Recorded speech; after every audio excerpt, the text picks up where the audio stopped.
magnitude of the player and team involved not going to Baltimore. Maxx Crosby's going back to the Raiders. The Raiders spent $250+ million on Monday to restructure their roster, not thinking Maxx Crosby was ever going to walk into that building again. And now they get Maxx Crosby back, and then you just start kind of going through it, and you're like, all right, so, who's ever seen this before? Then people start going like, is this weird to you as well? Like, what do you think happened? And we're talking to each other, and I'm like, I don't know, man. Like, maybe he failed his physical. Maybe he's not ready to come back. And then it's like, I don't know, man. Maybe the Ravens were like having buyer's remorse, and they're like, I don't know if we want Maxx Crosby because he doesn't look like Maxx Crosby. And then there's a picture of Maxx Crosby on a plane on his IG post flying back to the Raiders, and now we find out the Raiders are getting $30 million back to their cap. That's story one of the other two to follow. Well, that one yesterday was wild in and of itself. We could have done 4 hours on the Maxx Crosby situation. I was talking to people around the league last night, like, LOL. Like, everybody's laughing at this situation. But then you about pivot and you go, wow, the Ravens, man, this is the third time now that they've done this where they have had a player signed and come in and then they fail him on his physical. And I don't want to use the term commonplace around the NFL, but this feels very fishy to me. As you know, I wear that tinfoil hat, and I just believe the Ravens got cold feet and they realized, oh my God, we're spending a lot of money and a lot of draft capital on this guy, and Trey Hendrickson's still available, and it's not going to cost us all this draft capital.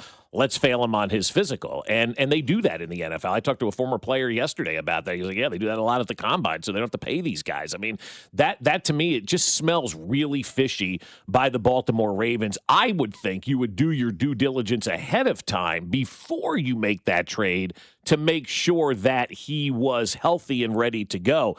And you can tell the Raiders were not like pissed yesterday. They were pissed yesterday because the Raiders themselves are the ones who broke the story. Like, this didn't come from a Schefter. This didn't come from anybody. It came from a simple press release from the Raiders that said the Ravens have basically, given back Maxx Crosby. They backed out of the trade. We have no further comment at this time. That was a stern, curt, pissed statement by the Raiders yesterday.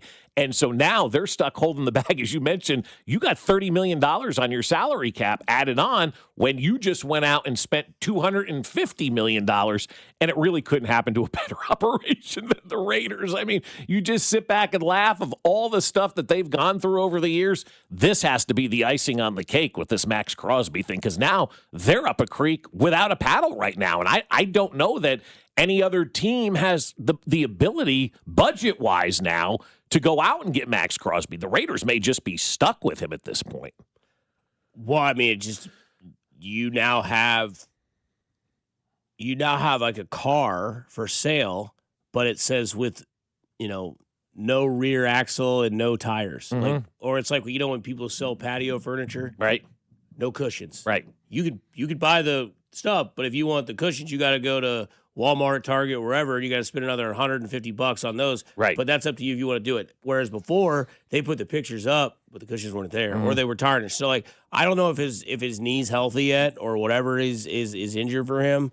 And I think the Raiders knew that, and I think the Baltimore Ravens were like questioning that, and then they got the answer, and I think that's what happened. So I think in all reality, I might come back to the Raiders kind of trying to put lipstick on a pig and sell it to somebody young. Yeah, could be. Like you have the people that, put nice little siding on the house, do all that stuff, but like the foundation, the insides, all that. Yeah. It's just the power coming back. Power is coming back on. And then that's story one. Story two, I believe, is the NBA. Bam Adebayo last night, 83 points. In the NBA, 83 points.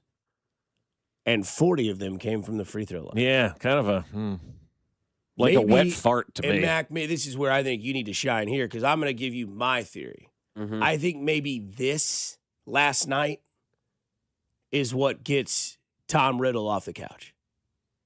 I think this is what gets Adam Silver to be like, my game is F, dude.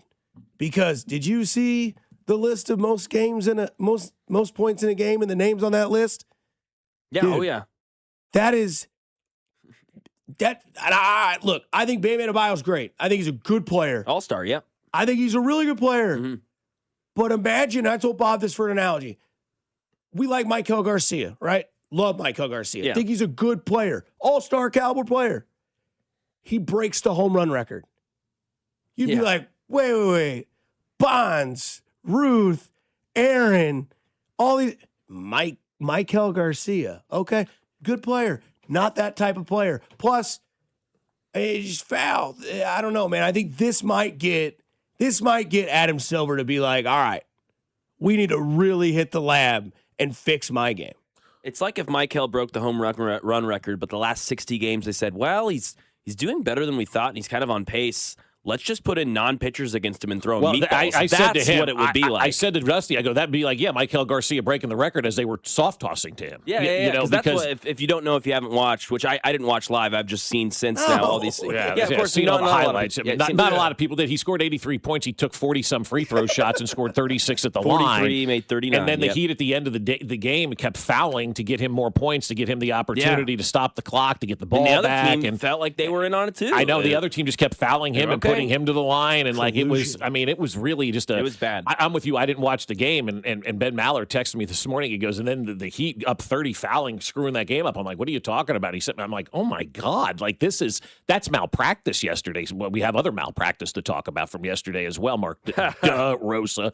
And I think when you look at the situation involving what we saw yesterday, that 83-point game, Mac, you put it in the rundown. You said it kind of feels meh, and I'm kind of with you. Like I don't think it's going to get a whole lot of buzz today because of everything else that gone on, and unless it's a buzz of like, why are we putting this guy at the line 40 times? Yeah. You know, like that's the kind of buzz. Like I don't know. Like yes, it's a great accomplishment. I get all that, but it's also incredible. too, almost half of those points came at the charity stripe yesterday, and when you do that, it kind of does tarnish it a little bit. Had he gone at 83 points and took 10 free throw attempts, oh my God, we're talking about something miraculous here yesterday. He had 40 points roughly from the free throw line, and it turned into a foul fest by both teams at the end to get him to that point in time. So I look at that and I go, yeah, whatever. Again, to the point, like, do you think that this can change the NBA? Something like this? Yeah, I think this will help. I think this will, like, the thing is, like, stuff like this has been happening. This is just a bigger version of it, but we've seen guys get 40 points who shouldn't get 40 points. We've seen guys, because of the lack of guys playing that night or because of load management or whatever it may be, that the problems have been surfacing for a long time. If Adam Silver doesn't see the issues with the game now, then, like, nothing's going to help him see the light. Yeah, why does this make people like think the game needs to be changed? I don't understand that one here. Because you just said collusion with the free throw shooting where they're fouling him. It doesn't make sense. With all the gambling issues too, that felt weird last night. Okay. And so and this is Bam Adebayo. And the sanctity like of there'd be no conversation today if it was Victor Wembanyama or Nikolai Jokic had 83 points. You'd be like, it'd just be a much different conversation. It'd be awesome. And because the thing is what's the first thing I did yesterday, Mac, when I texted you about it? I said Bam has 77 points, and I immediately went to the stat sheet because I've seen this before with Harden. Yeah, where I'm like, Harden has 46, and then I immediately go to the stat sheet, and I'm like, he's got 28 points from the free throw line. It just doesn't feel right. And I get it. I'd like to see you make 28. That's not the point. The point is that the game is being tampered with, whether it's gambling, whether it's literally it's Wilt Chamberlain, Bam Adebayo, Kobe Bryant. Yeah. Yeah, what, the game, the picture of the meme with the dragons? Two look like dragons, the other one looks stupid. Yeah. If this was baseball, though, people would be irate because stats matter so much in baseball. I don't think people are going to be irate about this. Like the only thing they're irate about the people are irate with not the fact that it's Bam. People are irate that now this is like a laughing stock of the NBA. Now it's like that's maybe the straw that broke the camel's back. Like this is just laughable. 40 points from the free throw line, 39. It blows because there was some really good baskball in the association last night. Dude, the Spurs and Celtics game was electric. Wemby was great. Yeah, it's just this will take the cake, and it maybe should. The sanctity of the game is I'm going at to an be interested all-time to low. see how they portray it on the ESPN networks Me and too. all the national Wish stuff, we and how could. McAfee is going to handle this one as well. Because I think that does matter, how they have it and how they handle the perception of it. But again, I mean, it may be dwarfed by Mark DeRosa. It may be dwarfed by the Maxx Crosby thing today. It may be dwarfed by a lot of other things that continue to happen. Hey, the league year officially starts today. So I don't find that to be that big of a story, because it's a guy that Bam Morris. I mean, who the hell knows who he is? And you're Bam Bam watching. Bigelow. Yeah, I mean, it's like, had it been Wemby, it'd be the number one story in America. But because of the way it 21-year-old scoring, happened, and it's Bam. Yeah, I get it's for me as a 49-year-old sports fan that doesn't have an NBA team to root for. It just doesn't register for me. Well, I hope Adam Silver goes to Window World, and I hope he looks through those clear glass look and sees that his game is effed. Ton of respect for Italy. It's weird. We want to win. We want to win this game, even though our tickets punched to the quarterfinals, because Mexico plays Italy actually tomorrow. So the way the schedule lines up, this is an important game for us. Nolan McLean will start. He's on the bump and he's good to go. He's an absolute beast, and I expect him to throw the heck out of him. He might have misspoke twice. On a television interview today, you seemed to indicate that you thought y'all had already advanced to the quarterfinals. Is that true? Yeah, I misspoke. I was on hot stove with a couple buddies today and completely misread the calculations. We knew that Mexico was going to play Italy, and then running all the numbers with, if we lost tonight, with the runs allowed and runs scored and outs. So I just misspoke. Well, here's the thing. Your job is to not misspeak, and your job is to know those scenarios, Mark DeRosa. The problem that I have is not that he said it on that morning show. It's the fact that, I almost tweeted this, but I deleted it because I'm like, people are going to take it the wrong way. Ken Rosenthal started that game yesterday talking about how all those guys hung out in the clubhouse together the night after they beat Mexico, right? And he goes, it was really different because back in the day, guys used to sit around after a baseball game, talk, have a beer, do that whole kind of thing. Nowadays, they don't do that. Everybody just kind of goes back to their own thing. It's not a clubhouse where everybody parties anymore in Major League Baseball. And so Rosenthal was starting off the game last night talking about how Team USA hung out together all night in the clubhouse. And I'm like, that's really cool. And I was going to type Ken Rosenthal, really cool story. I said, but it's a shame that guys bonding has become the story as opposed to the norm. And then we fast forward to where we are last night. They lose that game. And DeRosa has the calculations wrong. Those guys are all sitting around till all hours of the night inside that clubhouse, probably already thinking that game against Italy did not matter, that they had already advanced. And they're like, yeah, we're just going to hang out tonight. We're going to have some fun. We're going to enjoy each other's company. And before you know it, it's 3 a.m. or whatever it is. And everybody's still hanging around the clubhouse. And that looks cool because they had already thought, regardless of what happens in that game against Italy, they were already moving on because that's what their boss was telling them. And then they get out there and they lose that game, and DeRosa's like, yeah, I totally miscalculated that one. Well, maybe you should have told your team after the game against Mexico that this thing isn't done yet, and they need to go home and get a good night's sleep. And maybe you should have put Bryce Harper in the lineup, too, last night. The Weird Day in Sports continues, and the official NFL day is today. We'll dive more into it on the other side here on 96.5 The Fan, your home for Kansas City Sports. You're listening to Bob Fescoe Out of anybody should talk, he should never grab a microphone. and Dusty Likens. His ass is foul of all foul. Weekdays 6 to 10. Fescoe and Dusty is brought to you by Golden Oak Lending. Do you need extra cash? Golden Oak Lending can convert your home's equity into cash in as little as 14 days. Let Golden Oak Lending cure your blues. 96.5 The Fan. Well, I'll tell you, this rain outside all night long. You may not like the thunder. You may not like the lightning. You may not like any of that, but I like the rain because it's good for my lawn. And the folks from Aspen Lawn and Pest Control were over there the other day putting down that first treatment of the spring. And I got home and my mother-in-law told me, she goes, man, the lawn looks good. I'm like, okay, I'll check it out when I get home. And sure enough, there it was, the little blue sign that said Aspen Lawn and Pest Control. They were there taking care of our yard to get it ready for the spring. And the college-educated professionals at Aspen are fantastic. They understand the environment, the climate, the grass, the soil, everything that turns into making yourself a great front lawn.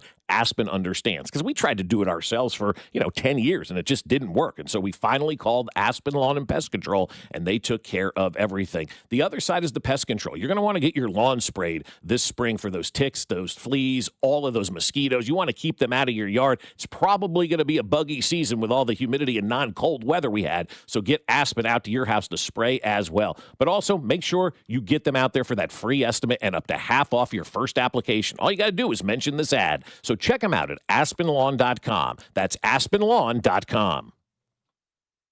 Looking for the best deal on TRT? Don't pay hundreds of dollars out of pocket or settle for a one-size-fits-all dose from your doctor just because they take your insurance. At Synergenex and Low T Center, you get powerful TRT dose for your body and covered by your insurance. Synergenex and Low T Center work with most insurance plans and customize each TRT for maximum effectiveness and safety. We're offering free testosterone tests and discounted peptides and GLP-1s to make getting your life back as easy as possible. Don't miss this opportunity. Go to Synergenex or lowtcenter.com and book today.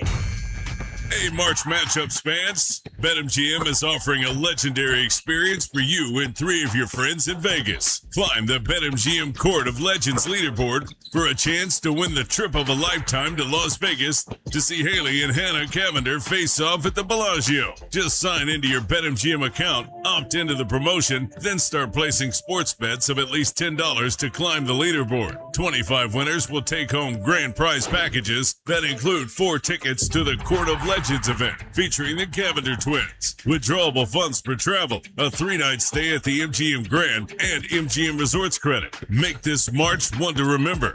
Make it legendary. BetMGM and GameSense remind you to play responsibly. See BetMGM.com for terms. 21 plus only. Kansas only. Existing customer offers. Subject to eligibility requirements. Withdrawable bonus dollars for flight money. Gambling problem? Call 1-800-GAMBLER in partnership with Kansas Crossing Casino and Hotel. Hi, I'm Jacob, your friend and an actual jeweler at Chain Company. I'm proud to work for a family business that's been committed to the highest quality standards for nearly 100 years. Your dream engagement ring is designed for quality every step of the way. We set your diamond by hand, never with machines. Prong tips are beautiful and secure, and intricate details are thoughtfully crafted. At Shane Company, there's no shortcuts, just craftsmanship, because a friend knows true love deserves the highest quality. Visit us in store or at shaneco.com. Shane Company, your friend and jeweler. Presenting a Gain Flings love story.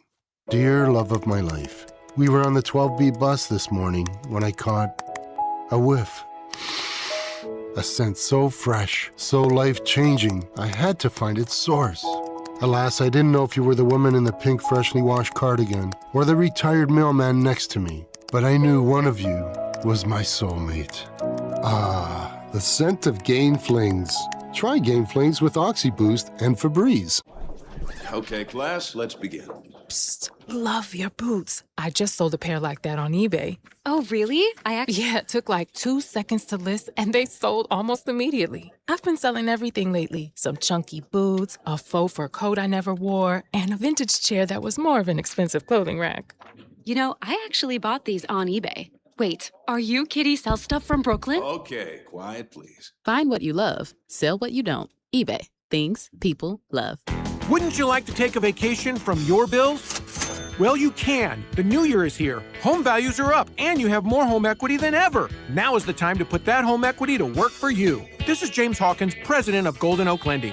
Credit card balances are at an all-time high. Why pay 25 to 30% interest to them when you could be saving thousands of dollars after a simple phone call? Golden Oak's mortgage rate is 4.5%. We have no fee to apply and no out-of-pocket costs. And if you call today, you could make no payments for 2 months. But don't wait. This rate won't last forever. Imagine how good it will feel to have those bills paid off. At Golden Oak Lending, we can make that happen in as little as 14 days. And if for any reason your loan doesn't close, we will pay for your appraisal. Call today and take advantage of our 4.5% fixed rate. Call 913-890-GOLD. Golden Oak Lending cured my blues. 5.442 APR, FHA 15-year, 20% equity, qualified credit, additional terms apply. NMLS 114937. You're listening to 96.5 The Fan from the DM Injury Law Studios. Mike's got this. Car, truck, or motorcycle wreck? Remember, Mike's got this.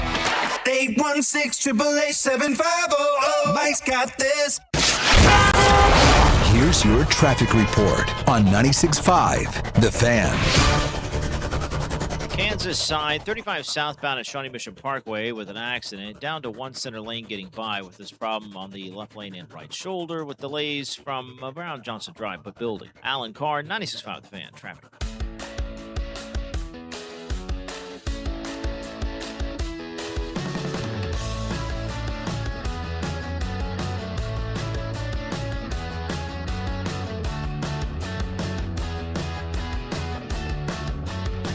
Well, the drama continues with the Max Crosby stuff as he is now no longer a Baltimore Raven. And Ian Rappaport tweeted earlier this morning, Max Crosby is now back from Baltimore with the trade to the Ravens off.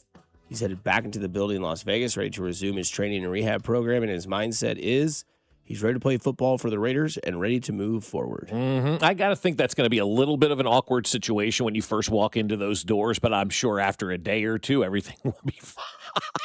I don't know that everything will be fine there. I mean, you're going back to play for a team that was like done with you. We're like out. The relationship was not great. Everything that was going on before the trade went down, you know, all the talking and that kind of stuff. And Max Crosby, oh yeah, he's part of our team. And then they trade him immediately. Like it's going to be very awkward for him, especially since it's a new regime again down there in Las Vegas. It's not going back to an old coach or somebody that you know. You're going back to a coach who traded you and a GM had traded you. They didn't want you around, and now you got to go back and play. And so I wonder what the fallout and the trickle down is going to be with all of this and how the Raiders are going to manage now, because they just got a $30 million, cap hit, if you will, put back on their books when they've already allocated money elsewhere. And you can't be that team that, gets pissed at the Ravens and then start pulling contracts from guys that you've already agreed to contracts to. So it's going to be very interesting to see how this whole thing plays out. And I'm interested if the league ends up getting involved in something like this and how they want to handle this. Yeah, because Field Yates tweeted yesterday, the Max Crosby situation is crazy. There are massive ripple effects from it. The Raiders' free agency approach changed when they traded him. Other teams who wanted Crosby pivoted as well.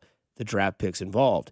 And now the future of Crosby is the biggest question in the NFL. I mean, it is an absolute drama story with tons and tons of layers to it. Yep.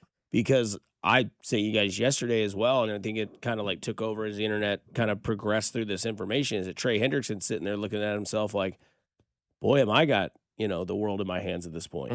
Yeah, he's got an opportunity now to go play for the Baltimore Ravens. And I think if you're the Ravens, you probably looked around and goes, why are we giving up all these picks for Max Crosby when we have the opportunity now to go sign Trey Hendrickson? Because I thought he'd be with Dallas by now, and he still hasn't signed. I mean, here we sit now. The league year starts today.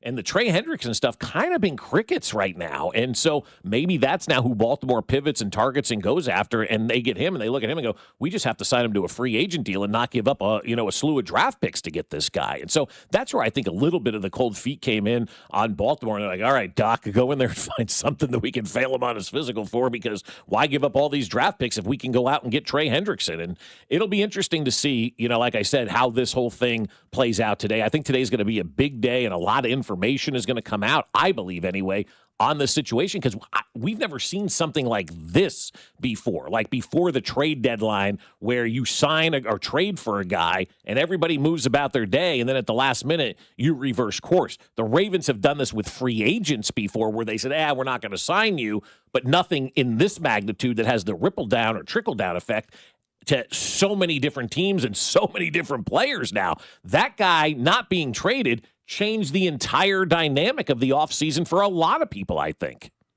Yeah, I want to know more about how physicals work with NFL teams and if they're regulated or if it's by the team. It's by the team. They're not regulated. You can bring in any doctor that you want. And look, like if you really want a guy, you'll figure out a way to get a guy passed. But what is a physical then? Because it would be different for different people. I mean, Max Crosby's 8 weeks from having meniscus surgery and got off crutches only last week from Adam Schefter this morning. What's a physical for a guy like that versus a guy who's been healthy for a year off the couch, right? Like I would imagine those tests would be different. So I don't know. Yeah, I've got questions, but obviously, I mean, from all of these reports, I don't know. I could see both ways, but I kind of feel like what you're saying, Bob, might be right, which usually I don't tend to go that way, but it might be Baltimore said, you know what? Or, Baltimore going, maybe we're going to back out of this. Yeah, we're going to back out of this. We didn't realize that he's still on crutches. Like, that's new information right there, right? I didn't know that he was still on crutches up until a week ago, and maybe the rehab isn't going the way that the Baltimore Ravens thought the rehab should be going. And I think you can use that failed physical, as a way, obviously, to get out of something when you have cold feet. They probably looked at it and they went, God, we don't know. Maybe he's he's not going to be ready for opening day, right? Maybe we don't know if he's going to be ready until October. Do we really want to give up all these picks for a maybe right now? And so F the physical and then send him back to the Raiders and get your draft picks back. I think that's what happened. I think they realized now, after hearing the Adam Schefter stuff this morning, maybe the rehab wasn't going as well or on schedule as everybody would have hoped. I don't know. We're just all speculating right now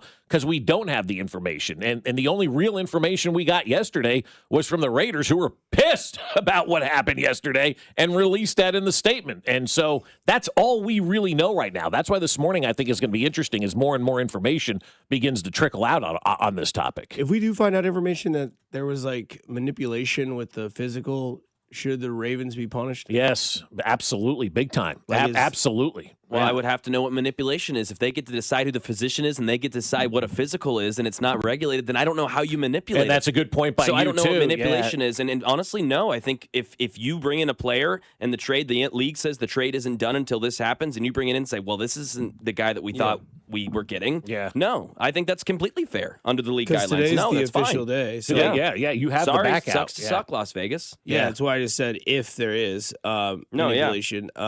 Because again, more information on this story will develop as the day goes on, as the insiders start to wake up. Yeah, because they're pissed this morning because they didn't get to break the story. Not like pissed. Well, and now Max Crosby's physician, Max Crosby's trying to play PR and say, hey, I'm okay. My meniscus is good. Right. I'm on my planned rehab schedule. See, there you go. Now you've got that. See, this is glorious. I mean, it's going to be a he said, she said. It's going to be what the Raiders said. It's going to be what the Ravens said. It's going to be what Crosby said. We're going to have the Ravens doctors, Crosby's doctors, fake doctors on TV who have claimed to have seen the injury. You know, it is going to be a slew of conversation taking place about this, because in the last 5 minutes, you continue to bring up, Mac, new information, that we didn't know about the crutches. Now he's saying his rehab is going to be fine and he's on schedule to get all of that taken care of. So this is a glorious he said, she said. I mean, this is the soap opera of the NFL offseason that makes this so special.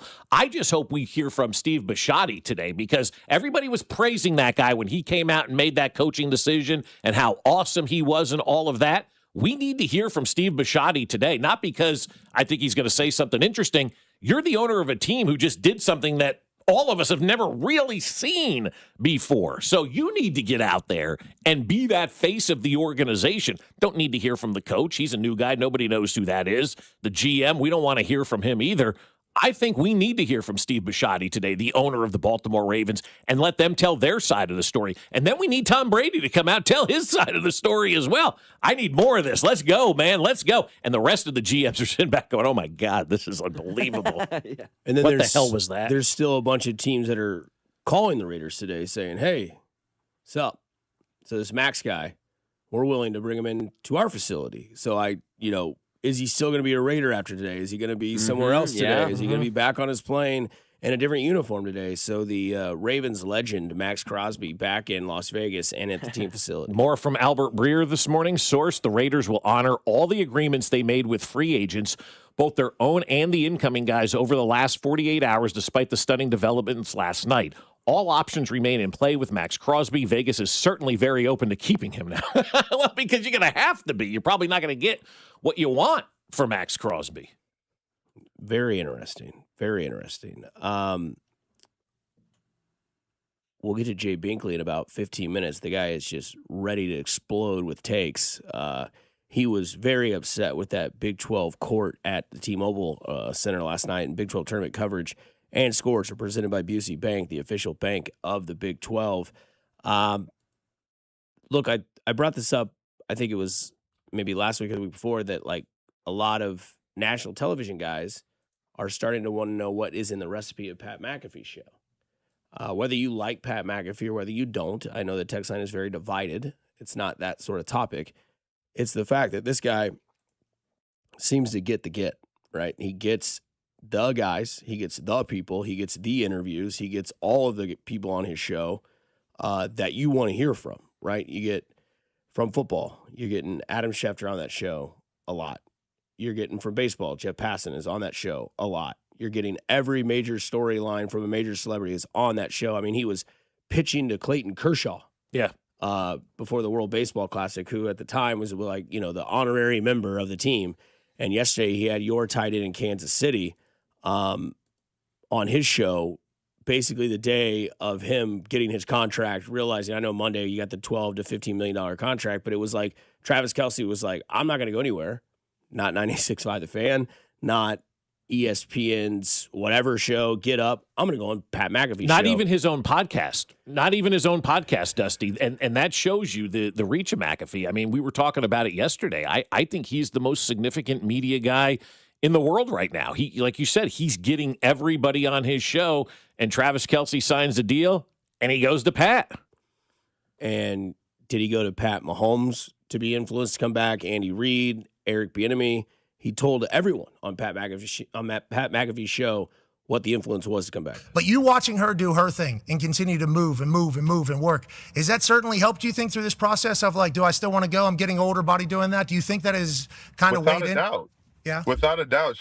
We share the same love for what we do. And we've had this, fortunately, we've had this desire since we were kids in our selective professions. And it's amazing to see her keep going to the table, keep finding new things to write about, keep finding, new melodies and things like that. And on top of that, still seeing her have that love and joy in what she does. And of course that's motivating. That's motivating for anybody to see, let alone, my fiance and knowing that I'm going through something where I'm trying to figure out exactly what the future holds for me. Something like that definitely motivates me to say, you know what, I'm not done either. I still got some ideas in the back of my mind and still got some juice left to play this game. So without a doubt, Pat. So his other half has really given him the motivation to, because we remember the story with Tom Brady, right? Before he went to the Bucs, it was the story that came out that Giselle was ready to kind of start the family thing. Tom, you've done everything you could possibly do. Now, Tom Brady and Travis Kelce obviously did two different careers, but both successful in their own rights, both with superstars as fiance or wife at the time for Tom Brady. But one had kind of been like, I'm kind of ready to end this. And then he decided to keep playing. That marriage has gone, awry. And now he's doing his thing, whatever he's doing. And Travis Kelce on their hand is like, am I done? Do I want to go? And then he's like, what do you think, honey? And she's like, well, if you want to keep playing, just go keep playing. I don't care. Yeah. And that's not only key to his career, but key to like them being them. Absolutely. You have to let your spouse do what makes them happy, right? There are a lot of controlling spouses out there. I mean, you see it all the time. Well, I don't know if my wife will let me. I don't know, all this kind of stuff. And you hear that from people all the time. You have to have your spouse on board with whatever it is that you're going to do, because I guarantee you, Dusty, she's going back on tour, and he's going to have to say, yeah, go back on tour. I don't care. I'll stay here with the kids if they have them at the time or whatever. But I mean, they're not getting married till June, right? So they're not going to have a baby, today. And so the baby stuff is not there quite yet. And so you have this opportunity, and I'm speaking to Mac as well on this one. You're getting married. Enjoy the hell out of life before you have the kids. And the kids obviously are the greatest things you can have, and they're joyful and all of that. But when you're single and you're married, you could do a lot of stuff. You don't have to worry about the kids. And so that's kind of where they are right now. Like, I think it would be really cool, just like George Brett did. And I give George all the credit in the world. Derek Jeter, all the credit in the world. Those guys didn't really settle down till they were done. And that's what, like, Jackson is the only one who was alive of the three Brett boys when George was playing, and he was in diapers. He doesn't remember his old man playing.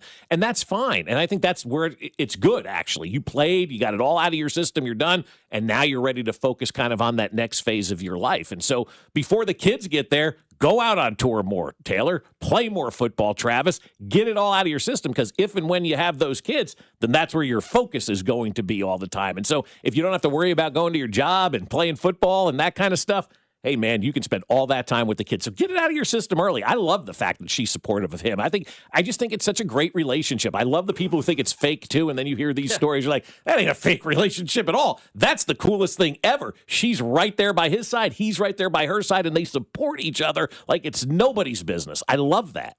And this was Travis Kelce on his mentality for this year going into 2026. No, I think I've been having a few too many garage beers right now. Never too many, but I need to get back into the gym and really hunker down and get back to the craft, man. I think the biggest thing was coming back was that we got to be even hungrier than we've been before. And talking to Pat, talking to Coach Reed and the guys, it's a pretty.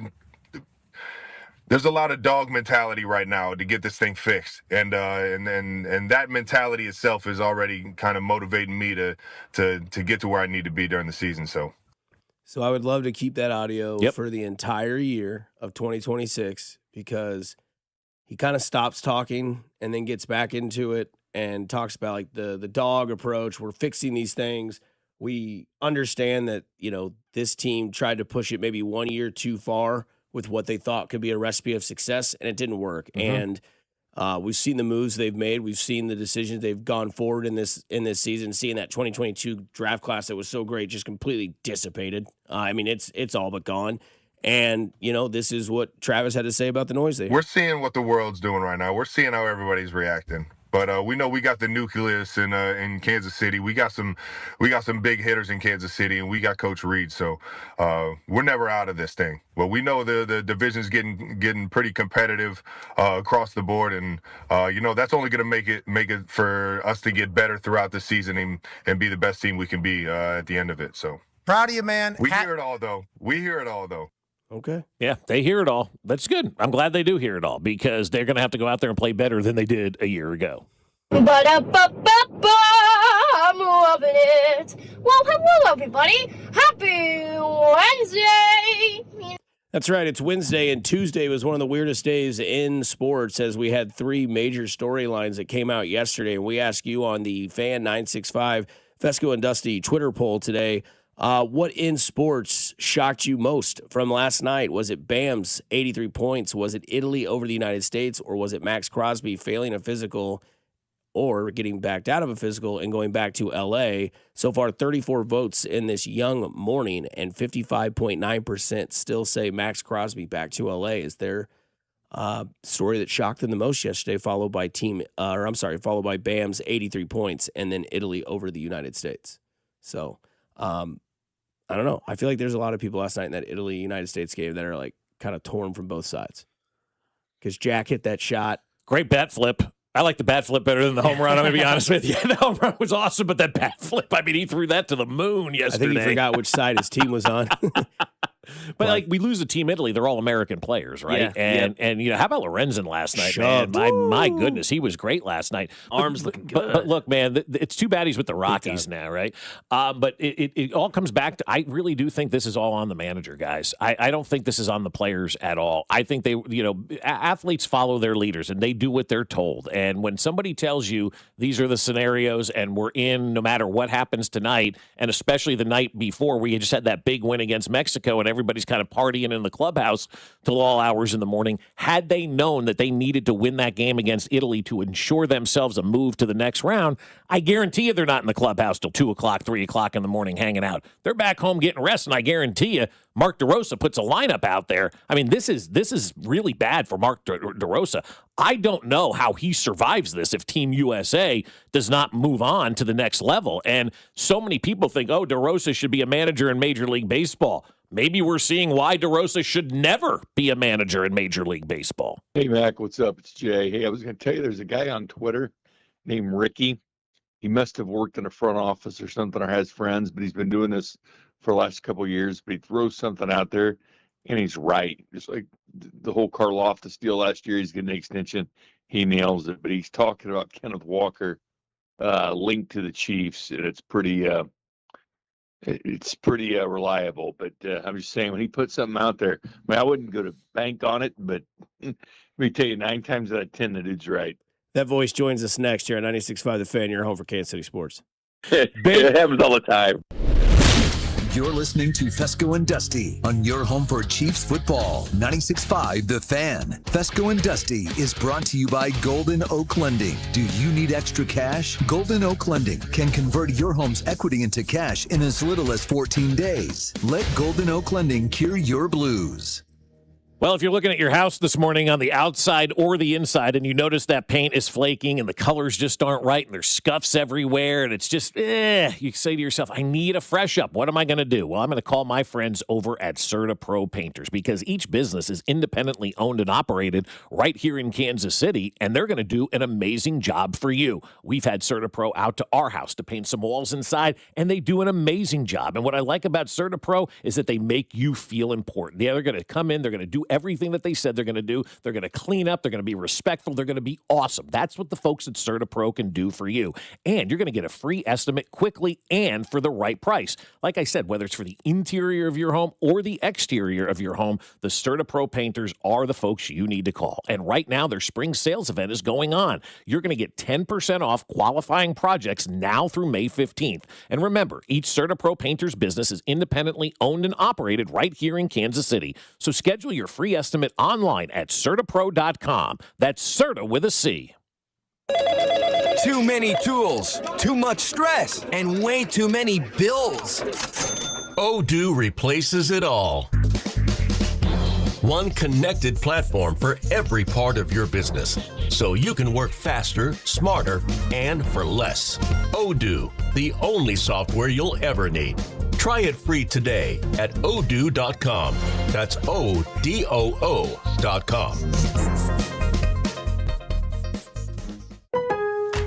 Want consistent color for every job? Milo's Pro Rewards members get a 20% paint discount on future purchases after paint annual qualifying spend reaches $3,000. Plus, order eligible in-stock paint and paint supplies by 2 p.m. for free same-day delivery by 8 p.m.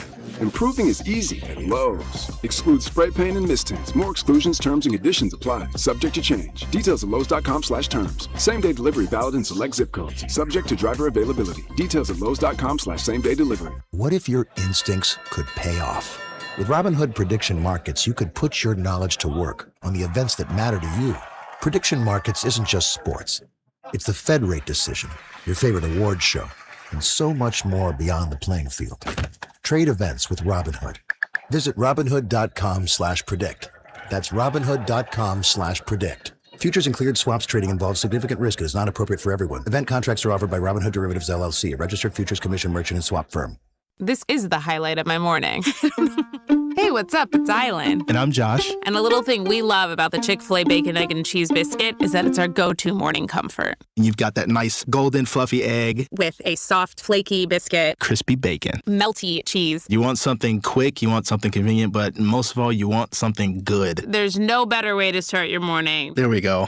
Start off the morning with a Chick-fil-A Bacon, Egg, and Cheese Biscuit with Simply Orange Juice. Order on the Chick-fil-A app today. Real guests paid for their testimonials. Presenting a Gain Flings love story.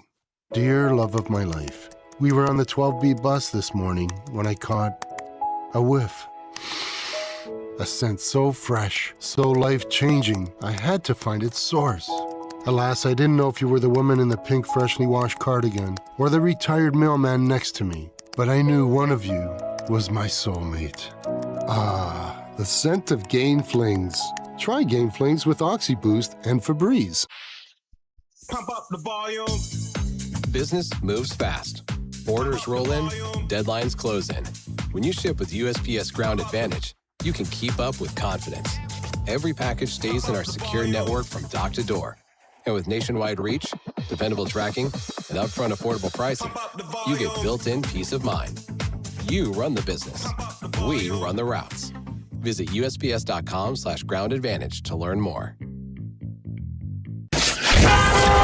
Here's your traffic report on 96.5 The Fan. Kansas side, 35 southbound, gets heavy at 635, crawls down to Shawnee Mission Parkway with an accident blocking 2 left lanes. K10 eastbound now slowing at Ridgeview with a wreck reporting there. Missouri side, inbound 70, off again, on again, slow. Grain Valley all the way into downtown. Alan Carr, 96.5 The Fan, traffic.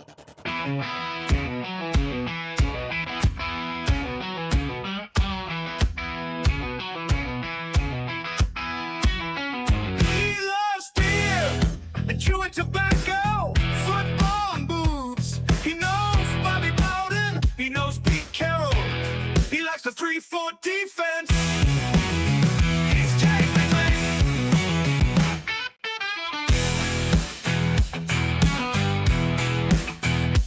He loves beer and chewing tobacco, football and booze. He knows Bobby Bowden, he knows Pete Carroll. He likes the 3-4 defense. He's Jay Binkley. You better believe it. The man, the myth, the legend, Jay Binkley joins us now. And Binkley, this is a perfect song. It never gets old. It's awesome. It's great. It's wonderful. I got to tell you, my favorite. I got to tell you, Bink, Ricky Scoops, man, He did it again, didn't he? And he deleted his account, apparently, huh? Yeah, he keeps doing it. They have stories out on him now. If you type in Ricky Scoops or whatever, USA Today and others have a story about him because is the NFL starting to get on to who he is because he just deletes his account all the time. It's what he does. He comes in and literally leaves nuggets, and then he bounces out. It's kind of funny what's going on. It's kind of funny that Adam Schefter continues to get scooped by this dude without any name. It's just like the Quinnen Williams deal when he was traded to the Cowboys. He hit it 20 minutes before Schefter. It's just hilarious how many things this guy gets right. And when he put Kenneth Walker out there that last Friday, I was like, oh, man, because it's kind of a pipe dream. Are they going to get Kenneth Walker or not? And so it made you think about it, though, when he put it out there, and then all of a sudden Monday, Kenneth Walker is a Chief. It's crazy. Yeah, and now on Wednesday, this guy's account has been deleted in the league. I guess according to, I think it was Barstool, they said they're looking for this guy. They're trying to figure out exactly who he is. He deleted it last week, too, Bob. I mean, he deleted it over the weekend. Oh, okay, okay. Like he put it out there, the Kenneth Walker deal, and then he deletes it over the weekend.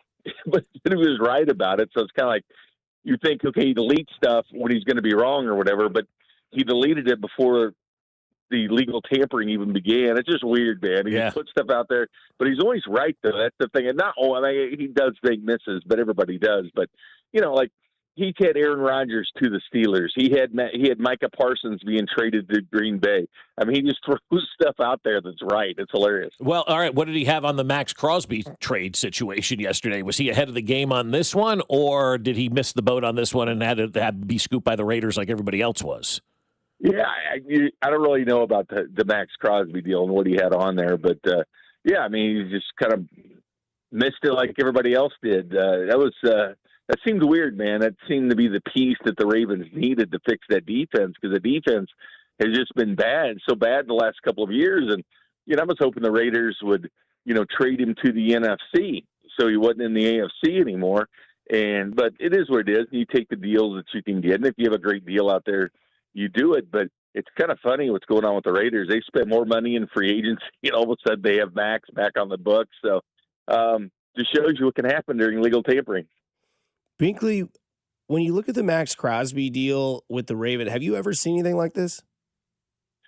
Not really. Not like this. Just because of everything that it meant with, the Raiders kind of moving on and spending that money in other places, which they clearly have, as they've spent more money than anybody in free agency. But, the Cowboys, the Bills, these other teams, Trey Hendrickson kind of put on hold until they can figure out what's going on with Maxx Crosby. Now, is there going to be a team that gets Max for a better deal? I think so.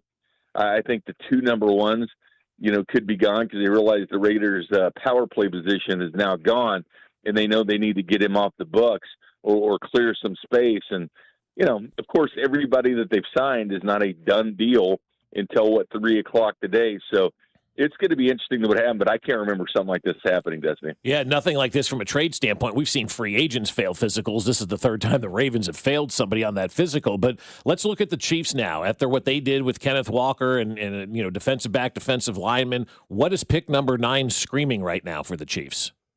I think it completely opened up, and it really did. So if they sit there and they say, right tackle is really the direction they got to go, because the right tackles are actually the premium tackles in the draft. It's not the left side, it's on the right side. So if they went tackle, would I be 100% surprised or shocked? No. If Caleb Downs is still, it puts so many things on the table for the Chiefs, especially since they have 29. I do think this second wave of receivers, second wave of edge rushers, I think the Chiefs can get some quality if they keep all those picks. I mean, they can move down and do a lot of moving. And one thing is keep an eye on Jeremiah Love, because obviously, he's probably, you would think, going to go early on before the Chiefs would have picked. But with the Saints picking up ETN and the Chiefs picking up Kenneth Walker, it kind of puts them in a prime position. If Jeremiah Love, is still sitting out there and a team sees that, where the Saints are and where the Chiefs are, and they think, all right, we need to move up to where the Chiefs are to get Jeremiah Love, it all of a sudden opens up possibilities for another team jumping up and getting Jeremiah Love by trading the Chiefs if he makes it that far to their pick. But, that could become valuable now for the Kansas City Chiefs. So even though they're not selecting Jeremiah Love, the fact that he could still be out there, teams would covet that and move up and grab the pick from the Chiefs.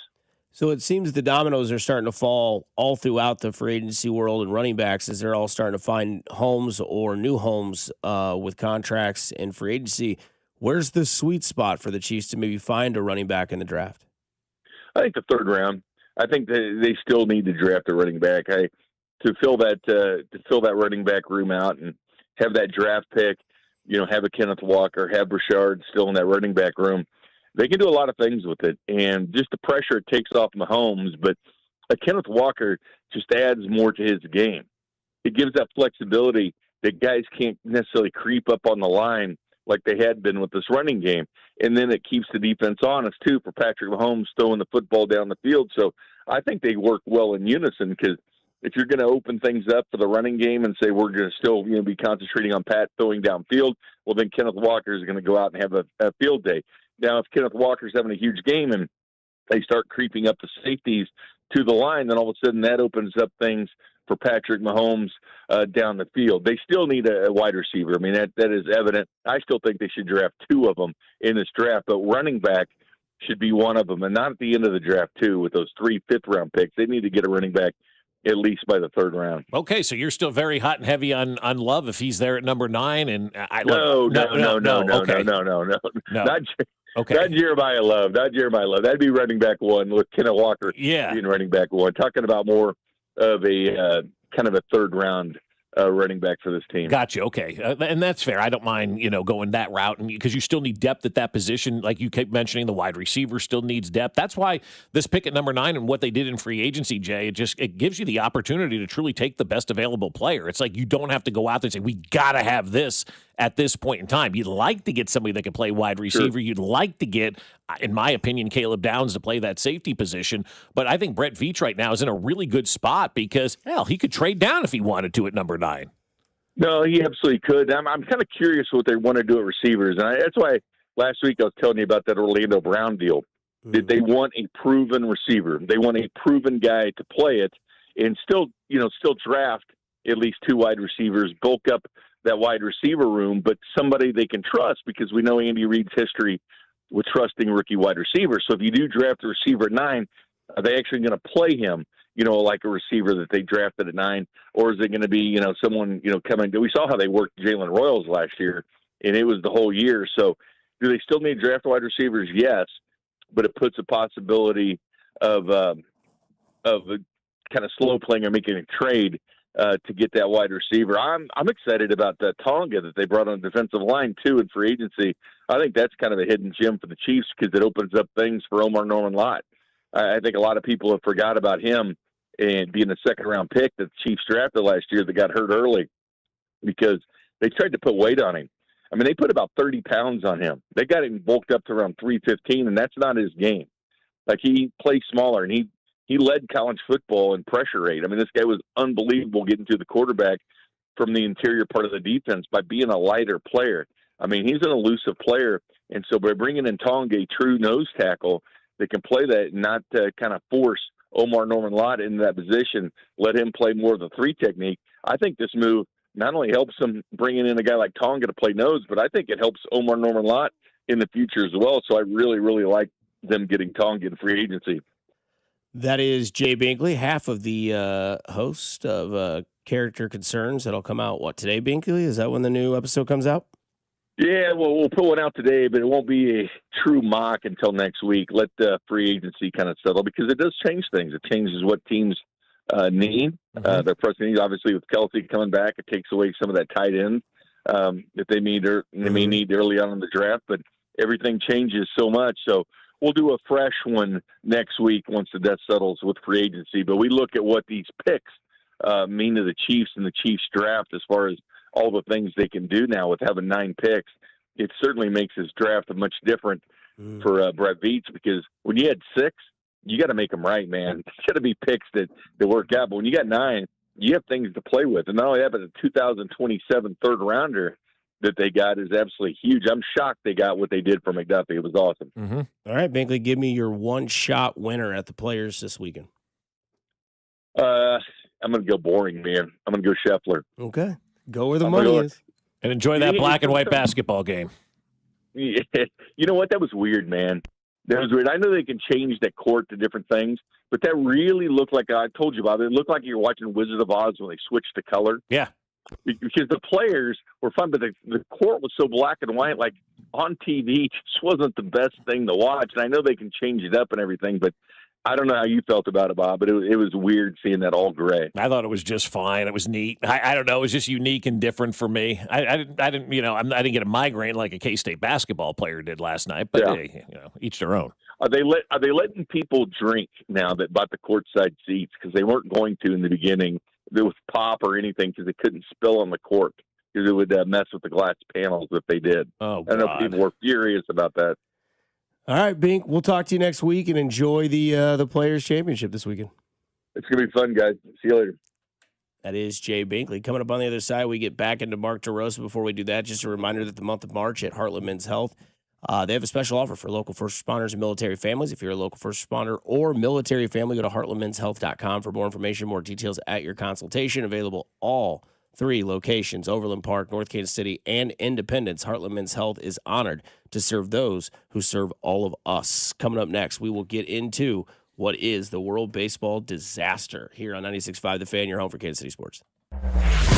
This is Fescoe and Dusty on your home for Royals baseball. 96.5 The Fan, brought to you by Golden Oak Lending. Do you need extra cash? Golden Oak Lending can convert your home's equity into cash in as little as 14 days. Let Golden Oak Lending cure your blues. Well, I'll tell you, my friends, over at Heartland Men's Health, we're celebrating them all month long here in the month of March for Men's Health Month. I want you to get to Heartland Men's Health and start feeling better, because if you've got like some sluggish opportunities going on in your life, it's hard to get up in the morning. Maybe you're not seeing those gains at the gym, and maybe staying committed is tough right now. My friends at Heartland Men's Health can help you out. Those symptoms of that sluggishness, not getting those gains at the gym, they're often signs of low testosterone. Heartland Men's Health is also helping men go further with 4 targeted body composition plans featuring GH peptides, NAD+, GLP-1, PDA, and more, all designed to boost energy, support metabolism, enhance recovery, and accelerate fat loss. And with low-T treatments combined with body composition programs, most men notice real improvements. They got more energy, they're focused better, they're improving their sleep, better workouts, and often a renewed sex drive as well. So go see my friends over at Heartland Men's Health. There's no need to wait. Don't go another year with low T. They have 3 locations to serve you: Overland Park, Independence between Blue Springs and Lee Summit, and North Kansas City. Call them today, 844-447-6600, or visit heartlandmenshealth.com. It's Thirsty Thursday at Hy-Vee. Time to stock up the bar and fill up your tank. Earn 50 cents per gallon fuel savings on every $50 purchase of wine, beer, hard seltzer, and spirits. Mix and match all your favorite libations and get a 50-cent fuel saver with every $50 purchase. Stack up the savings and your next fill-up could be free. Don't miss Thirsty Thursday at your Kansas City, Missouri Hy-Vee. Product and promotion differs by location. Offers valid where legal, available while supplies last. If you're like me, you're feeling the pinch of high prices right now on just about everything. And that's where my friends at Hy-Vee come in to save the day, because they're always finding ways at Hy-Vee to save me money, like amazing fuel saver deals. Shop Hy-Vee this Saturday and Sunday and get a 30-cent per gallon fuel discount when you spend $60 on groceries. And you can stack up the savings on Hy-Vee fuel saver deals, and your next fill-up could even be free. There's nothing better than saving money, only at Hy-Vee. Pump up the volume. Business moves fast. Orders roll in, deadlines close in. When you ship with USPS Ground Advantage, you can keep up with confidence. Every package stays in our secure network from dock to door. And with nationwide reach, dependable tracking, and upfront affordable pricing, you get built-in peace of mind. You run the business. We run the routes. Visit USPS.com/Ground Advantage to learn more. That sound? Yeah, that's not a good sign. Hey, it's Drew Brees. And when your car starts making noises like that, a big repair bill might be coming right at you. But with CarShield, you don't have to fear unexpected breakdowns. CarShield helps protect you from expensive auto repairs. I spent my career making tough calls, but this one is simple. Visit carshield.com now and join the team that's helped millions of drivers save. Coverage varies by plan. View contracts and exclusions at carshield.com. Big moments are coming up. The Film Awards, March basketball, midterms, and now you can trade on what happens on Kalshi. Trade your opinion on a live market with real prices, real payouts, and no house. Download the Kalshi app. Use code FAN to get $10 when you trade $10. Kalshi. Trade on anything. Brought to you by Kalshi. Trade on anything. Here's your traffic report on 96.5 The Fan. Kansas side, 35 southbound, just crawling from 635 down to Shawnee Mission Parkway with an accident blocking 2 left lanes. Northbound 35 heavy from the merge with 69 highway up to 67th with an accident blocking the left lane. And then K10 eastbound heavy from Woodland out to Ridgeview with a wreck. Alan Carr, 96.5 The Fan, traffic. Follow the station on Instagram for daily videos like the Royal Decree, Chiefs Take Tuesday, and Would You Rather Wednesday. This is Kansas City's FM sports station, 96.5 The Fan, KFNC FM and AM, HD1 and HD2, Kansas City, an Odyssey sports station.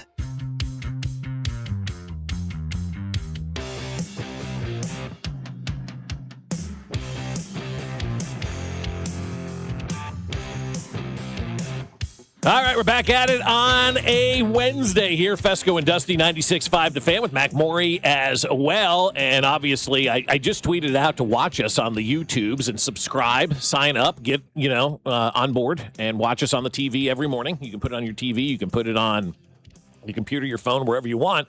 And I just quote tweeted it, and I don't know that it's hyperbole at all, but I said, join us now. One of the top 3 nights of sports so far this year, maybe in quite some time. I mean, it really is, in my opinion, I think so. One of the top 3 kind of 12 hours that we've had, 14 hours now that we've had in sports. I mean, it started yesterday with this Maxx Crosby thing, then went into Mark Rosa, and then finished off the night with Bam Morris scoring 83 points, 75 coming at the free throw line in the NBA last night. So, I mean, it is one hell of a sports morning. Like, if you are a sports fan this morning, you're jonesing at the bit to talk about all of this stuff because it's stuff most of us haven't seen. Crazy stuff. Huge F up by the manager. Like, maybe Major League Baseball should look into who's managing Team USA.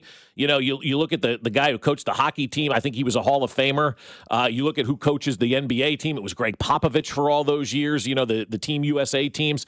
And then Major League Baseball rolls out Mark Rosa, who doesn't even know what the situations are, gives his team the wrong information. They stay up all night celebrating their win against Mexico, and they're not ready for that game against Team Italy because Rosa told them that they had already moved on. It didn't matter what they were going to do against Team Italy.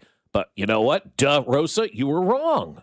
On a television interview today, you seemed to indicate that you thought y'all had already advanced to the quarterfinals. Is that true? Yeah, I misspoke. I was on Hot Stove with a couple buddies today and completely misread the calculations. We knew that Mexico was going to play Italy and then running all the numbers with if we lost tonight with the runs allowed and runs scored and outs. So I just misspoke.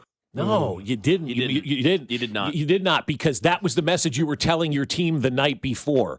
Because if you knew you needed that game against Team Italy to win and to move on, you wouldn't have allowed your players to sit in the clubhouse till all hours of the morning kind of partying and talking it up and bonding. And you know what happens at those situations. One thing leads to another, and Dusty's got 14 beers, and you're like, what the hell happened? We were just here for 10 minutes. I was told I didn't have to work tomorrow. Well, you know what? We got an emergency. Jeff Weaver and Mike Sweeney just got into a fight, so you need to leave the strip club on Van Brunt and get to the stadium. Been there. Okay, been there. So, like, that's the messaging by the manager, not having control of that situation. And that's the most important job of a head coach, of a leader, of a manager. You put your players in the position to be successful. And Mark Rosa didn't do that because he didn't know the tiebreaker scenarios properly. And you know how it is when somebody tells you, hey, man, we're off tomorrow. You let down your guard, you relax. And then all of a sudden, yeah, I screwed up. It's actually Friday tomorrow and not Saturday. My bad. I've already prepared for the weekend. You already told me we were off. And now I've got to get back into that mindset. And I've been up all night hanging out with my teammates because you told us we were going to advance regardless of what happens. And then I don't even think he knew at game time because Bryce Harper's not in the lineup yesterday. So, listen, the iPhone changed the world. Right. Bottom line, we played in a different generation where we could do and say things that wasn't going to get out. I just feel like these guys are under such more of a microscope that they go back to their hotel rooms and kind of, Bobby can attest, they're probably playing video games and hanging out, but we don't get to see it. We played in a different time where we were staying in the clubhouses till wee hours of the morning, just, having a few beers and talking the game. So that has been the most enjoyable part of this for us, just kind of bringing the entire group together. I mean, that not only that ended up on the bus, that ended up back at the hotel. There's some guys dragging today. Yeah, it's not funny. You told them they didn't have to win that game. And so, yeah, there were guys dragging because they partied all night. They were told they had clinched. It's human nature. As Jimmy Buffett always says, it's human nature to miscalculate. That wasn't a miscalculation right there. That was, I mean, I don't even know what the word that I'm looking for. That was just unbelievably mismanaged by Mark DeRosa and also with Team USA. I know they have a general manager for Team USA. Why isn't he saying something? Where's the PR guy in all of this? Where's the person that's supposed to be behind the scenes that knows all the scenarios and knows all the answers to what has to happen out there? There should have been somebody that went to DeRosa immediately after the win against Mexico and says, hey, we haven't clinched anything yet. We still need to go out there and beat. There was none of that. There was no due diligence. Everybody with Team USA is culpable. They all are culpable in all of this because nobody knew what was at stake in that game against Team Italy last night. That, to me, guys, is unacceptable. And you can't continue on with Team USA if you're going to go to the Olympics with DeRosa out there managing this team. Yeah, massive upset last night in the World Baseball Classic, maybe the biggest upset in the World Baseball Classic in its existence. With Italy, who is good, but they were 5.5. They were plus 5.5 in that game in the run line, and then the over/under obviously I think was like 11.5. So I mean, a lot of scoring they thought, but they thought the United States would handle business easily. And I want to give Alex and Cody credit here because I was talking to them yesterday because the text line and our show were kind of like blending in with like their show as they were saying that Gold and Cody were kind of just like, it's all right. Like, it's not like as big as maybe like some people think it is, but for others it might be. And last night, obviously, Caglione hits a home run. Vinny Pasquantino is, captain of Team Italy. Bobby Witt Jr. is out there doing his thing again. The fact he was on base 3 or 4 times last night, didn't score at all is insane. That's not DeRosa's fault. That's his players not coming through in the moments they needed to and maybe playing with a little bit of arrogance. But to their credit, one thing that either one of them has said, I think it was Cody that was taking this point, was that every other team seems to be having tons of fun. Yeah. Right? Like Team Italy last night. You get the blazer and you get the espresso shot. Right. Right. And the bat flip by Jack, which was so cool. Right. Yeah. And then you look at, the Dominican Republic. They're having fun with it.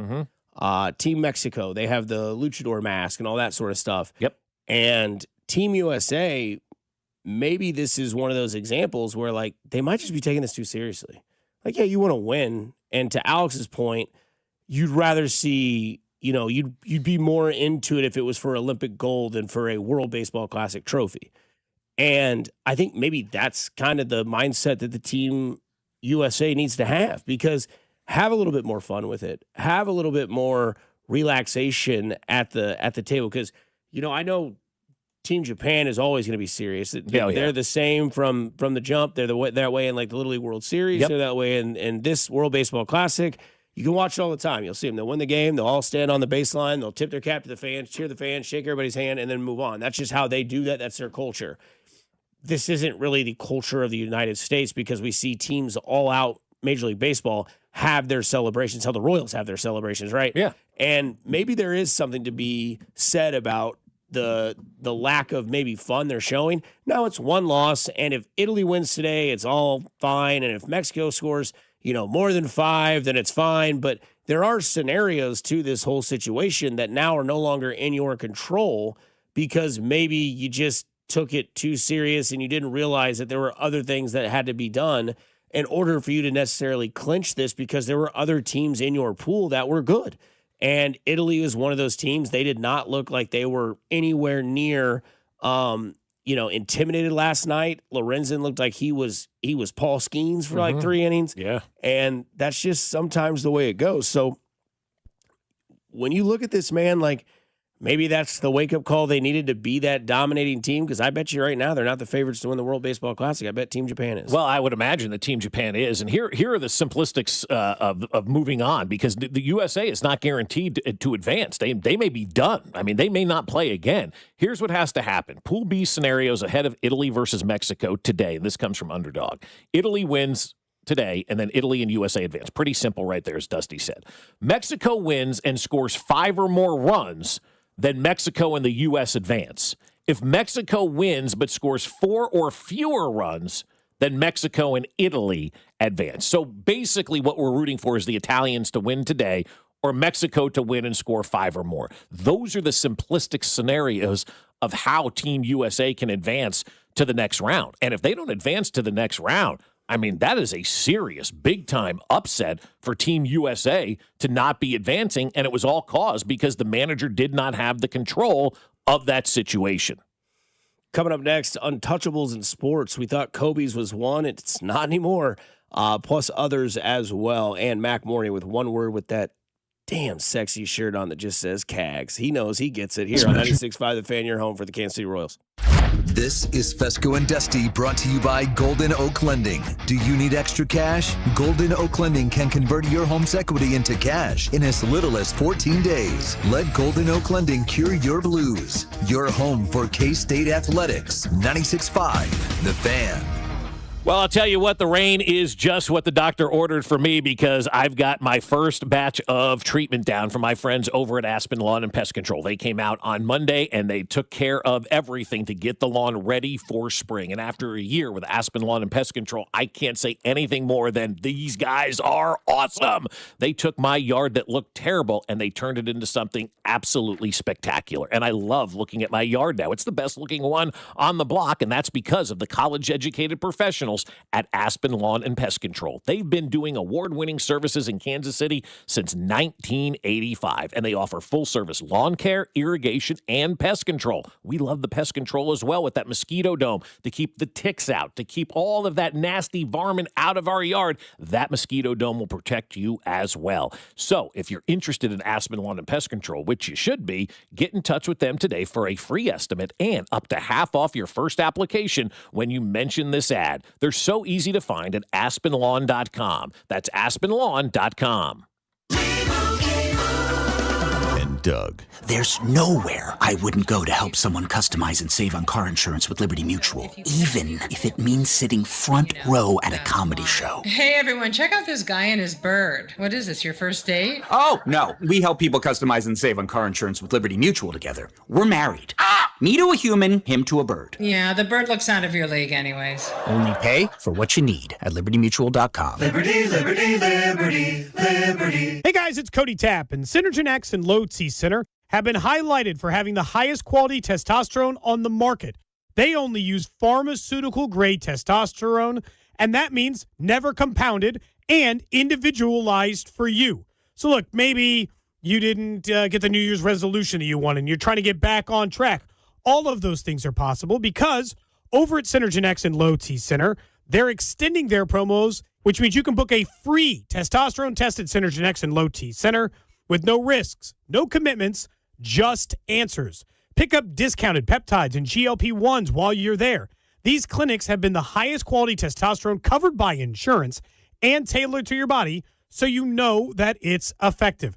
Don't wait any longer. Don't wait longer into the year, and get back to the regular you. That same workout, that same sex drive, and go to Synergen X and Low T Center. Go to synergenx.com or lowtcenter.com and book your free T-test today. By now, you've heard that Booth Creek Wagyu steaks and beef are the best tasting, most flavorful cuts you've ever had. And if you don't believe us, try it for free. Try Booth Creek Wagyu anytime at 95th and Knoll or 135th and Metcalf. Stop by our store and we'll prepare a free mouth-watering sample of your selected choice cut. Heart-healthy, low-cholesterol, authentic American, full-blooded Wagyu steaks and beef. We know you'll love it as much as we do. Crafted for exceptional beginnings. Join the Booth Creek Wagyu revolution at boothcreekwagyu.com.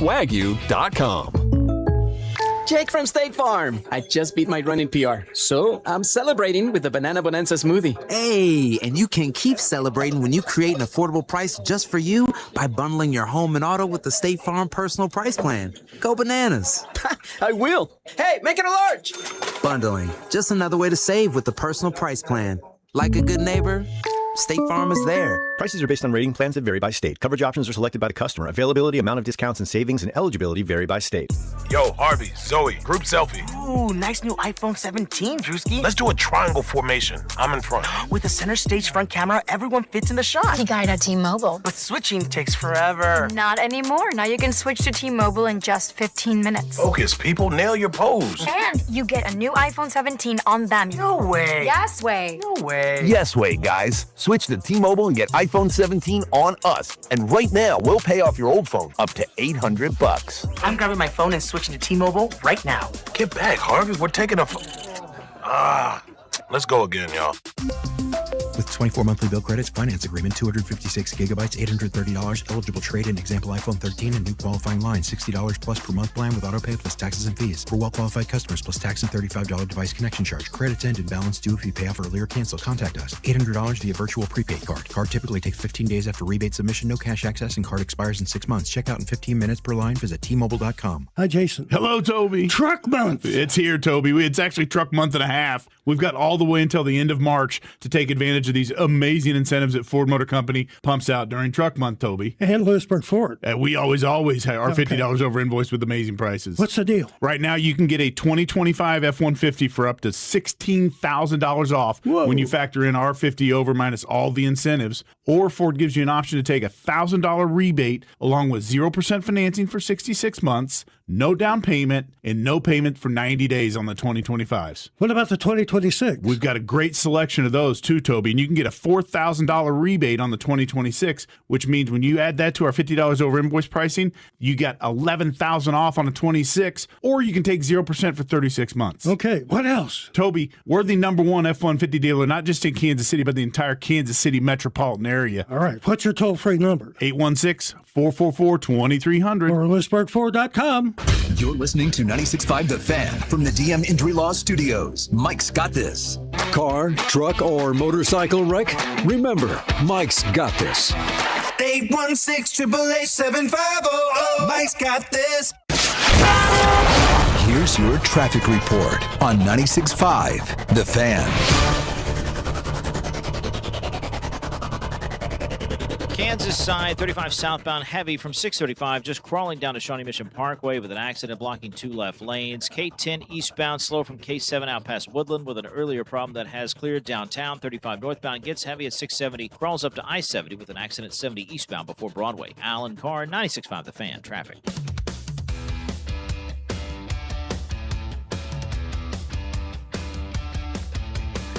Back at it here on 96.5 The Fan on a stormy Wednesday morning. Someone I didn't realize Vinny was playing for Italy. He is their team captain. Yes, team captain. And then it says the internet said he was born in Virginia. Yeah, but I mean, you can still have, obviously your heritage. I mean, you trace it back to your lineage, you know? I mean, A-Rod played for Team USA in the first World Baseball Classic and then played for, I believe, the Dominican Republic. Did he really? It was that or Puerto Rico. Puerto Rico, I would, yeah. I didn't know he did that. That's crazy. Yeah. Well, you do what you got to do. I mean, it's fine. I don't have any ill will. Right. Towards those guys for playing for their homeland. I mean, we're all from somewhere, right? I mean, if you were going to play for a team that wasn't the United States, what would you play for? Team Topeka. Topeka, okay. What about you, Mac? What's your heritage on this one? It don't exist. Yeah, right. Yeah. It's red, white, and blue. That's right. Yeah. What would be your heritage? What team? What Probably are you? Irish. Irish. Okay, that's a good one. They don't like Scottish and English. English, yeah. I'm Eastern European. They say, So. My dad always floated this term, white Russian. I'm like, that's a drink, Dad. But that was something he always told us. But now, I mean, my sister did the spit test. We found out we're 28.7% Ashkenazi Jewish. So I would say maybe I would play for Team Israel knowing that right now. There we go. That would be kind of fun. 28% isn't nothing. That's 28.7. It's a lot. That's sizable. It's sizable, Mac. It really is. We just found this out within the last 6 months. And so I'm like, I thought maybe 5% because my grandmother and kind of breaks down as you remove from generations. And so I thought, man, maybe 5-10% at most. And then almost 30% we found out. That's a lot. So, yeah, it's crazy when you think about it. So I think it's cool that guys get the opportunity to do that because if they didn't, we wouldn't be able to have a World Baseball Classic, you know? I'm loving it. Well, hello, everybody. Happy Wednesday. My bad. I thought we were pausing there. I No, it's fine. Yeah, no, I'm just done. The Fescoe and Dusty Wednesday poll on the Fan 965 on Twitter. What in sports shocked you the most from last night? Bam's 83, Team Italy over Team USA. Maxx Crosby going back to LA and that sort of drama. So 47 votes are in, 55.3%, 55 say Maxx Crosby going back to Las Vegas. Was fair. Yeah, I think that's biggest sports. Pretty shocking. Yeah, I mean it was huge, and 83 points is huge as well. But if you start to say shocking, like Bam Morris having 83 is shocking. The Raiders messing up is not shocking. I guess you could frame it that way. If you want to frame it that way. Oh, the Raiders were involved in something we've never seen in the NFL. Yeah, I'm not shocked by that. Like if somebody would have said which two teams were involved in a major trade and then it went sideways, Raiders would be at the top of the list, and the Ravens would, in my opinion, probably wouldn't be far behind. No, definitely not. Yeah, and I mean not only that, but I think the biggest part about the Bam 83 that's shocking is that it's him. And we had this conversation earlier, so if you missed it, now you're getting in your car. He's a good player. He's an all-star. Solid player. 83 points. 39 of 43 from the free throw line. Crazy. And had himself a night.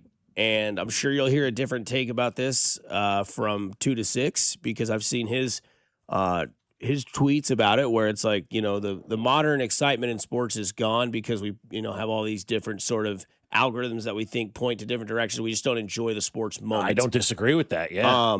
But this is one of those moments that maybe we can enjoy because maybe this will be something that will get, Adam Silver or Thomas Riddle, whatever you want to call that guy, a reason to kind of look more into his sport, whether that's 72 games, whether that's fixing load management, whether that's fixing how things are done in this game. Either way, congratulations to 83 points. That's an insane feat. But, I mean, I remember when Kobe scored 81. I watched the game, right? I'm in, nerd kid mode watching this guy who was the heir apparent to Jordan put up more points in a game than Jordan. And, Kobe put up 81. I was like, well, we'll never see an 80-point game in the NBA again. Well, we did. And I didn't know if we'd get there again. And I don't know about you guys about untouchables in sports. Obviously, baseball is flooded with them. Baseball's untouchable records look like probably your backyard this morning. But is there any sort of untouchables in sports that you guys can think of that, like record-wise, that you wouldn't think or you still don't think can be accomplished? Yeah, Lou Gehrig, or not Lou Gehrig, but Cal Ripken. Nobody's breaking that streak. That is the only, in my opinion, untouchable record in all of sports. Nobody is breaking that consecutive game streak. It just doesn't happen anymore. You want to take a shot at what it is? I know it's like 2,350 or something like that, but I mean it's 2,632. 632. So I was off by 300 games, a couple of years. It was off by a couple of years, right? That's never going to be broken. That to me is the only unbreakable record that we have seen. If we can see Bam Morris score 83 points, we're going to have more dudes do that. Somebody's going to shoot for the 100, and both teams are going to collude like they did last night. Yeah, I said it, colluded like they did last night because it was just a foul fest to get that guy to the line by both teams involved. I mean, Miami kept fouling to stop the clock to get the ball back. Washington kept fouling Bam. I mean, it was disgraceful kind of to watch the way that game kind of played out. And if that's what you say about fixing the NBA, I don't think Lord Voldemort or whatever you call him is going to. This is not even going to register for him. I don't even think it's going to register for him that there's a problem that this happened, unless it's again we can't see because we're blacked out on TV today for whatever reason. Weather. But the weather, I guess, is what it is. It's screwing with the guy to get a box. And so I think when you have a situation that gets a lot of national attention, and maybe if the Nationals start talking about it, like we got to fix this game or whatever, maybe it will pick up a little bit, but I don't know if an 83 point by, I don't want to use the term a no name, but not a common household guy for the normal sports fan who doesn't follow the NBA. It's like, I don't know if that's going to get them to change anything and to move forward with their league. Because I think they'll look at it from a league standpoint and go, cool, guy scored 83. People are talking about us. He had 31 in the first quarter, which was sick. Watching the highlights. Now that's impressive. It looked very impressive. It just scoring on all three levels, any which way, and you could tell.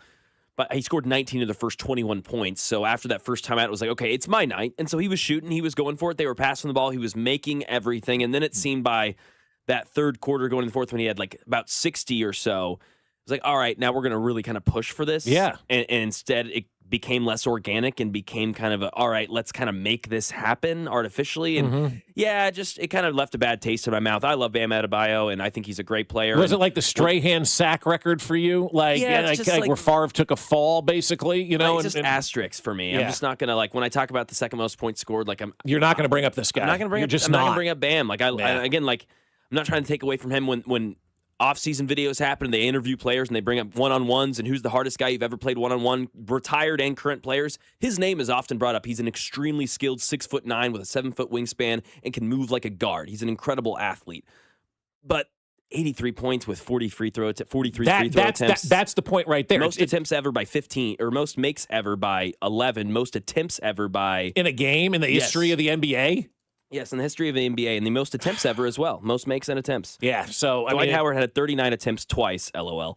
Bam had 43 attempts last night. The most makes ever were 28 free throws, and I believe it was 36 free throw makes last night, He blew that out of the water. Oh, yeah. I mean, like that right there, that's why, as you put in the doc, and I'm glad you did, because I looked at it as well, but you said it kind of feels meh for him to get those 83 points. And when you put it like that, he's just going to the line. He was a stat stuffer last night. He was a stat stuffer last night, and both teams played into that because they realized they were part of history. And so I think everybody it was a 30-point win for Miami, by the way. So there wasn't a whole lot to play for in this game. And so you started to see the foul fest at the end because I think both teams kind of got caught up in, what was going on out there. And I just think for me, I look at that and I go, you scored half your points basically from the free throw line. That really doesn't get me excited and make me go, ooh. For context, when Kobe scored 81, he was 18 of 20 at the free throw line rather than 36 of 43. There's 18 of 20 is half. Yeah, half. I mean, but that's also kind of a night. Like if you're scoring that many points, you're probably driving to the basket a lot, right? Free throws aren't. I was telling Dusty that because I think the connotation can go too far. Like the negative connotation can go overboard. Like free throws aren't a bad thing, right? That means you're being physical. Yeah. You're going to the You're lane. going to the lane and ones and all that kind all of that stuff. Sure. But yeah, 43. I mean, but the crazy. way that this one went down, you just watch it. They were just fouling him anywhere on the floor last night. And to your point, for 100 points, Wembanyama quoted last night, quote, "We play in a league where there are a ton of sources of inspiration to draw from." He's going to go for 100 points. I think he should. And if it was him that went for 83 last night, it would be a hell of a bigger story than Bam Morris going for 83 last night. So I hope Wemby does. Like, I hope he takes that kind of like a Mahomes type thing, and he writes it down and remembers it, and he goes out there and he dominates, because that would be a lot of fun to see him get 100 points in a game. The stat line for Bam Adebayo last night, 83, 9, and 3. Not passing much, obviously. Shouldn't. He was 20 of 43 from the field. He was 36 of 43 from free throw and 7 of 22 from the arc. The next highest points in the game were 12 by Davion Mitchell. I knew that there was something fishy with it because normally when I text Mac and I feel like I'm out of the text, I'm out of my mind with it. I was like, dude, this is crazy. He's got 70 points and he's already shot like 29 free throws. And Max just says, insane. So I'm like, normally it'd be like, if I was on the wrong side of Max take, it would have been like, yeah, but this is still like really impressive, dude. Like this is historic. Nah, I wasn't there. It was just, all right, cool. We're on the same page. All right, see you tomorrow. Like it was just one of those things where like, I don't know, man. It seems fishy. I don't like it. Here's unbreakable records in baseball if you wanted just a few that will never be broken. You said Cal's 2.632. Yeah. That won't. Pete Rose's hits will never be broken. That's 42.56. Who's next? Who's the closest active guy? I mean, I'd have to get on Baseball Reference. Career stolen bases, that'll never be broken by Ricky Henderson, 1,406. No one will ever get Bobby. No chance. No one will ever touch Joe DiMaggio's 56-game hit streak. I don't think so either. One, the talent's too good. The pressure of media is there. Back when DiMaggio was there, it might have been like one guy in a paper, the New York Post, being like, "What do you think, Joe? You're at 51 games. Doing all right? Yeah, you got Squirrely McDuck on the mound. I got to today." go home to Marilyn Monroe. I don't have time for this. And Dinky Donuts and all that good stuff that Joe hope- was involved in. You better hope Frank or JFK wasn't there. Single season walks, 232 for Barry Bonds in 2004. I don't know if we'll see that again, but again, Aaron Judge and Shohei Ohtani exist. Yeah, that may be broken by one of those guys. And then your pitching records, which are just dumb. These are obviously you'll never see again because of the way the game is played. Cy Young career wins 511. Cy Young career complete games 749. Career strikeouts, no one's touching Nolan Ryan with 5,714. Guys just don't pitch enough anymore. And then career no hitters, Nolan Ryan 7. Never won a Cy Young. Yeah, never won a Cy Young award. Yeah, it's crazy. Neither did Cy Young. Cy Young and Nolan Ryan never won the Cy Young award. True. One word. First name is blank, and he goes on a cruise. He goes on a Caribbean cruise. Katie Holmes. No. Are you listening? What's your least favorite thing about working with yourself? Body odor. You get one word. On the count of 3, name your favorite dinosaur. 1, 2, 3. Velociraptor. This is one word on Fescoe and Dusty. 1, 2, 3. Oatmeal raisin. 4256 for Pete Rose. Next is Ty Cobb. Yep. At 4189. Then it takes a big drop off to Hank Aaron at 3,700 around there. So huge gap there for Pete Rose. I bet he knew he was going to do that. Pete Rose did. Oh, of course. Ultimate cheater. A record that'll never be broken. Stupidest manager move of all time. How about Mark DeRosa thinking they're going to the quarterfinal? Ton of respect for Italy. It's weird. We want to win. We want to win this game, even though our tickets punched to the quarterfinals because Mexico plays Italy actually tomorrow. So the way the schedule lines up, this is an important game for us. Nolan McLean will start. He's on the bump and he's good to go. He's an absolute beast, and I expect him to throw the heck out of the ball. Yeah, bad malpractice is probably what you'll say with Mark DeRosa, because you got to know the scenarios, man. That is so important for how you finish a game. Guys, here are the scenarios tomorrow. Go home and get a good night's sleep. Hey, guys, we've already clinched. Hang out all night and party. Oh, we didn't clinch, and then we lost to Team Italy, so malpractice is the word that I will use.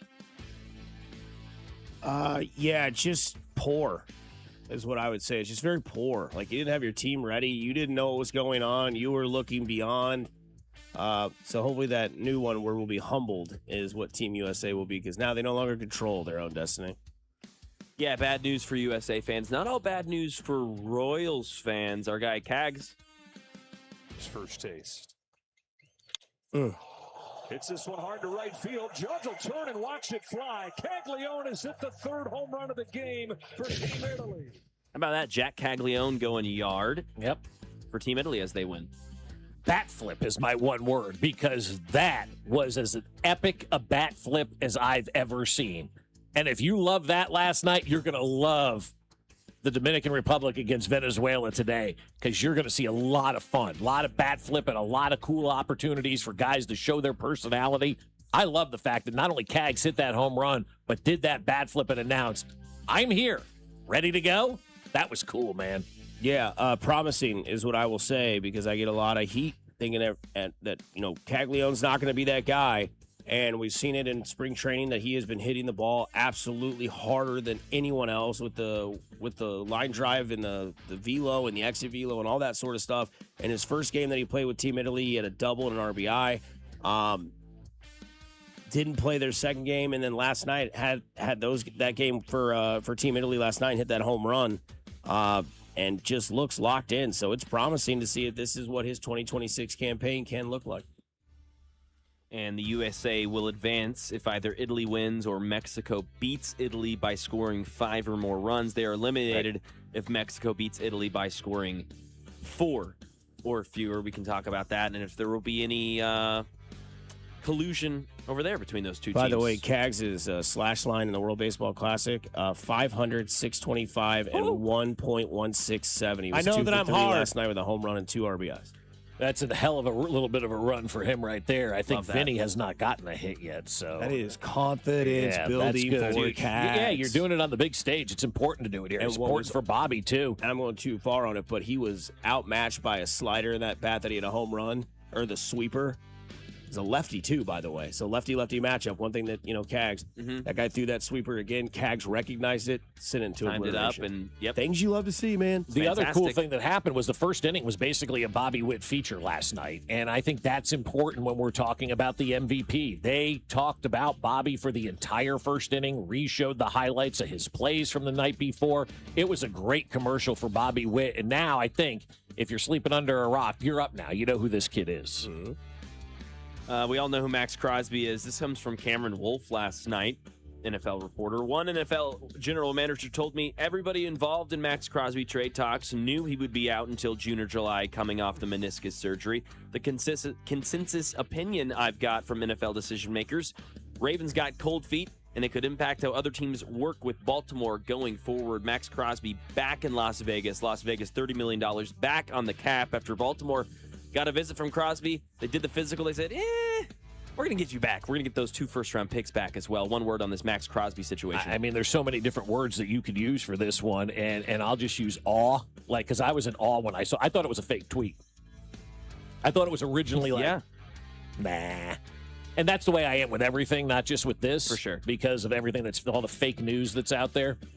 And so I was like, nah, that's fake. There's no chance. Oh, my God, this is real, right? And continues to go. What did Cameron Wolfe say? They got cold feet. I told you guys that last night. They got cold feet. They failed him on the physical. They did not want to bring him in here and give up that draft capital because now the news this morning from Diana Rossini, Trey Hendrickson's market has changed over the last 24 hours. You don't say. The Eagles, Colts, and the Ravens are now all making offers in an attempt to land the top free agent remaining on the board, and that is Trey Hendrickson. So now the Baltimore Ravens realize we don't have to give up a whole lot. Maybe we'll just go and bid on Maxx Crosby or not on Trey Hendrickson for a year, and we don't have to give up 2 first-round draft picks for a guy that we just got cold feet about. Yeah, my one word would just be strange. I don't know what physicals are in the NFL. I don't know what's going on, so it's just strange.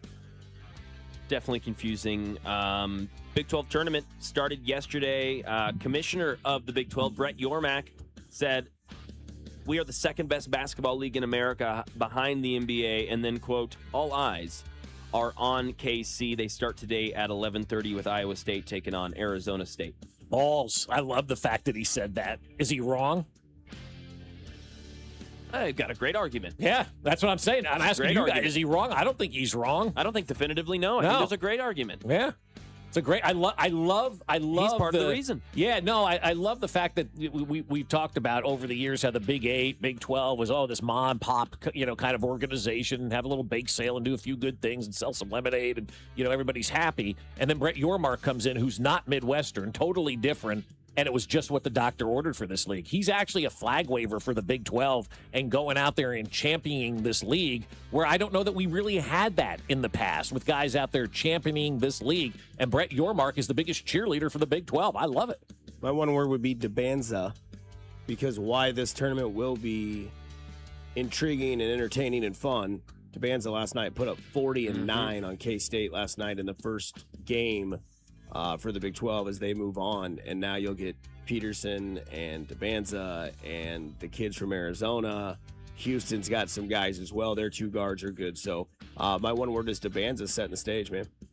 Yeah, the game was actually kind of close. It was close for a while. It was. My wife joined it late. She goes, "Oh, this is a blow." I go, "Actually, it's been a pretty good game for a while." It is okay. K-State almost put up 100 points. Yeah. 192 total points or something like that last night in that game. I saw a tweet from somebody who covers K-State, and they said that the coaches have been told they got to get all their stuff out by Friday.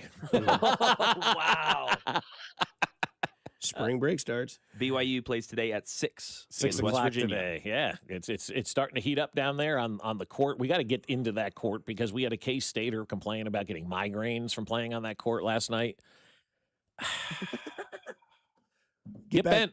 Yeah, get back into the Maxx Crosby stuff that happened yesterday with the Ravens and the Raiders. Can't make it up. It actually did happen, and we'll discuss here on 96.5 The Fan, your home for Kansas City sports. Fescoe and Dusty. Every Hardee's is closed. Well, that's done. Brought to you by Golden Oak Lending. Do you need extra cash? Golden Oak Lending can convert your home's equity into cash in as little as 14 days. Let Golden Oak Lending cure your blues. 96.5 The Fan. Well, I'll tell you, my friends over at QC Kinetics are ready to help you feel better. Yesterday was that beautiful day that we were all waiting for. You got outside, you played golf, maybe you played tennis, maybe you went out there, did some yard work. Oh, maybe you didn't because you have a sore elbow or a knee or a back that just won't let you do those great everyday activities. Well, QC Kinetics can help you, and it doesn't have to happen in an operating room. The QC Kinetics medical professionals use the latest regenerative treatments backed by real science, treatments that take the tiny, powerful healing tools inside your body and concentrate them right where you need relief. That's how QC Kinetics does it, and that's how over 40,000 people nationwide have gotten the relief that they've been looking for. No one signs up for feeling older faster, so find out if you're a candidate for QC Kinetics regenerative treatments. Your visit and consultation's free. Call them today at 816-412-6299. That's 816-412-6299. QC Kinetics off 435 in State Line and in Gladstone, 816-412-6299. Hey, it's Dusty Likens, and from changing seasons to unpredictable road conditions, having solid auto insurance gives you real peace of mind.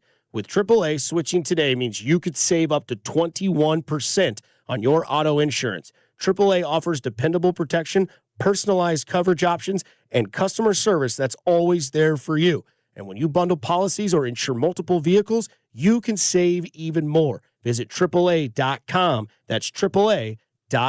Men, it's the new year, and for many of us, it's a time of deciding to make positive changes in our lives. This is Jeff for Heartland Men's Health, and if you're suffering with erectile dysfunction and are tired of the frustration and embarrassment ED causes, you should call Heartland Men's Health today, because there probably isn't a better resolution you can make than to be done with ED. You see, ED doesn't just affect you, it can also affect your partner, even if they don't talk about it. But here's some great news.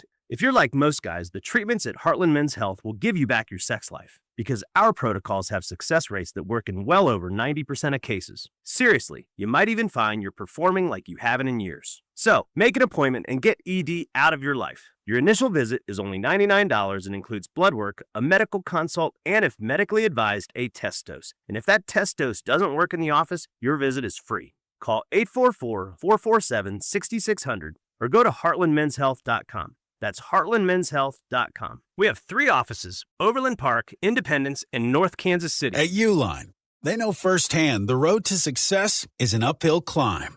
Uline started in the family basement, and through hard work is now North America's most trusted shipping and industrial supplier. They get what it means to have the support of reliable, hardworking partners. So they keep 41,000 items ready to ship. Whether your company is still in a basement office or expanding cross-country, Uline will be there on your road to success. Visit uline.com. Spreadsheets, clunky software, 100 different logins just to run your business? Ah. There's a better way. Odoo.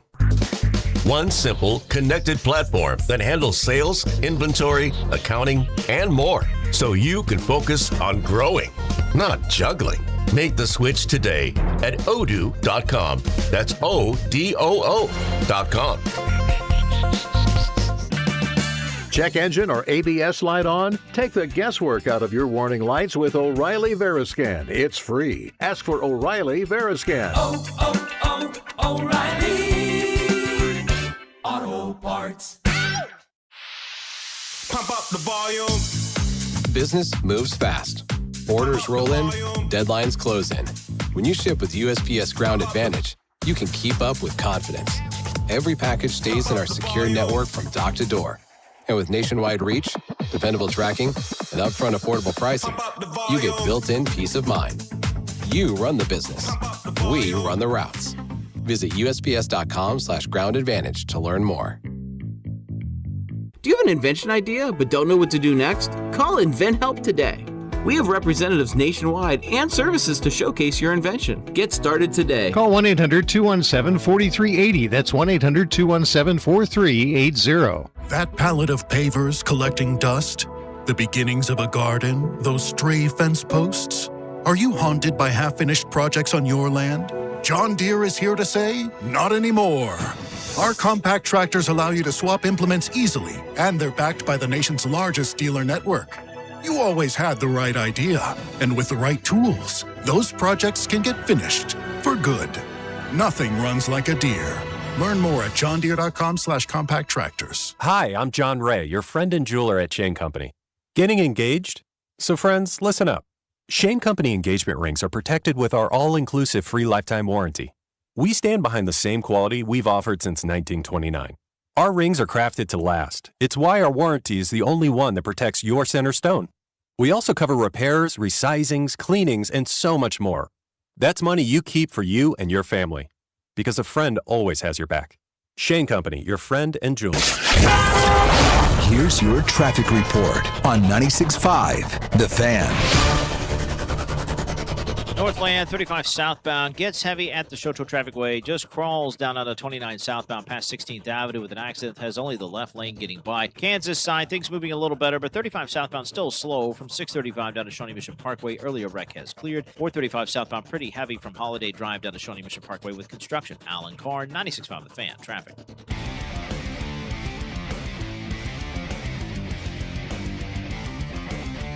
What a mess yesterday was weather-wise. Started off nice and warm and windy, and then it got pretty loud and haily. Is that a word? Got Todd Haley yesterday in the afternoon. Saw a bunch of weird-looking hail out there, like golf ball size and spiked, knocking windows out is what I saw as well. Call Window World. You thought that was wild, but wait. There's more. Bam Adebayo scores 83 points. Team USA loses to Team Italy. And Maxx Crosby. Good old Max. Because I remember when I brought this up like a month or so ago when his whole thing was starting to get cloudy. And I'm like, here's the soap opera of 2026's offseason. I said that. I didn't know it was going to play out like this. Nobody did, right? Like, nobody saw this coming. But it was... Maxx Crosby wants to be traded. Maxx Crosby wants to be a Raider. Maxx Crosby goes on Colin Cowherd and says, I'm in the Raiders facility. I've talked to Tom Brady. Then Jay Glazer's out here going, Max is, he's done with the Raiders. And then it's like, well, all these people talking, they don't know what they're talking about. And then it's Maxx Crosby's traded to the Ravens. And now it's Maxx Crosby's being sent back to Las Vegas due to the Ravens backing out of the deal because of a failed physical, according to them, which we don't know what that means. What do you know more of? What a physical is in the NFL or what a catch is in the NFL? We'll take your calls off the air. This comes from Cameron Wolf. One NFL general manager told me everybody involved in Maxx Crosby trade talks knew he would be out until June/July, coming off meniscus surgery. Consensus opinion I've got from NFL decision makers: Ravens got cold feet. It could impact how other teams work with Baltimore going forward. Then we got the IG picture yesterday of Maxx Crosby in the PJ, I guess, feet up. Socks on. Bob should have hated that photo. Feet off on an airplane. Private jet. You're okay with that. I'm okay. It's your jet. Yeah. It's yours. You're not Different flying rules. with Fair enough. So the rule is if you want to take your shoes off, people. if you want to take your shoes off on the plane, you need to have a private jet. Yeah, if you have the money to have a private jet, you can do what you want on it. When you're flying with 175 other people and you sit down next to somebody you don't know and take your shoes off, you're an ass. You can do what you want on it? I just want to win jet. On the private jet? Yeah, it's your jet. I'm just making sure. It's a private jet. Yeah, He's rocked up. He's thick. But on a public jet, no. If you're on United Airlines and you're flying to Chicago or whatever, you don't take your shoes off, you pig. You smell. It's just disgusting. So when we see this yesterday, it's crazy, right? Like Bob thought it was a fake tweet. We look at the parody accounts. We make sure it's not Adam Scheffler.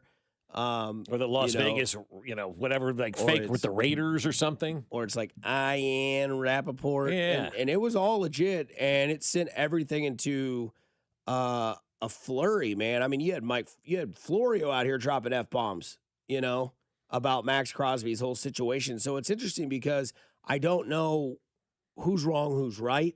because every 2 minutes it flips back and forth. Like Mac had said earlier that, Crosby was just on crutches and like the surgery and all this sort of stuff, and people knew about it, but yet then it's this, and the Raiders go out and spend $280 million in free agency, and now they just inherit $30 more million back. Yet they change all that defensively, and now they gain another pass rusher, even though they've already had this pass rusher. Maxx Crosby been announced today that he is back at the facility moving forward and plans to play with the Raiders. Yeah, well, he doesn't really have a choice right now. If you want to play football this year, this is going to be where it's at, and nobody else is going to make an offer. I was talking to one executive yesterday around the league, and it's like nobody has any money now. It's all been spent. I mean, I said maybe the Chiefs should offer a 7th-round draft pick for Maxx Crosby. The response back, I got no money. So everybody's allocated their funds already, because that's what happened on Monday. You started to allocate all your funds. You've signed your free agents based on this being, a done deal and moving on. And now all of a sudden you're like, what are we going to do about it? And it's going to be up to the Raiders now. They're going to have to try to figure this thing out, because they extended like $249 million in contracts over the last 2 days. And when you extend that kind of money in contracts, and when you put that money out there, you've been spoken for. And now they've got to figure out a way to finagle it to get Maxx Crosby back and under that, unless they find a way to trade him and somebody does come up with money. But no team in the league right now has got this. And, my tinfoil hat, which I did text to an executive yesterday, there's a tinfoil hat. Here's what I think. I believe they got cold feet. And Cameron Wolf's now saying it. Talked to an NFL player yesterday. Said, they do this a lot, especially at the combine.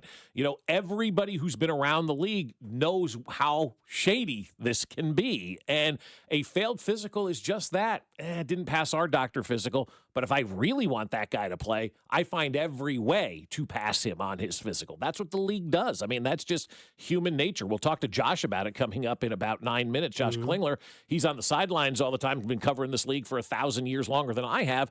This is the stuff that these teams do to finagle what they need to get done. And so they got cold feet. Fail is physical. Well, which doctor failed him? Our team doctor did. He didn't pass our physical. And if you don't pass their physical, then you fail. And there's nothing anybody can really do, I don't believe, to argue that, because our team doctor looked at it and he didn't feel comfortable. It's like having a plate of food. You may like what's on that plate. I may not like what's on that plate. But I can't tell you not to like that because I don't like that, and you shouldn't tell me to like it because you like it. If a doctor sees something he doesn't like, then he can go out there and say, because, the team, if you can find anything, we want out of this. We got to get out of this. We don't like this trade right now. Help us get out of this. Sore meniscus out, and that's all it takes, guys. It's simple as that. There's no standardized physicals in the NFL. Who do you think is, I guess, hurt more by this, like as a reputation type thing, Crosby or the Ravens? Oh, the Ravens. No, I don't think Crosby's at fault at all in this. He didn't do anything. But his reputation is what he said, and his reputation is completely hurt. You think so? I don't he's having PR. He's having his agent or his trainer come out or his doctor come out and say, "Oh, rehab's great. Don't worry, he's fine." I mean, he's having to really play like, "Oh, I'm okay." Well, I don't think that's his reputation. I think that's his injury. Like, I don't think his reputation, because he didn't do it. It's not like he went to Baltimore and said, "Get me the hell out of here and send me back." Yeah. Like, he didn't do that. So I don't think his reputation is tarnished at all. He didn't do anything in this. He's just, quite honestly, an innocent bystander.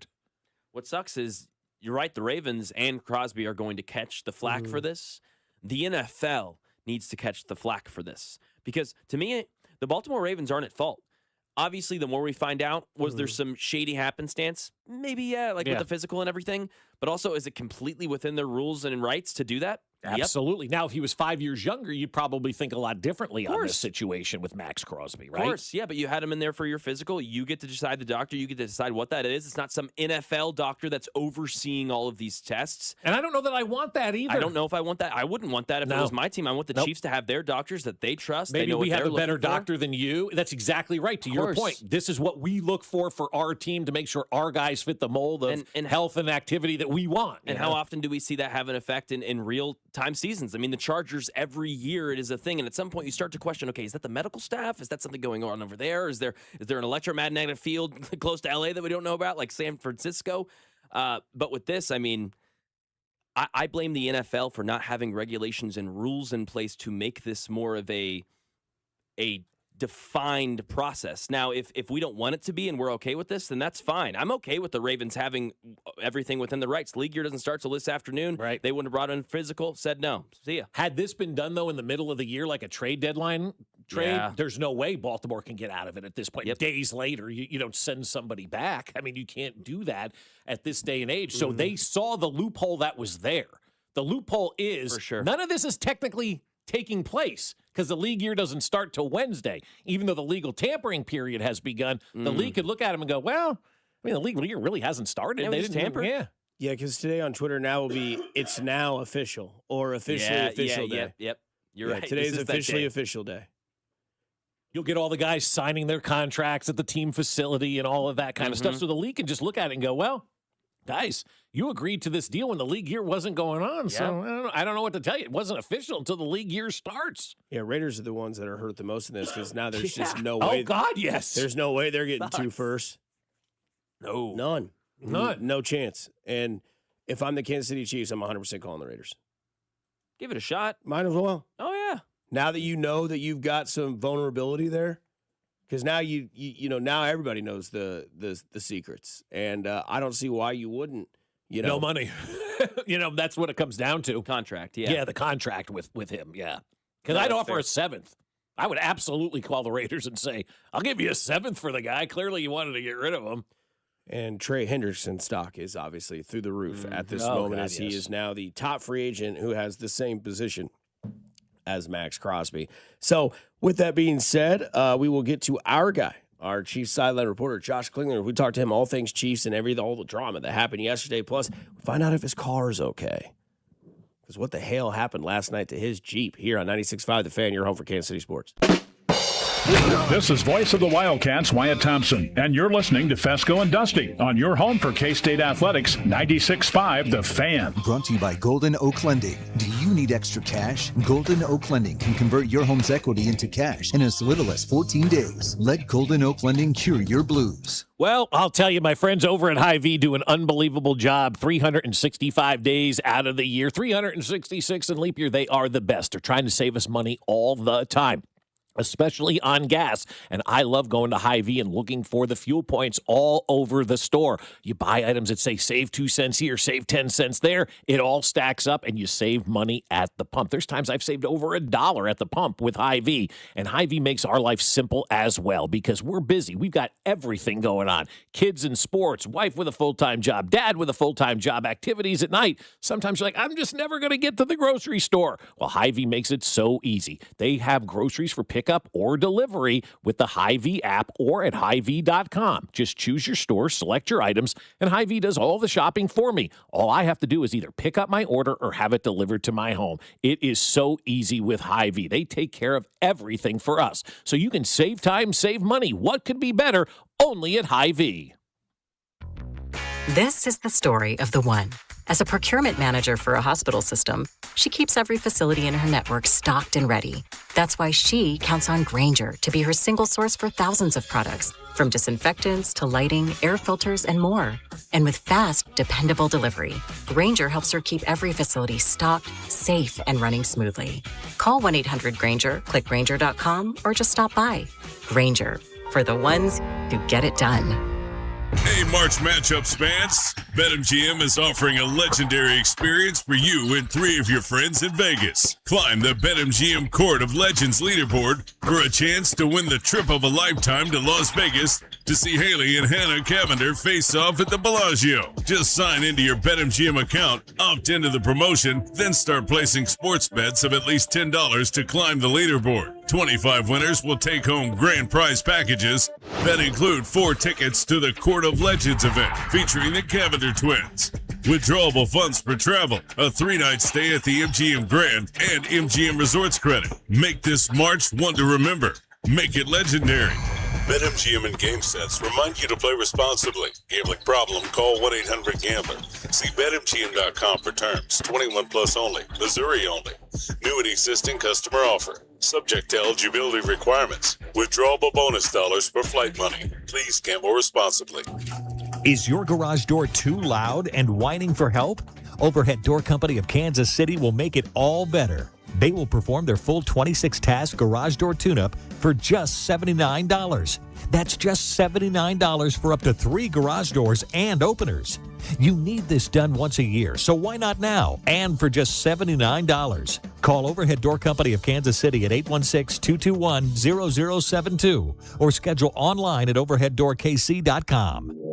Coming to Kansas City, the NAIA Men's College Basketball Championship.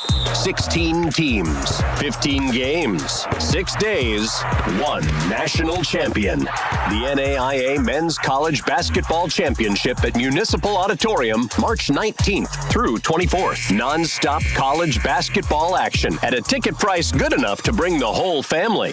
Get your tickets now at naiahoops.com.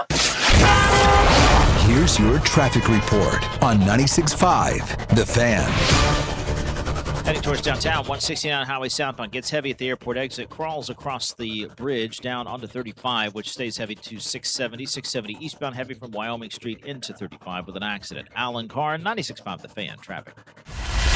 Look out for Max Minute on Twitter, Instagram, and YouTube Shorts every Monday, Wednesday, and Friday. This is Kansas City's FM sports station, 96.5 The Fan, KFNC FM and AM, HD1 and HD2, Kansas City, an Odyssey sports station. He's traded sleep for tennis elbow and Bob for high school kids. That's John Klinger. But he's still the best in the business down there on the sidelines. Let's go to the sideline. There's Josh Klinger. It's Watson. Yeah, twice tonight. Justin Watson gets the big play. Jalen Watson gets the big play. Here's Chiefs Radio Network sideline reporter Josh Klingler with Fescoe and Dusty on your home for Chiefs football. 96.5 The Fan. Breaking news at the NFL. You can't make this bleep up. Ravens and Trey Hendrickson reached agreement on a 4-year, $112 million contract.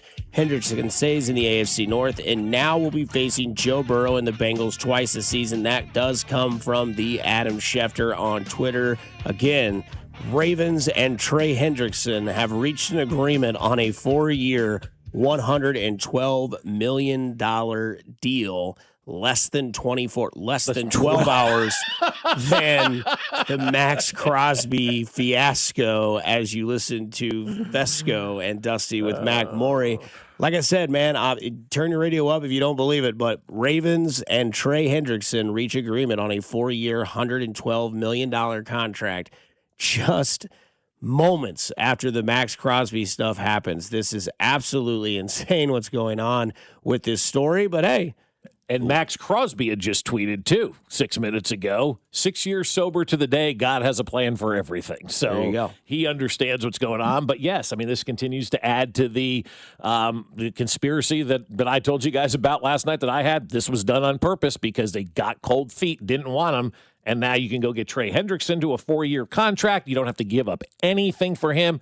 And now, like, if you're Joe Burrow, you can't be happy with this, that this guy's going to go against you twice a year. Kling, it's a good thing you passed your physical for the sideline reporting, or you'd be back where I'm at, and I'd be back where I was at.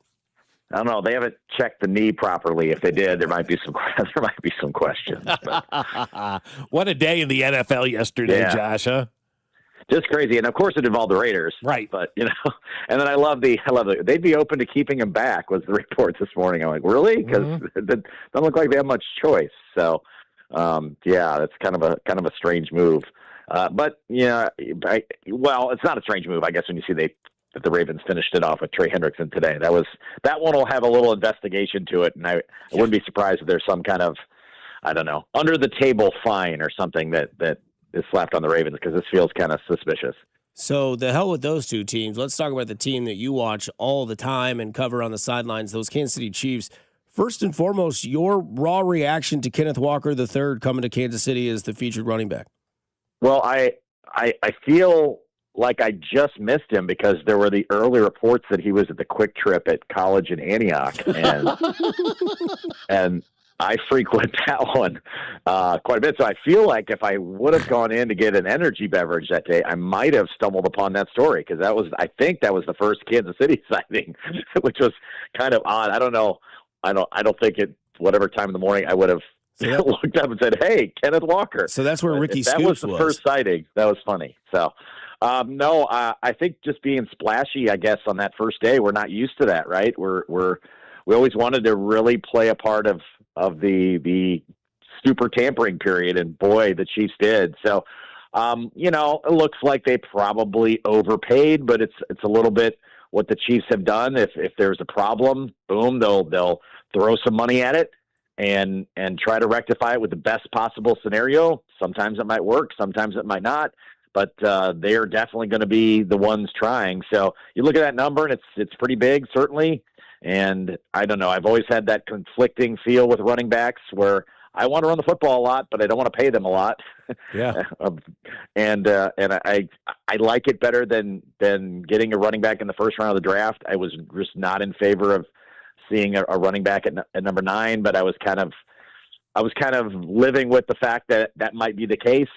I guess if you believe the rumblings, they're all thinking that Jeremiah Love's going to be gone before 9, and so the teams that were looking at running backs, maybe Saints and Chiefs, went out and did it in free agency. That's the price you got to pay when you do that, but I think he's certainly going to be one that fits into this offense awfully well. And so not my money, not my salary cap. You figure it out. They can afford it. They believe they can afford it. So I think it's going to be a good fit football wise, though. Yeah, I do too, Josh. And I guess I take a different approach on this one. I look at his average salary with the guaranteed money, and it's under $10 million a year. And then I go one step further, and I don't look at him as a running back. I look at him as another offensive weapon for this team. And getting an offensive weapon for Patrick Mahomes at under $10 million a year feels like a win to me. Yeah, certainly so. And then we'll see how they end up kind of complimenting him too, or maybe they don't. I don't know. There's a belief he could be a 3-down guy. I still think the Chiefs will probably go and figure out some other avenues around him. But no, I think you need to get playmakers for Patrick Mahomes. You certainly need to get one out of the backfield that's a playmaker. I think that was a glaring weakness that this team had last year. It's no secret.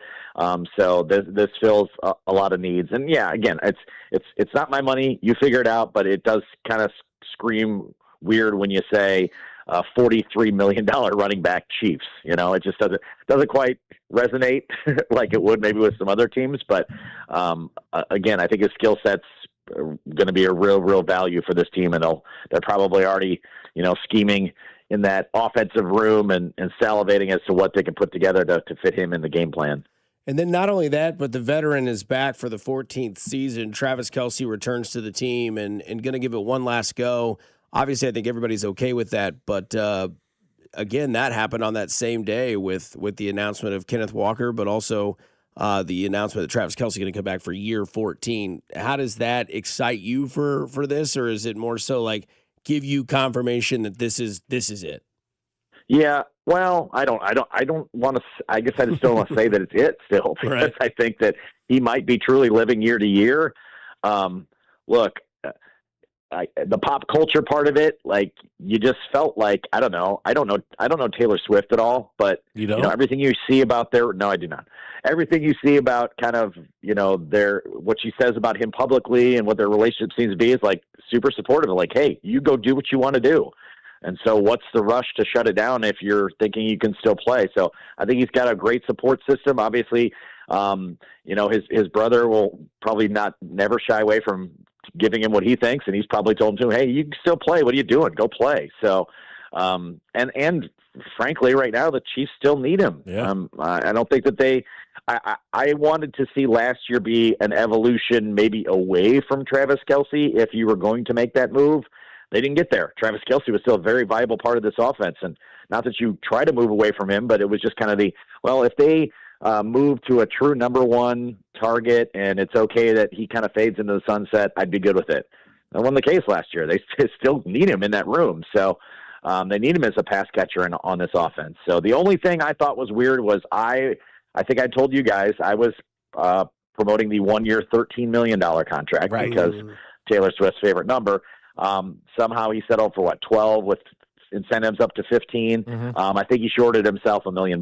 Yeah, I think he probably did as well. But it's not just the tight ends that are lacking talent. What is going on with the wide receiver position, and who are you counting on this year other than Tyquan Thornton?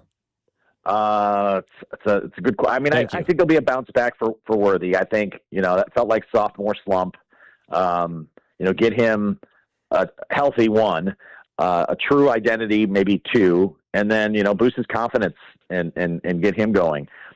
Rashee Rice, I have no idea. Like, there's been no discussion. Is this tabloid fodder? Is this a real NFL issue? Are they preparing for those things? I don't know. So at this point in time, he's playing. You get him out here, he's ready to go. Tyquan Thornton, I thought, was a nice, sneaky little signing as well. Pay a guy $5.5 million to be the 4th receiver, 3rd receiver, whatever he fits in. I would love to see him get maybe more maybe total opportunities.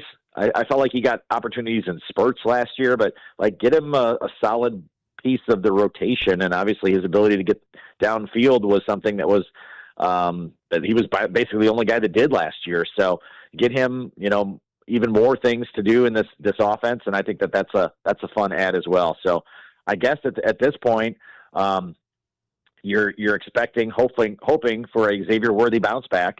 Rice to just be out there the entire season. Tyquan Thornton to take a step, and then maybe there's somebody still in the draft. And whatever, Jalen Royals had a redshirt season last year. Well, the redshirt's got to come off. So. Yeah. Let's see what he can do with some real opportunities as well. And then again, I mean, would any of us be shocked if there's a wide receiver in the draft? No. So maybe not. Maybe it's not even the first pick. But if they don't get another pass catcher, I'd be shocked, because we see this team always thinking about loading on offense if there's a playmaker available.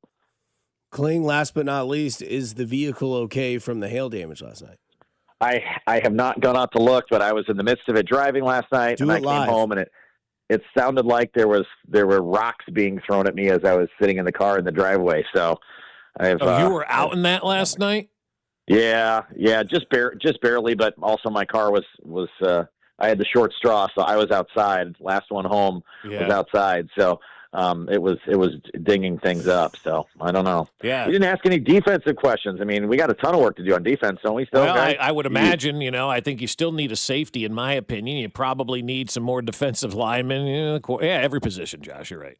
So it seems like this could be like that draft that hauled in all the DBs the last go around. Maybe be drafting a whole ton of corners and safeties. So. Anything's possible in the draft, but I think corner and safety, you're probably going to see a bunch of new faces that we'll have to learn here shortly.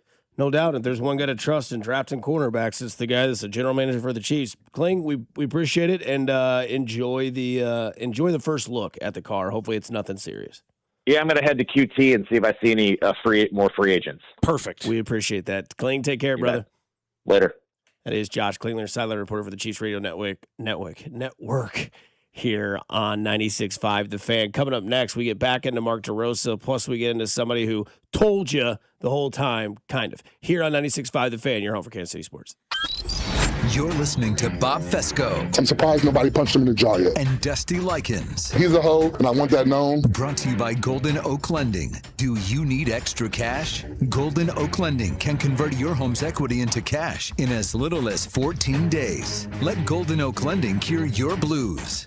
Your home for Kansas City sports. 96.5 The Fan. Well, I'll tell you, if you didn't get an opportunity to take advantage of yesterday's weather outside because you're nursing some pain, well, I've got the solution for you. If you have joint pain in your knees, in your back, in your elbow, anywhere, you have the opportunity to get that fixed with my friends over at QC Kinetics. And the best part about it is you don't have to undergo surgery. You don't have meds that you have to take all the time. And there's no long recovery when you talk to my friends at QC Kinetics, because the QC Kinetics medical professionals use the latest regenerative treatments backed by real science, treatments that take the tiny, powerful healing tools inside your body and concentrate them right where you need that relief. And the sooner you start treatment, the sooner inflammation eases and the sooner joint damage slows down, because no one signs up for feeling older faster than they should. So find out if you're a candidate for QC Kinetics regenerative treatments. Your visit and consultation's free. Call today at 816-412-6299. That's 816-412-6299. QC Kinetics off 435 in State Line and in Gladstone, 816-412-6299. It's tournament time. And this March, Fanatic Sportsbook has 10 times the rewards. Starting round 1, we're giving you 10 profit boosts every single tournament game day. That means first round, second round, round of 16, all the way down to the last 4 in the national championship. 10 chances every game day to level up your winnings. But that's not all. You'll earn up to 10% fan cash back on all your bets, which you can use on anything at Fanatics. We're talking team gear, tickets, collectibles, and a whole lot more. Plus, if you're new to Fanatics Sportsbook, you can get $200 instantly in fan cash when you bet $5. It's time to shoot your shot. The tournament hits different at Fanatics Sportsbook. Must be 21 plus. Gambling problem? Call 1-800-GAMBLER. Offer not available in all states. Terms apply. See Fanatics Sportsbook app. If you own a small business, the pressure never lets up. Something's always coming at you. That's why business owners turn to LendSeek for funding. I don't need promises. I need options. LendSeek's AI platform showed me real funding choices. Now I can cover payroll, handle taxes, and go after growth opportunities without the daily stress. Up to $5 million with funding in as fast as 24 hours. No upfront costs. No prepayment penalties. Start ready, stay ready. LendSeek.com. LendSeek.com. Wesley Financial Group is not a law firm, and Chuck McDowell, definitely not an attorney. This is Chuck. Do you feel stupid for buying a timeshare? Don't. It's not your fault. You were most likely told you could rent it, and it was a great financial investment. And the deal was available today only. If this happened to you, contact your resort or Wesley Financial Group for help today. Call Wesley now for your free exit information kit. 800-939-1441. 800-939-1441. You know that Chick-fil-A sells more than chicken, right? Hello, my name is Jaleesa, and a little thing I love about the Chick-fil-A sausage, egg, and cheese biscuit is how it's all of my favorite breakfast items in one good bite. That fluffy egg, that melty cheese with that perfectly grilled sausage. It just gives you that warmth, that comfort food that you love. It is the best possible option for a classic breakfast. Comfort is calling. Order a Chick-fil-A sausage, egg, and cheese biscuit with Simply Orange Juice on the Chick-fil-A app today. Real guests paid for their testimonial. Spring deals are popping up early at Lowe's. Right now, get 4 bags of Stay Green 2 cubic foot mulch for just $10. Plus, save $20 on an Ego 56-volt string trimmer, now just $199. Spring starts better when you save early. Don't miss out. Our best lineup is here at Lowe's. Valid through 3/18. Mulch offer excludes Hawaii. Selection varies by location. While supplies last. By now, you've heard that Booth Creek Wagyu steaks and beef are the best tasting, most flavorful cuts you've ever had. And if you don't believe us, try it for free. Try Booth Creek Wagyu anytime at 95th and Knoll or 135th and Metcalf. Stop by our store and we'll prepare a free mouth-watering sample of your selected choice cut. Heart-healthy, low cholesterol, authentic American, full-blooded Wagyu steaks and beef. We know you'll love it as much as we do. Crafted for exceptional beginnings. Join the Booth Creek Wagyu revolution at boothcreekwagyu.com. You're listening to 96.5 The Fan from the DM Injury Law Studios. Mike's got this. Car, truck, or motorcycle wreck? Remember, Mike's got this. 816-888-7500. Mike's got this. Here's your traffic report on 96.5 The Fan. Heading out of downtown, 670 westbound, heavy from 35 to the state line with an accident. Kansas side, 435 southbound, heavy from Wood End down to Shawnee Mission Parkway with construction. Alan Carr, 96.5 The Fan, traffic.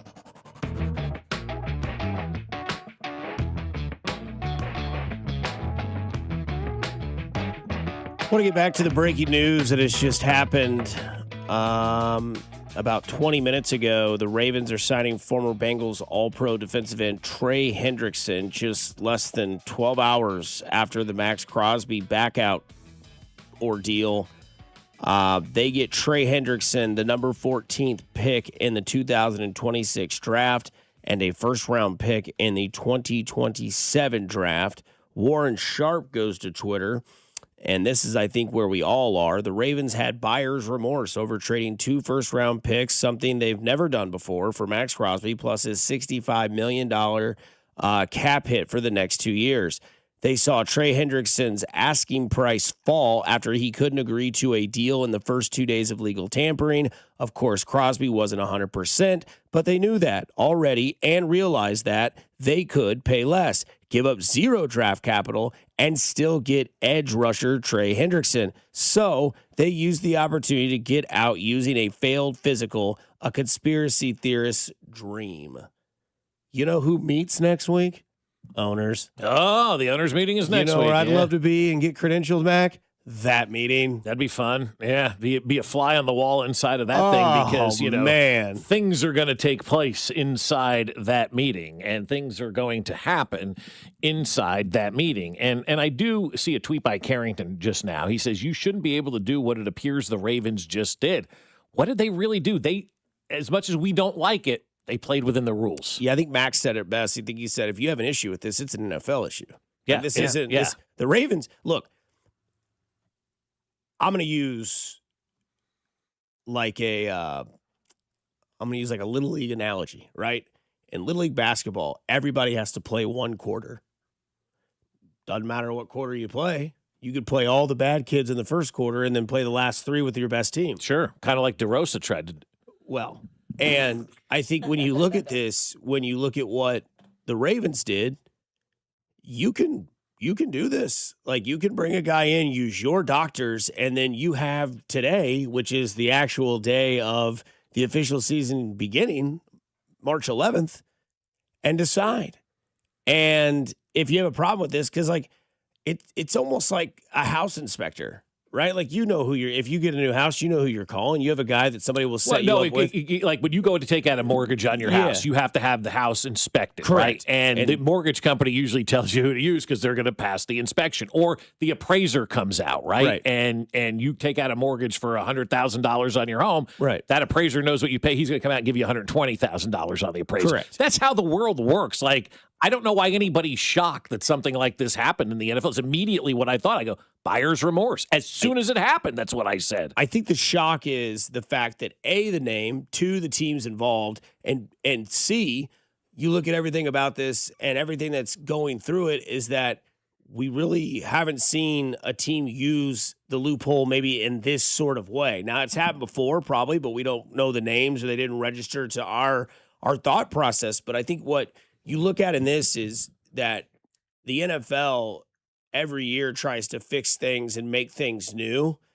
And while they do that, there are smart people in front offices that go back and look at things like, hey, come here real quick. Did you know that you could do this? And it's like, no. It's like, yeah, we can bring a guy in and we can say that we're interested in signing him. We're give up all this stuff. But again, like if we get the package on delivery and we look at it and we're like, no, I don't really want that anymore. I'm going to send that back and I've got at least 48 hours to get my full refund. Then you can do it. So the Ravens technically aren't cheating. Is it scumbaggy?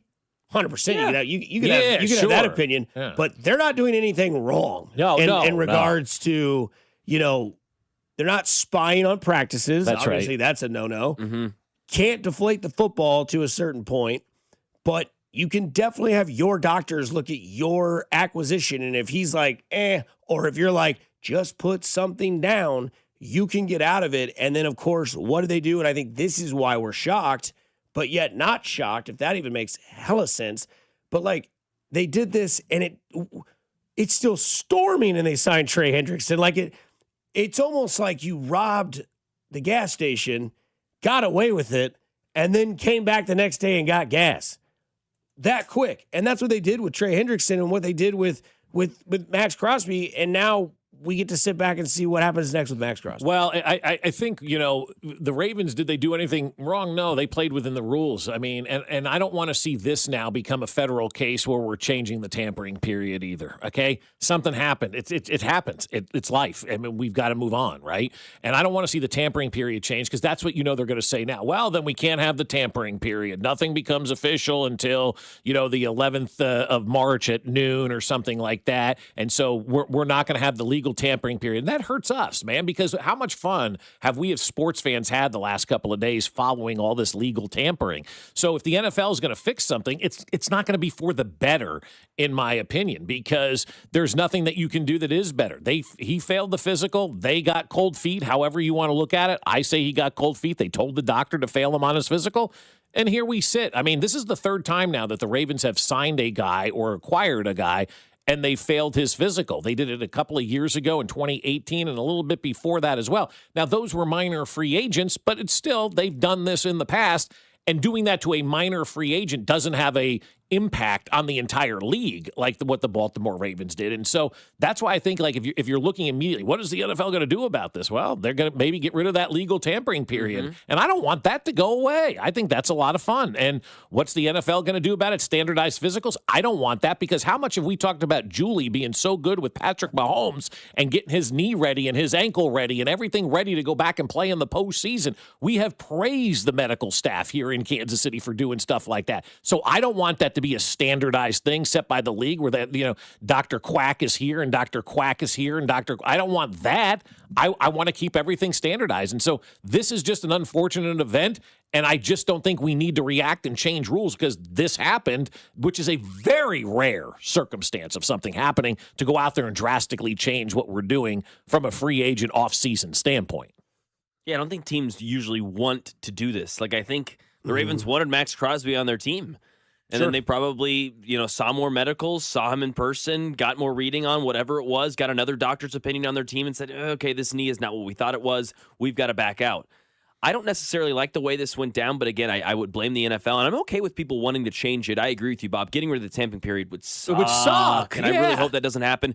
And yeah, you can't have NFL doctors. You have to have your own team's doctors, your own medical practices, and this is kind of the way we do it, and this is how we take care of certain surgeries and rehab and all the philosophies that go into that sort of thing. That's team-specific, and it should say that way. Maybe it's a... And some teams invest more into that, 100%. Too. And maybe it's you have to send your doctor to their site and do a physical there before a trade's ever done, and then the trade's finalized once a physical's done. Like before, like I don't know. Well, this wasn't technically finalized. I know it wasn't finalized. That's what I'm saying. Yeah. Like maybe it's before it's even reported. The physical's already done, and then it's reported, and like the trade's actually done because all T's have been, crossed and I's have been dotted, and all those sorts of things. But this is the guy in your fantasy football league who drops everybody when he's eliminated from the playoffs, and you're like, hey, dude, that's super douchey and lame. Like that's really not cool. It's ruining the league. It's really not fun. But it's against the rules. Yeah. Did you put in your rules? Yeah. And then you, as a league commissioner, have to go, okay, hey, guys, my bad. We have this guy in the league who's just going to do stuff that sucks, apparently. But it's on me. It's on me. I run this league. I've got to have better due diligence and look at the rule book and make this thing airtight. And if that's what they do, that's what they need to do. But it's not on Baltimore. It's not on Baltimore at all. And I'm not for more rules. I'm not a big let's add more rules and make things harder than they have to be because we had something like this happen, which this is great gossip, guys. At the end of the day, you really weren't impacted because it never became official. But you are impacted. And the Raiders are impacted. They've had to put out statements to their players. Hey, we're not taking back any contract offer we made because they just spent like $250 million over the last 2 days because they've got to get up to that 90% threshold where they've been lacking at money. So they went out and spent everything. And now it does. It creates a very tough situation for the Raiders from a roster standpoint. It's going to be awkward for about 5-10 minutes with Maxx Crosby. The players, I don't think, will be awkward with it. Just around the management, you don't have to look at them, go in the weight room and do your thing. So I think they're going to be able to get past all of that. But I just don't need a whole revision of the NFL offseason because of this. And I think that would be a bad thing to do because the NFL offseason has created so much fun for the fans. And so the only two things that I can think of right now would hurt the league. The doctors being centralized, I'm not a fan of, and changing the NFL tampering period. I'm not a fan of that either. I like where it's at right now. Yeah, I think it affected more than you might think. I mean, it affected other teams involved. It affected, draft processes. It affected, obviously, Cincinnati and now Baltimore again and the Raiders as well. How did it affect draft? Well, I mean, if you're the Raiders and you're going to go to the draft with this, and now you're not going to go get defensive young players because you just went out and spent $281 million in free agency on a bunch of defensive players. Yeah. Now you're paying all those guys on contracts, whereas like before you might be able to find some of those guys in the draft. You look at the Cincinnati Bengals. Now their draft is now flipped because now they probably knew they were going without Trey that guy Anderson wasn't going back anywhere. there. Yeah. But what they got from the Raiders or what they got from the Ravens for that now has fluctuated where there you go. Because now they don't have the 14th pick overall anymore. Now the Ravens have the 14th pick in the draft. So it's kind of like interesting or I guess the Cincinnati Bengals have the Ravens pick in the draft now. So now that Why do the changes. Cincinnati Bengals have the Ravens pick? Didn't they trade Free agent. Free agent. Okay, sorry. Yep. I thought they got the 14th pick when I read that tweet earlier. Yeah, no, it's a free agent, 4-year deal. 4 years for $120 million or something like that's a lot of money. I'd like to see what the guaranteed money is for Trey Hendrickson, but for a 31-year-old, for a 31-year-old, that's a high price to pay. Kept your picks. You kept your picks, and again, that's why I need to see the guaranteed money and what the out clauses are and when they can move on from this thing. Because the 114 that pops, how much is guaranteed, how many years are guaranteed, and we'll really figure out what the length of that contract is. But even if it's a 2-year, $60+ million guarantee, that's a lot of dough for the next 2 years for a 31-year-old defensive end. Like Trey Hendrickson's going to have a lot of pressure on him this year to go out there and to dominate. Maybe team, who are you looking at? Well, Japan is really good. We all know that when you talk about Yamamoto and Otani and Muni Murakami, who we signed this winter. They're going to be very, very tough. But, the Dominican, always very, very tough. Venezuela, always very, very tough. Do not count out Team Italy. They are scary, only because they have the type of offense that can score a lot of runs. And when you talk about, Vinny Pasquantino, Sam Antonacci, Jack Caglione, they've got a very potent lineup. And so there's going to be one team that kind of surprises everybody. Mexico, they're not bad. And when you get into a 7-game competition, you guys know baseball better than anybody. Anything can happen. And you get a team that gets hot and reels off a couple of wins, and now they start believing. It could be really good. But Team Italy is going to be tough. Japan, obviously, is going to be tough. So it's going to be a great tournament. That is Gene Watson there when we had him on, I believe, last week. Talking about the World Baseball Classic. And I think that when you look at last night's game, there was one team that just wanted it more than the other team. And that goes to the manager. I think Mark DeRosa is about as good as a leader for the USA team as Zach Johnson was for the United States in the Ryder Cup the last time they had it. Just an absolute failure of a leader. He should get all the scrutiny he should. I mean, you sit Bobby Witt Jr. in game 2. Obviously, it didn't matter. Your pitching matchups don't make sense. Last night didn't make sense, and then you thought that your ticket was punched, and it wasn't. You say you misspoke, but you didn't misspoke. Ton of respect for Italy. It's weird. We want to win. We want to win this game, even though our ticket's punched to the quarterfinals, because Mexico plays Italy actually tomorrow. So the way the schedule lines up, this is an important game for us. Nolan McLean will start. He's on the bump and he's good to go. He's an absolute beast, and I expect him to throw the heck out of him. So, that's part of the reason why you just didn't have your team prepared. And, they say a lot of times that managers don't do a lot in the baseball season. They do a lot more when it comes to playoff baseball. This is basically playoff baseball, and that manager is over his head and doesn't know what he's doing, and he set his team up for it. Now, here I will also say this. The players have to play. Absolutely, they have to play. Those are all superstars. Judge had a moment again last night where he could have done something. Well, they said it was like postseason baseball in March, so that's why he struck out. So there are other obstacles to this, but players have to perform against a team that they are better than. Like and I'm not taking a shot at Michael Lorenzen, but I'm sorry, Michael Lorenzen should not be out there mowing down Team USA. Shoving it. This was a massive upset, maybe the biggest in the World Baseball Classic. I'm not the one with that original take. But that was a complete puke job last night. But we're all, I think, like with mixed emotions, at least here locally, because you saw Jack Caglione hit a home run last night. You saw Bobby Witt Jr. all over the place last night when it came to the base path. And that was fun to watch. But then when you go back and you hone in like your red, white, and blue, you're like, now there's a chance, because there's a scenario that if Italy loses and Mexico wins 4-0, the United States is out. Yeah, the United States may be done playing in this World Baseball Classic. And I don't know if the United States really understood, or Mark Rosa really understood what was going on, because when that game started last night, I was really excited with Rosenthal talking about how the guys bonded on the night before, and they hung out in the clubhouse till all hours of the morning, and it was like old school baseball. I'm like, man, that's awesome. They got old school baseball back.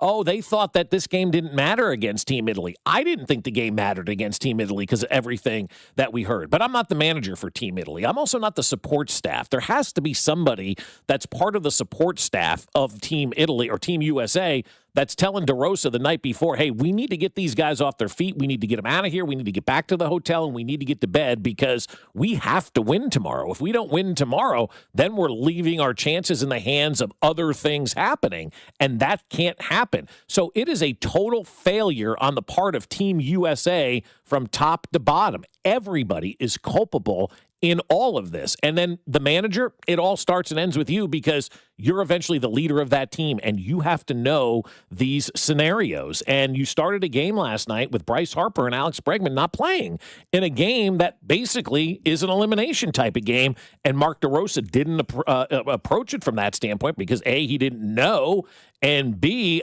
he's trying to get everybody playing time to keep guys happy. He even said that during the game yesterday. It's got to manage playing time, keep everybody happy. And I just disagree with the fact that you've got to keep everybody happy. Your best players should be in the lineup, and you should be out there playing to win, and you should know the scenario. And this great tweet came out from a guy who works in baseball in the state of Texas by the name of Aaron Cunningham. He's a San Francisco Giants scout team coach. He says if the WBC was travel ball, Team USA is about to miss bracket play. Bryce Harper's dad and Alex Bregman's dad are in the parking lot now forming a new team since their kids were on the bench last night. That is travel ball in a nutshell, and that's what happened last night. You took two of your best players out of the lineup for no apparent reason and didn't play them in a game, which ultimately was an elimination game. Because if things don't go your way today, you are done, and people are going to be looking at Team USA and going, how embarrassing was that? They lost because they didn't know the rules of this thing. Do you wonder if Italy and Mexico have some sort of... That's good, yeah. Because if this game ends 4-3 and Mexico beats Italy, they both go on. Yeah. And the United States does not. And I mean, why not have that thought process after what we've talked about with everything else conspiracy-wise? Dude, you're talking to the tinfoil king. I mean, if I was involved in that, I would absolutely be doing that. Dan Clark says, Team USA is eliminated from the World Baseball Classic. If Mexico beats Italy, this is the simplest way they can do it. If Mexico beats Italy, 1-0, 2-0, 2-1, 3-0, 3-1, 3-2, 4-0, 4-1, 4-2, or 4-3. Any other final score will see Team USA move on. Any of those 1, 2, 3, 4, 5, 6, 7, 8, 9, 10 scenarios has the United States watching. You know what? I bet FS1's hating that. Oh, I bet Fox is hating that. The networks right now are not happy that this is going on. Who's the crew chief of this game tonight? Well, that's what we got to get to that guy and find out how we're going to fix this game to make sure. Because if Team USA doesn't move on, like they're setting records for ratings too. I don't know, Absolutely. 2 to 3 million people a night are watching this, right? Dude. It's been really captivating for a lot of folks. And I think when you start to look at what's going on, nobody's going to be watching if Team USA is not part of this thing, and I don't blame them. I know I won't be watching if our team isn't playing. It's like the NCAA tournament for me when Kansas got bounced. I was done. That's it. I'm not watching this thing anymore. And I think that's the way a lot of folks are. Now, there are Americans everywhere, but this is our team. This is Team USA, and that's the best manager that we could find, a guy that's been on TV. Like, that's the best guy that they could roll out there, and DeRosa. I mean, guys, you think about, like, bad coaching jobs.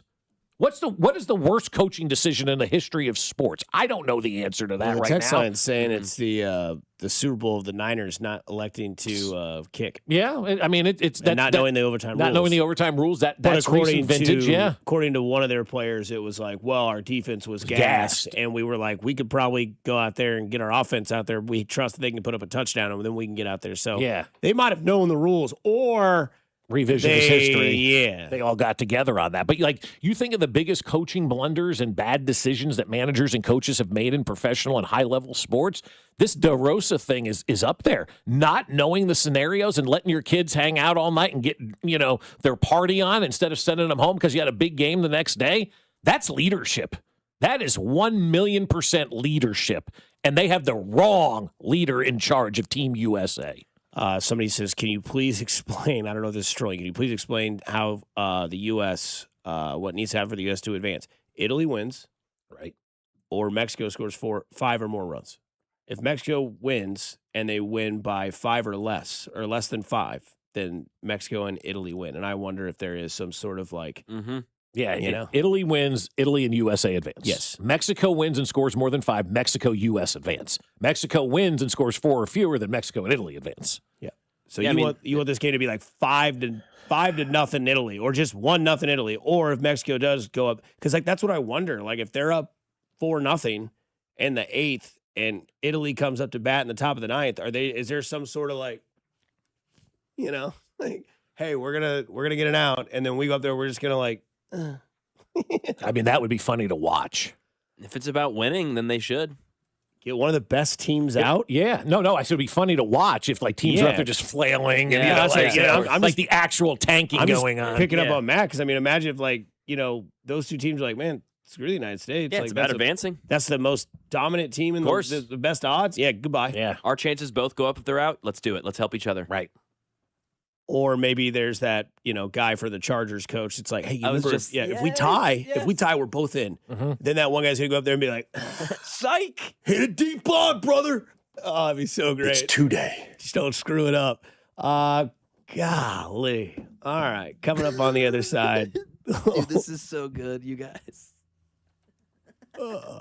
Coming up on the other side, we'll dive into what's so good from Mac Morey here on 96.5 The Fan. You're on for Kansas City.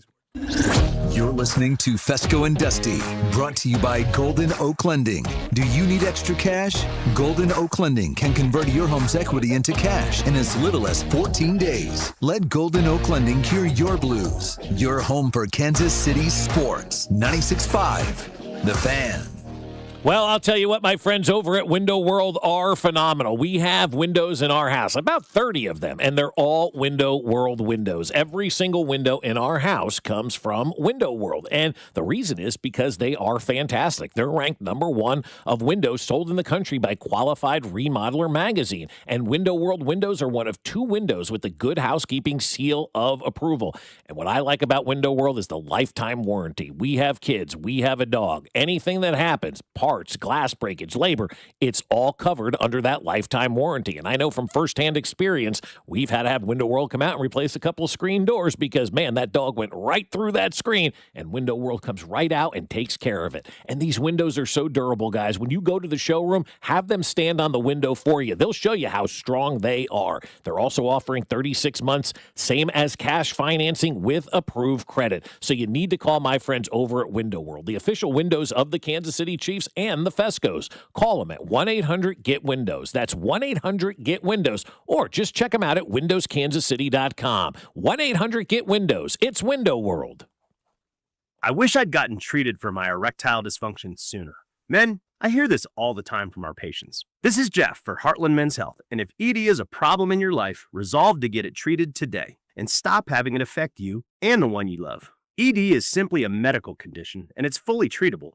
And at Heartland Men's Health, we have treatments that are effective in well over 90% of cases. Which means if you're like most guys, your ED will be a thing of the past. In fact, you could be having great sex within a day or 2 of your first appointment, and you'll likely find you're performing like you haven't in a long time. It's the new year. Resolve to get your ED treated and change your life. Call us at Heartland Men's Health. Your initial visit is only $99. It includes blood work, a medical consult, and if medically advised, a test dose. And if that test dose doesn't work in the office, your visit is free. Call 844-447-6600. That's 844-447-6600, or go to heartlandmenshealth.com. We have 3 offices: Overland Park, Independence, and North Kansas City. Well, I'll tell you, my friends over at the Sheet Metal Workers are here for the entire community, and what they have going on right now is pretty awesome. Listen to this. If you're an HVAC contractor, the Sheet Metal Workers Local Number 2 will provide a flexible workforce for your project demands, timelines, and economic conditions. The Sheet Metal Workers will help adjust the size, skills, and deployment of your workforce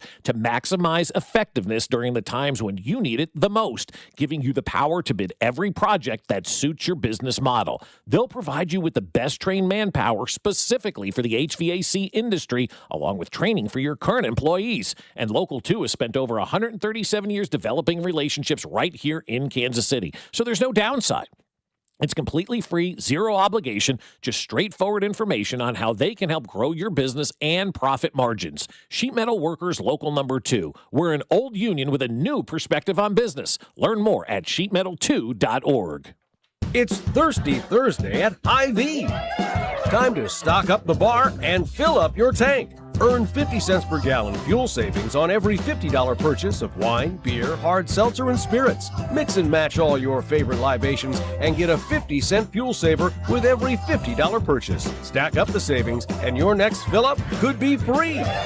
Don't miss Thirsty Thursday at your Kansas City, Missouri Hy-Vee. Product promotion differs by location. Offers valid where legal, available while supplies last. If you're like me, you're feeling the pinch of high prices right now on just about everything. And that's where my friends at Hy-Vee come in to save the day. Because they're always finding ways at Hy-Vee to save me money, like amazing fuel saver deals. Shop Hy-Vee this Saturday and Sunday and get a 30-cent per gallon fuel discount when you spend $60 on groceries. And you can stack up the savings on Hy-Vee fuel saver deals, and your next fill-up could even be free. There's nothing better than saving money, only at Hy-Vee. $5,000. That's the average amount of money people in the U.S. are now spending on gas in a year. $5,000. That's crazy. If you drive, you have to download Upside, the free app that gives you cash back every time you get gas. That's right. You can earn real cash back with Upside just by buying the gas you're already buying. You can literally start earning cash back today. I use Upside every time I fill up, and I've already made around $200-$300. You're putting gas in your car anyway. Why not get real cash back? If you like free money, download Upside. I'm saving the cash I earn from using Upside to help pay for a vacation later this year. Download the free Upside app now to earn cash back every time you buy gas. Use promo code FRESH to get an extra 35 cents per gallon on your first tank. You can cash out anytime right to your bank, PayPal, or a gift card for Amazon and other brands. Just download the free Upside app and use promo code FRESH for a 35 cents per gallon bonus on your first tank. That's code FRESH for a 35 cents per gallon bonus.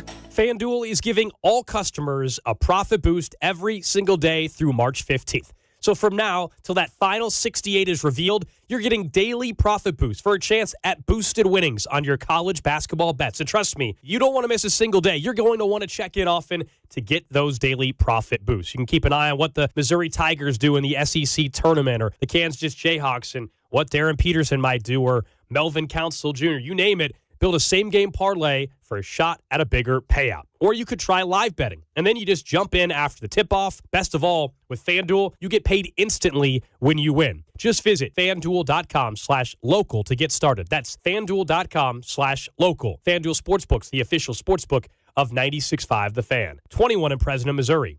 Opt-in required. Bonus issued as non-withdrawable profit boost tokens. Restrictions apply, including any token expiration and max wager amount. See terms at sportsbook.fanduel.com. Gambling problem? Call 1-800-GAMBLER. Here's your traffic report on 96.5 The Fan. East side 70 westbound heavy from 435 in towards Van Brunt with construction and an accident. Grandview 49 southbound heavy from 140th Street down past Missouri 150 with an accident. Kansas side 70 eastbound gets heavy at College Parkway. Stays slow out past 57th with a wreck. Alan Carr, 96.5 The Fan. Traffic.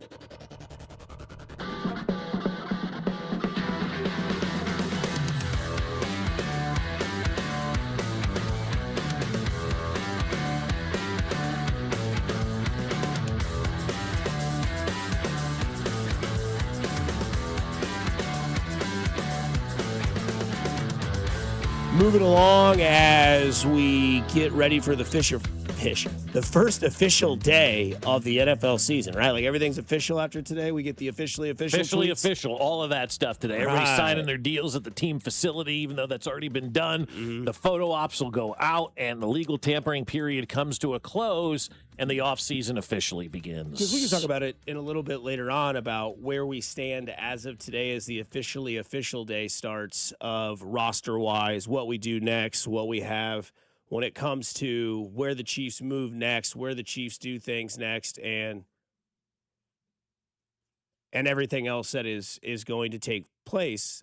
There's a Texans reporter as tight ends came up as a discussion of where they would go in the draft. There aren't a lot of big name tight ends anymore. Everyone would love to have Kenyon Sadiq, but I don't think that's going to happen. So we'll see. I think that Dixon Mayas is definitely swarm. I think he would fit in. Blake Fisher, swing tackle. Absolutely. As he's doing a live chat, and apparently there's a new tight end in the league. There aren't a lot of big name tight ends anymore. Everyone would love to have Kenyon Sadiq, but I don't think that's going to happen. So we'll see. We'll see. I think that Dixon, my ass, is definitely swarm. I think he would fit in. Blake Fisher, swing tackle. Absolutely. That's a real name. Is this a guy? It's a real name. No, it's not. I looked it up. I just saw this meme. It's not real. That's not a real tight end. That's a real reporter, though. Correct. He's doing a chat. Oh, he's doing a chat. He's doing a live. He's live on somebody TikTok. got him. Someone commented it. Yeah, Someone Bart Simpson has entered the chat. There aren't a lot of big name tight ends anymore. Everyone would love to have Kenyon Sadiq, but I don't think that's going to happen. So we'll see. We'll see. I think that Dixon, my ass, is definitely swarm. I think he would fit in. Blake Fisher, swing tackle. Blake Fisher. Absolutely. Drew Dixon's. Wait, he just broke down that guy, too. Yeah. Oh, he kept going. He goes, yeah, Blake Fisher. Wait, let me tell you something, Okay, you though. wanna That hear it guy, again. he's usually a good NFL reporter. It's Aaron Wilson. He's been all over the league for a very long time. And Sorry, Aaron. but that right there, just go by that. Like, and not like break down a guy that doesn't exist, because that makes you look like a fool, It makes right? you look like Faker. Yeah, it really does. Like, you're supposed to be an NFL insider, and you're breaking down that guy. Like, what guy? There aren't a lot of big name tight ends anymore. Everyone would love to have Kenyon Sadiq, but I don't think that's going to happen. Okay. So we'll see. That's I think that Dixon, my ass, is definitely swarm. I think he would fit in. Blake Fisher, swing tackle. Absolutely. You've lost me for the day. As it's got me back to the after hours Men's werewolves. oh boy, hang on. We got a lot of breaking news that just hit. Dixon? A lot of breaking news that just hit. We've got the game tonight is being moved from Tubi to Fox Sports 1. Grow up. And then we also have the NFL now. Here's where the new Chiefs game is going to come in. The Wednesday night before Thanksgiving, they're going to have a game now. Oh, good. Great. Wednesday, November 25th. The league is exploring playing a game on Thanksgiving Eve as early as this season. Cool. Will you cut the grow up line for me, please? That's a gem right there. You know what? I don't hate the Wednesday before Thanksgiving. I don't hate Christmas, so everybody's to their own, you know? Yeah, Wednesday's not a holiday. For a lot of people, it is, though. You're coming back into town. Everybody's going out, doing that whole thing. It's a good night for a game. I'm not anti that at all. But that's not like the definition of a holiday. Yeah, I'm not anti any holiday games, quite honestly. I think they're good. I think they're fun. It gives you something to do. So this is good. I like will it be us? I don't know.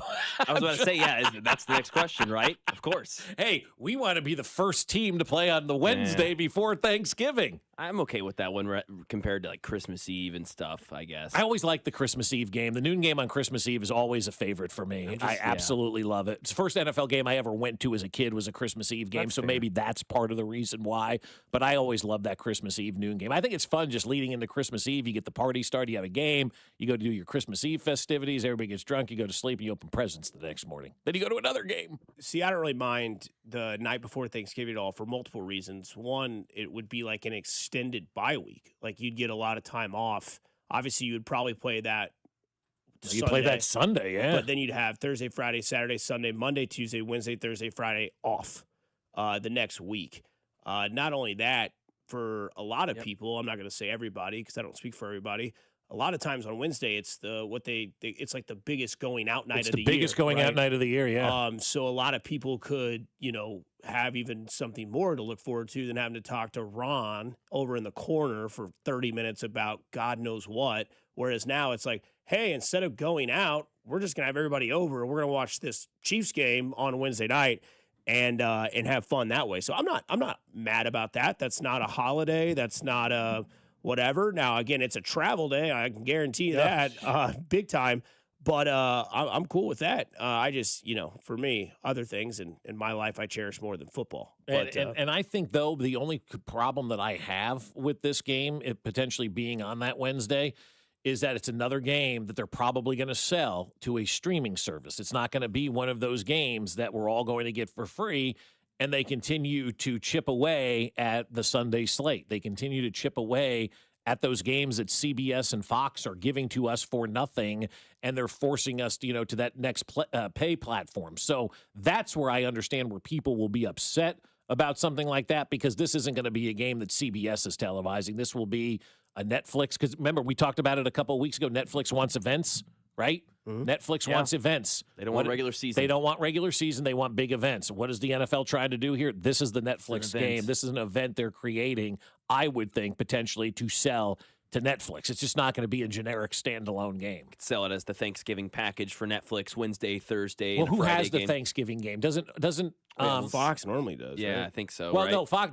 But the light game is like the streaming service is Amazon because it's Thursday yeah. night. So Amazon has that Thursday night game. So they'll just create a new category of other games we deem for Netflix and find 5 games at random locations and play them there. Because what is it, 4 games that have been given back by ESPN? I would imagine this is going to be one of them that they try to farm out on some sort of TV package. So, yeah, I don't hate the idea of it. I just look at it and go, are you going to continue to nickel and dime fans? Because people are getting tired of that. And then the other nugget you gave about the World Baseball Classic, Tubi is no longer where you can watch Italy and Mexico. It's on FS1. Yeah, we're out. Okay. And then does Fox get the Dominican Republic and Venezuela game? I don't know. I figure that'd be great because that game tonight starts at 6 with Italy versus Mexico. It's huge. Hey, Scooble doesn't have to worry about pitching again. That's the good news in all of this, right? Did your part, I Yeah. guess.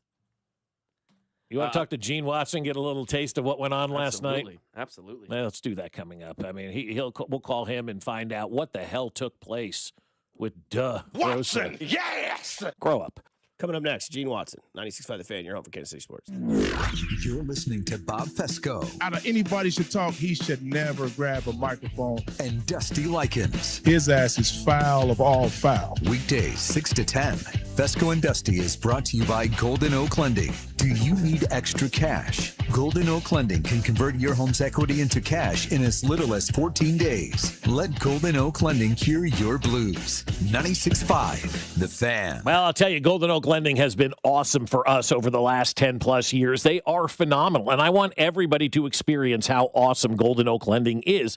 And it all starts with that free mortgage checkup, right? That free mortgage checkup is risk-free, no paperwork or credit card required. It's just a phone conversation with my friends over at Golden Oak Lending to find out how much money you could save each month. And what this conversation is, it's you. It's all about you doing the talking. You tell Golden Oak Lending where you are and what you want to do, and they will find a way to get you there. They'll look for the best possible mortgage out there that's better than the one you're in right now. And the average cash out customer will save over $1,100 per month. And then when you refinance, you get to skip 2 months without having to make a mortgage payment. So my friends over at Golden Oak Lending are ready for that phone call. And if they don't have a mortgage that's better than the one that you're in, they're going to let you know that as well. They'll never put you in a mortgage that isn't better than the one you currently have. So start with that free mortgage checkup today. Like I said, risk-free, no paperwork or credit card required. It's just a phone call. 913-890-GOLD. That's 913-890-GOLD. And let Golden Oak Lending cure your blues. Looking for the best deal on TRT? Don't pay hundreds of dollars out of pocket or settle for a one-size-fits-all dose from your doctor just because they take your insurance. At Synergen X and Low T Center, you get powerful TRT dose for your body and covered by your insurance. Synergen X and Low T Center work with most insurance plans and customize each TRT for maximum effectiveness and safety. We're offering free testosterone tests and discounted peptides and GLP-1s to make getting your life back as easy as possible. Don't miss this opportunity. Go to SynergenX or LowTCenter.com and book today. Hey, March matchup fans, BetMGM is offering a legendary experience for you and 3 of your friends in Vegas. Climb the BetMGM Court of Legends leaderboard for a chance to win the trip of a lifetime to Las Vegas to see Haley and Hannah Cavender face off at the Bellagio. Just sign into your BetMGM account, opt into the promotion, then start placing sports bet of at least $10 to climb the leaderboard. 25 winners will take home the grand prize packages that include 4 tickets to the Court of Legends event featuring the Cavender twins. Withdrawable funds for travel, a 3-night stay at the MGM Grand and MGM Resorts credit. Make this March one to remember. Make it legendary. BetMGM and GameSense remind you to play responsibly. Gambling problem? Call 1-800-GAMBLER. See BetMGM.com for terms. 21 and older only. Missouri only. New and existing customer offer subject to eligibility requirements. Withdrawable bonus dollars for flight money. Please gamble responsibly. This is the story of the one. As a procurement manager for a hospital system, she keeps every facility in her network stocked and ready. That's why she counts on Grainger to be her single source for thousands of products, from disinfectants to lighting, air filters, and more. And with fast, dependable delivery, Grainger helps her keep every facility stocked, safe, and running smoothly. Call 1-800-GRAINGER, click Grainger.com, or just stop by. Grainger, for the ones who get it done. Indeed presents hires you can't afford to get wrong, like a staff accountant at the height of tax season. Congrats, looks like the company owes, $50 in taxes. How about that? That seems low. Why only 50? Why do you care so much? It's not your money. This is a job for sponsored jobs. This is what happens when you don't sponsor your job on Indeed. Next time, get matched with quality candidates with Indeed sponsored jobs. Visit Indeed.com/hire now and sponsor your job today. Here's your traffic report on 96.5 The Fan. Kansas side 70 eastbound heavy from College Parkway out past 57th Street with multiple problems. East side 70 westbound a little better, but still heavy from Manchester Traffic Way in towards Van Brunt with construction. Alan Carr, 96.5 The Fan. Traffic. The Drive's Pop-A-Shot Tournament is Wednesday, March 18th at Draftcade starting at 6:30. This is your home for Kansas City sports. 96.5 The Fan, KFNC FM and AM, HD1 and HD2 Kansas City, an Odyssey sports station.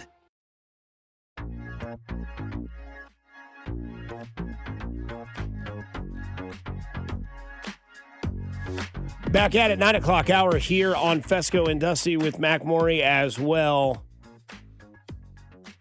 Some news out of sports that you might want to pay attention to as Mexico versus Italy has been moved. The time is still the same. It's at 6 o'clock still, but it's now going to be played on FS1. Got that off of Tubi real fast, didn't they? No doubt. Tubi got a nice check. So I guess World Baseball Classic had cold feet as well and backed out of their deal with Tubi. They got DeRosa running that thing over there too, right? And Team Italy is the underdog in this game versus Mexico as they're plus 110 on the spread, plus 220 on the money line. So if you like what Team Italy has shown you so far, do whatever you want to do. And then tonight, at 7, if you want your Royals connections, you've got the Dominican Republic versus Venezuela, where Salvador Perez, which is interesting because that game's on FS1. Yeah. Originally, yeah. But Salvador Perez, Michael Garcia, and Carlos Estevez all on Team Venezuela as well. Can I ask us just a question real fast with this Maxx Crosby thing? What are we all upset about? Like, what are people mad about today, number one? What's the number one thing that they're mad about? Because everything I see is like they just played within the rules and they did something different that nobody's ever done before. And I think that's why people are mad. We'll go to our World Baseball Classic insider, Gene Watson. Yes! Dusty Likens, by the way, not Dusty Baker. Gene, how can you explain what happened last night with Mark DeRosa? Well, no, I mean it's a lot, guys. When you get into these competitions, these international competitions, and the rules and the things that can take place, I can't speak as to what he said and why he said it. The thing I will tell you is, when I went over to see Sam Antonacci and Kyle Till, Team Italy had that look. And as I had said on the show 2 weeks ago, don't take Italy lightly. The preparation, first of all, the general manager of Italy is Ned Coletti, longtime general manager in Major League Baseball. Allard Baird, former general manager of the Kansas City Royals, is first base coach. Mm-hmm. You got Jorge Posada, the bench coach. You got Francisco Cervelli, the manager. You've got a team full of very hungry Major League players, and they were lined up. They had the talent on the mound with Lorenzen to start and Weissert to close. You guys know the game. Any given night, somebody can beat anybody, and that's exactly what happened. They were very, very talented, especially offensively, and they had Major League arms on the mound, and they had a plan. And Jake Siriachi, their advanced scout, I know for a fact, has worked tirelessly tirelessly over 3-4 weeks for this game, and it all lined up for them, and they got it done. Yeah, they did. And now the United States' chances of advancing are actually like kind of in jeopardy right now. Gene, I know a lot still has to happen with the game tonight between Mexico and Team Italy, but what happens if the United States doesn't advance? I think you have to examine the entire process. I think you have to examine like the way the team was put together. I think you've got to examine because it's already hard enough, as we spoke about, with the insurance, with the injuries, the salaries, and the age. It's already harder now to field a team than ever. But I think you have to examine. First of all, you got to know your opponents. Like, some of these teams are really, really good and they're very talented, and you got to know the personnel of these opponents to say, how are we going to beat Team A? How are we going to beat Team B? How are we going to beat Team C? So you got to do a deeper dive into the long-term evaluation of the opponents, and you got to really walk through the selection process, because you can have the 30, 25, 20 best players in the world, but it doesn't mean it all fits from a team standpoint when you need to start a left-hander versus Italy, or you need to pinch hit in the 8th inning versus Mexico, or you need to, have a runner that can steal a bag late in the game. So I think those things have to be examined. But this isn't over. It's not panic mode. Italy is certainly capable of beating Mexico, and if they do, that'll be fine, and maybe this will be a big wake-up call. But I do think that you have to understand, like, this is baseball. This isn't like any other sport, and anybody can beat anybody on any given night, and that's what happened last night. No doubt. I respectfully disagree that it is panic mode, because that was a massive upset, if not the biggest upset in the World Baseball Classic's existence. And this team that the United States is. But Dusty, if you knew those players, like Sam Antonacci and Kyle Teal, are no joke. You get to see Cags and Pasquantino. Yeah, those are four of the best hitters in this tournament. Michael Lorenzen's a major league pitcher. Craig Weisert's a closer in the big leagues. I mean, it's not. Those are the 6 people that kind of made it go. Marcy is a. I mean, they've got players. It's not like. I mean, I understand where you're coming from, but that wasn't a AAA team out there last night for Italy. That was a very good baseball team, as we've said for weeks now. No, I totally agree. I think they are talented. They're just not in the same ballpark of talent as what is on that United States lineup. Like, no question. To me, I don't think the U.S. team should have struggled against a guy like Michael Lorenzen. Because if Lorenzen was pitching like that all the time, I don't think he'd be on the Colorado Rockies. Let alone, I think that Aaron Judge, Bobby Witt Jr., Gunnar Henderson, the guy that's in Boston, that's your guy, the young stud. I can't think of his name. Roman Anthony. Anthony, yeah. I mean, I think, and I hope Kyle Teal's okay. I hope the reports from him came out more positive than they looked after his injury last night. Because I'm with you, Gene. You know me in prospects. I think Kyle Teal's going to be a stud in the future. I think Caglione's going to be a stud in the future. But, I mean, the fact that Aaron Judge, Bobby Witt Jr., guys like that in the American League lineup, and you lose to a guy like Michael Lorenzen, again, he just had a day, man. It's like the goalie for the United States in the gold game. Like, he's always been known to choke in the NHL playoffs, and in that game against Canada, he was on his T's and Q's, and that was Michael Lorenzen last night. But, United States going to that game, they were 5.5 run favorites. A massive disadvantage when you look at the rosters, at least in my opinion. They are players for Team Italy, but I think that, everybody looked at this year as like, okay, when do we get the United States versus Japan? And being the massive favorites the United States were, I think this does kind of give some sort of adversity where that panic mode could set in. Yeah, I understand. I hear you. And the thing that got me I've talked to, he's trying to call me right now. I talked to Jake Siriacci, their advanced scout, almost every day.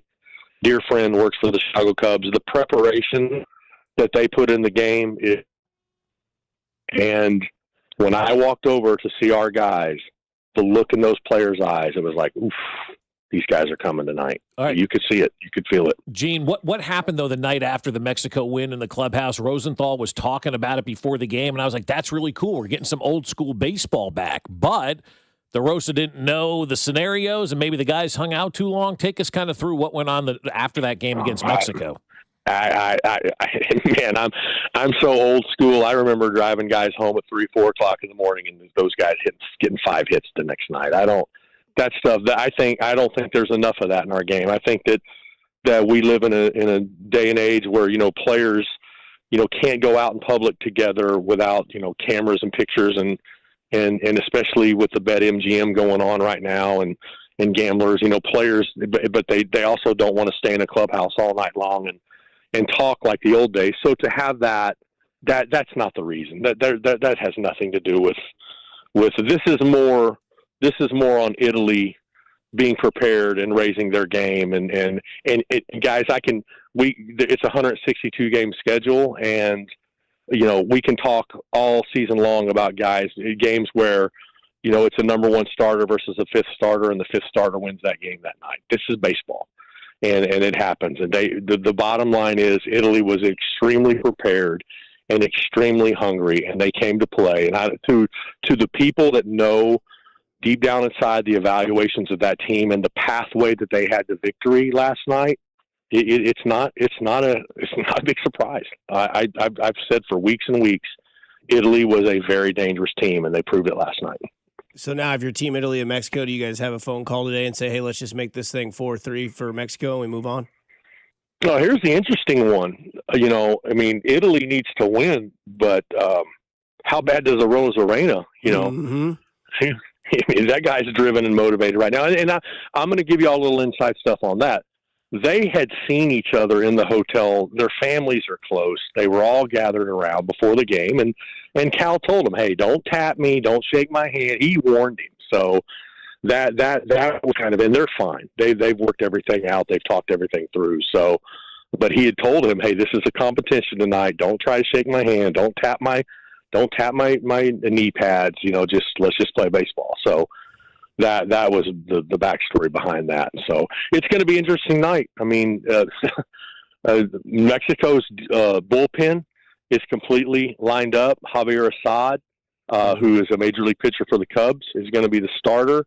Alec Thomas, Duran, these guys, they have a great team. Benji Gill knows how to use the bench. They put the game in motion. They play small ball. So it's going to be really interesting. I think tonight's going to be possibly the best game of the entire tournament, and it's going to be a lot of emotion. It's going to be great. Yeah, I can't wait. I'm excited. I'll be ready to go. Gene, we appreciate the time and continue to have fun down there at that World Baseball Classic. Appreciate you guys. Take care. See you, Gene. Bye-bye. We'll get back to the Kansas City Chiefs and what Pat McAfee and Travis Kelce discussed yesterday and where the Chiefs currently sit as of today on official day here on 96.5 The Fan, your home for the Kansas City Chiefs.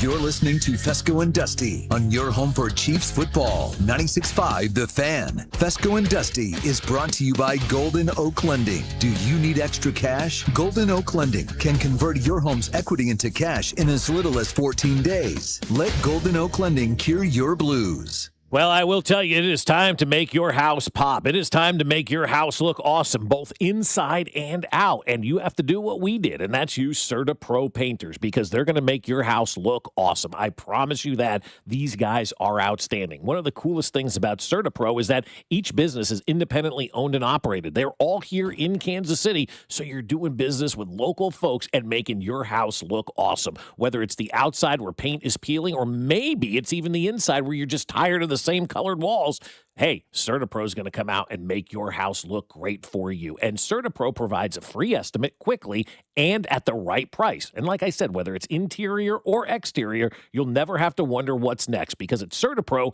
they provide reliable updates because they know how important your home is to you and how important your time is as well. Right now, they've got their spring sales event going on. 10% off qualifying projects through May 15th. And remember, each Certa Pro painter's business is independently owned and operated right here in our community. So schedule your free estimate online at CertaPro.com. That's Certa with a C. It's tournament time. And this March, Fanatic Sportsbook has 10 times the rewards. Starting round 1, we're giving you 10 profit boosts every single tournament game day. That means first round, second round, round of 16, all the way down to the last 4 in the national championship. 10 chances every game day to level up your winnings. But that's not all. You'll earn up to 10% fan cash back on all your bets, which you can use on anything at Fanatics. We're talking team gear, tickets, collectibles, and a whole lot more. Plus, if you're new to Fanatics Sportsbook, you can get $200 instantly in fan cash when you bet $5. It's time to shoot your shot. The tournament hits different at Fanatics Sportsbook. Must be 21 plus. Gambling problem? Call 1-800-GAMBLER. Offer not available in all states. Terms apply. See Fanatics Sportsbook app. Ever notice how your floors still look dirty even after you mop? Yeah, what's up with that? Swiffer Power Mop gives you a deeper clean you can actually see. I'm listening. Unlike string mops, Swiffer Power Mop absorbs more dirt and locks it away, even in those hard-to-reach spots. Like behind the toilet? Exactly. The new micro scrubbers deliver thousands of tiny deep cleaning actions, so your floors look, smell, and feel clean. Bye-bye, dirty floors. Hello, Swiffer Power Mop. Try the Swiffer Power Mop. Love it or your money back. This is the story of the one. As a maintenance tech at a university, he knows ordering from multiple suppliers takes time away from keeping their arena up and running. That's why he counts on Grainger to get everything he needs, from lighting and HVAC parts to plumbing supplies, all in one place. And with fast, dependable delivery, he's stocked and ready for the next tip-off. Call 1-800-GRAINGER, click Grainger.com, or just stop by. Grainger, for the ones who get it done.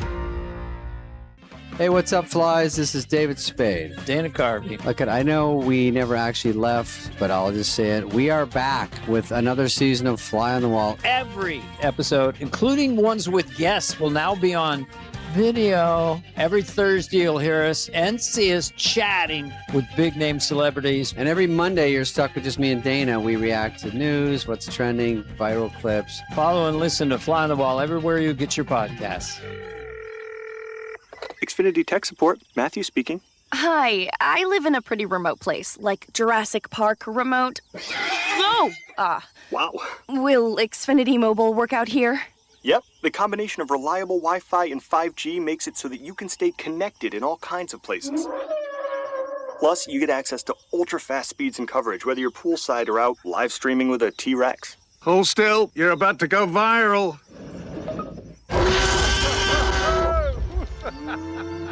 Welcome to a new era of Wi-Fi boosted mobile. Cut your mobile bill in half with 2 lines of unlimited. Learn more at xfinitymobile.com. Xfinity. Imagine that. Watch Jurassic Park with Xfinity. Restrictions apply. Xfinity Internet required. Savings comparison based on promotional rate for 2 lines of Xfinity Mobile Unlimited versus 2 lines of T-Mobile Experience More, Verizon Unlimited Plus, and AT&T Starter as of February 10th, 2026. Taxes, fees, extra. Today, expect rain showers with mostly cloudy skies and a high of 50. Weather brought to you by Duke's Mayo. Welcome to Duke's Mayo Country, where the mayo is so smooth and creamy, it makes every bite better. Duke's Mayo. Look for the yellow lid. Coming to Kansas City, the NAIA Men's College Basketball Championship. 16 teams, 15 games, 6 days, and 1 national champion. The NAIA Men's College Basketball Championship at Municipal Auditorium, March 19th to the 24th. Get your tickets now at NAIAHoops.com. You're listening to 96.5 The Fan from the DM Injury Law Studios. Mike's got this. Car, truck, or motorcycle wreck? Remember, Mike's got this. 816-888-7500. Mike's got this.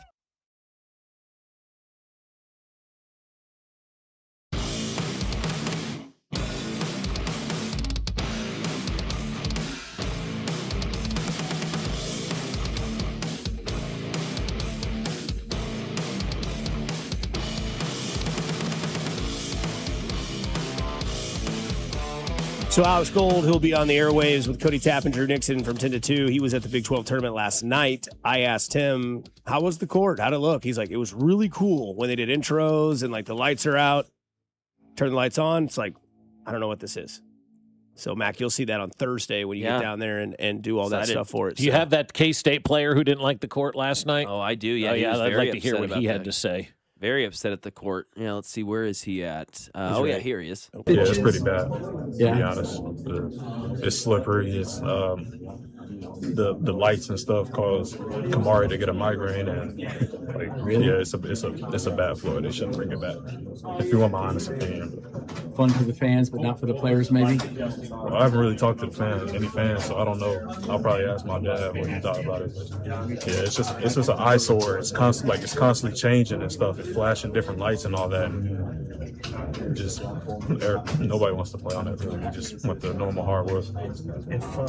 Yeah, they don't have to worry about it anymore. They're gone. So Taj Manning. I mean, no love lost there. You don't want to play, fine, you're done. I mean, I read an article today. It was about the commissioner of the league, Brett Yormark, and they were talking about the court. And somebody had said the German manufacturer who owns this court. I guess this court is kind of on loan to the Big 12, right? Okay.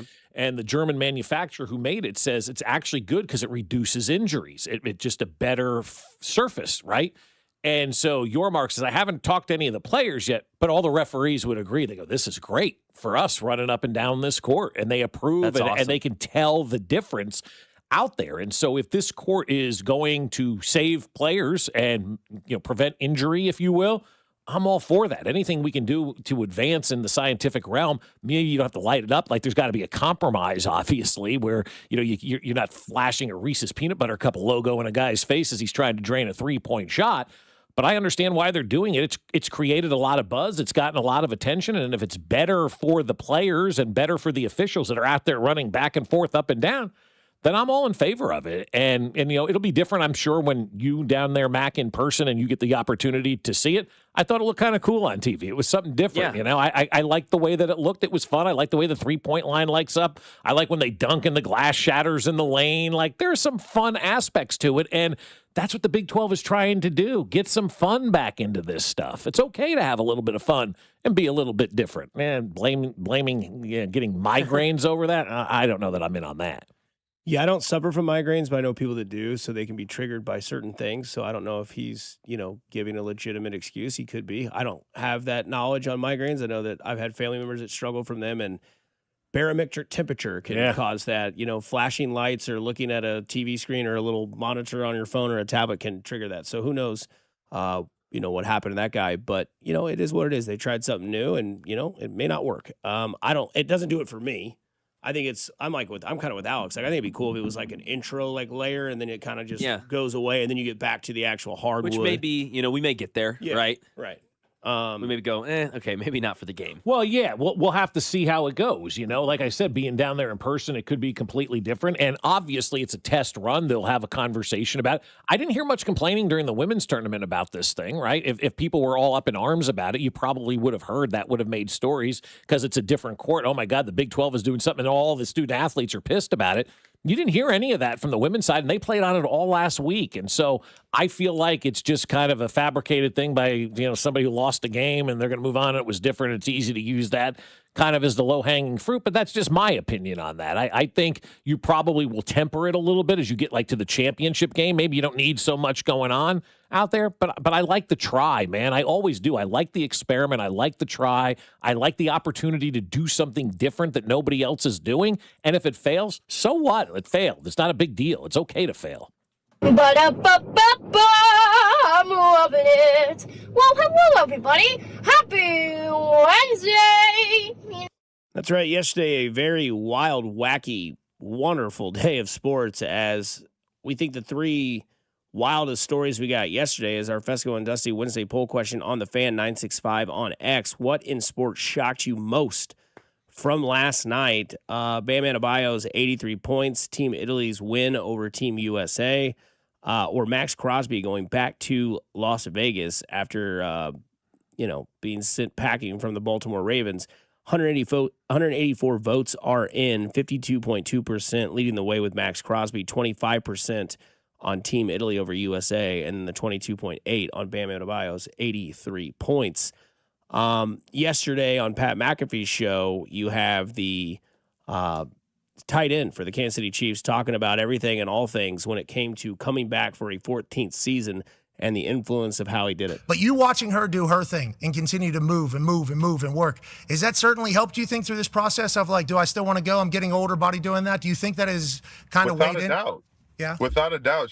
We share the same love for what we do. And we've had this, fortunately, we've had this desire since we were kids in our selective professions. And it's amazing to see her keep going to the table, keep finding new things to write about, keep finding, new melodies and things like that. And on top of that, still seeing her have that love and joy in what she does.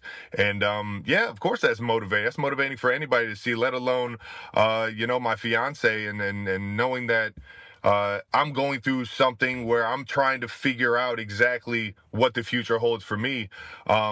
Something like that definitely motivates me to say, you know what, I'm not done either. I still got some ideas in the back of my mind and still got some juice left to play this game. So without a doubt, Pat. I don't know that Travis Kelce could have found a more perfect mate than he found in Taylor Swift. And what I mean by that is they understand each other so well. A lot of times athletes marry somebody or get in a relationship with somebody that isn't, a person who is a superstar, obviously, like Taylor Swift. They're just with a normal woman, right? And those sometimes folks don't understand, normal people don't understand the amount of work and time and effort that it takes to be great at a professional sport or at singing or performing or whatever it is that you want to be great at. The work that goes into it is extremely tiresome. It is extremely long. It is extremely not family friendly. And to have somebody alongside that understands all of that because she's doing it as well, that's another reason why I think this marriage, this relationship is so special, because they actually understand each other. Like Travis can go home at night and vent about things to her that she'll understand, and vice versa. She'll be able to do that, and they understand each other. Sometimes you go home at night and you're talking to your wife. She doesn't understand what you did at the football facility, or he may not understand what you were doing all day when you were out there performing, but they've got each other and they understand each other. And they both also understand that there is an end to all of this. And if you're not ready to finish, then don't. Stay another year, because you can't really go back. It's easy to stay in. It's harder to go back. And if you still have that love and it's still driving you and it's still something that you want to be a part of and you love, whether it's a sport or performing or whatever it is, you do it until you can't anymore, because there will be a day very soon where neither of them are able to do what they're doing at this point right now. So do it, enjoy it, love it up. And I love the fact that he's got a partner that totally understands what he's going through right now.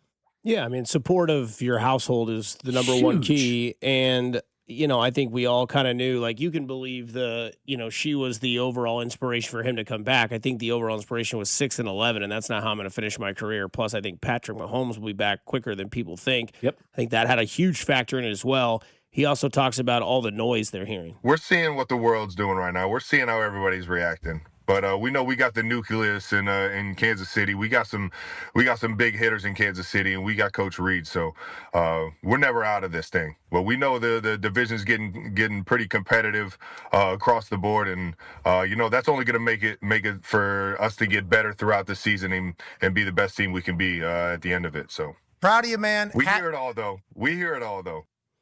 So we'll see what happens moving forward. As I want to hold on to some of that audio to see, how they're going to fix, how they're going to move forward, how they hear this noise, because he mentioned the dogs in the locker room that will be next year and what they can do when they can fix everything. No, I think I've been having a few too many garage beers right now. Never too many, but I need to get back into the gym and really hunker down and get back to the craft, man. I think the biggest thing was coming back was that we got to be even hungrier than we've been before. And talking to Pat, talking to Coach Reed and the guys, it's a pretty. There's a lot of dog mentality right now to get this thing fixed, and that mentality itself is already kind of motivating me to get to where I need to be during the season. So we shall see if those things that did not work last year get fixed, because now we are on official day, as everything that was happening during legal tampering now will be signed, sealed, and delivered to where they are now. And I put together like a little list because, we talk about what the Chiefs have to do in the offseason. They've already been aggressive in that. I think we should start maybe at the offensive line where we sit.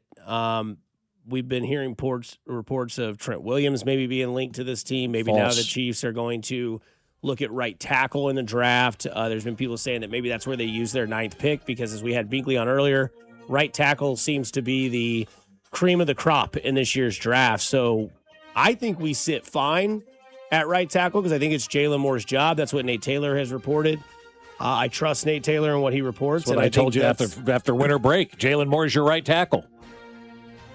So I think we're just doing fine at right tackle. Yeah. I think that's where they are, at least in my opinion. I don't think they wasted draft capital at pick 9. At least I hope they don't. I hope they don't. I'd be very disappointed if they took a right tackle at number 9. And I don't even know who that would be. Like, I'd be like Binkley disappointed. Don't like that pick. Hate it. Like, right tackle at number 9? No.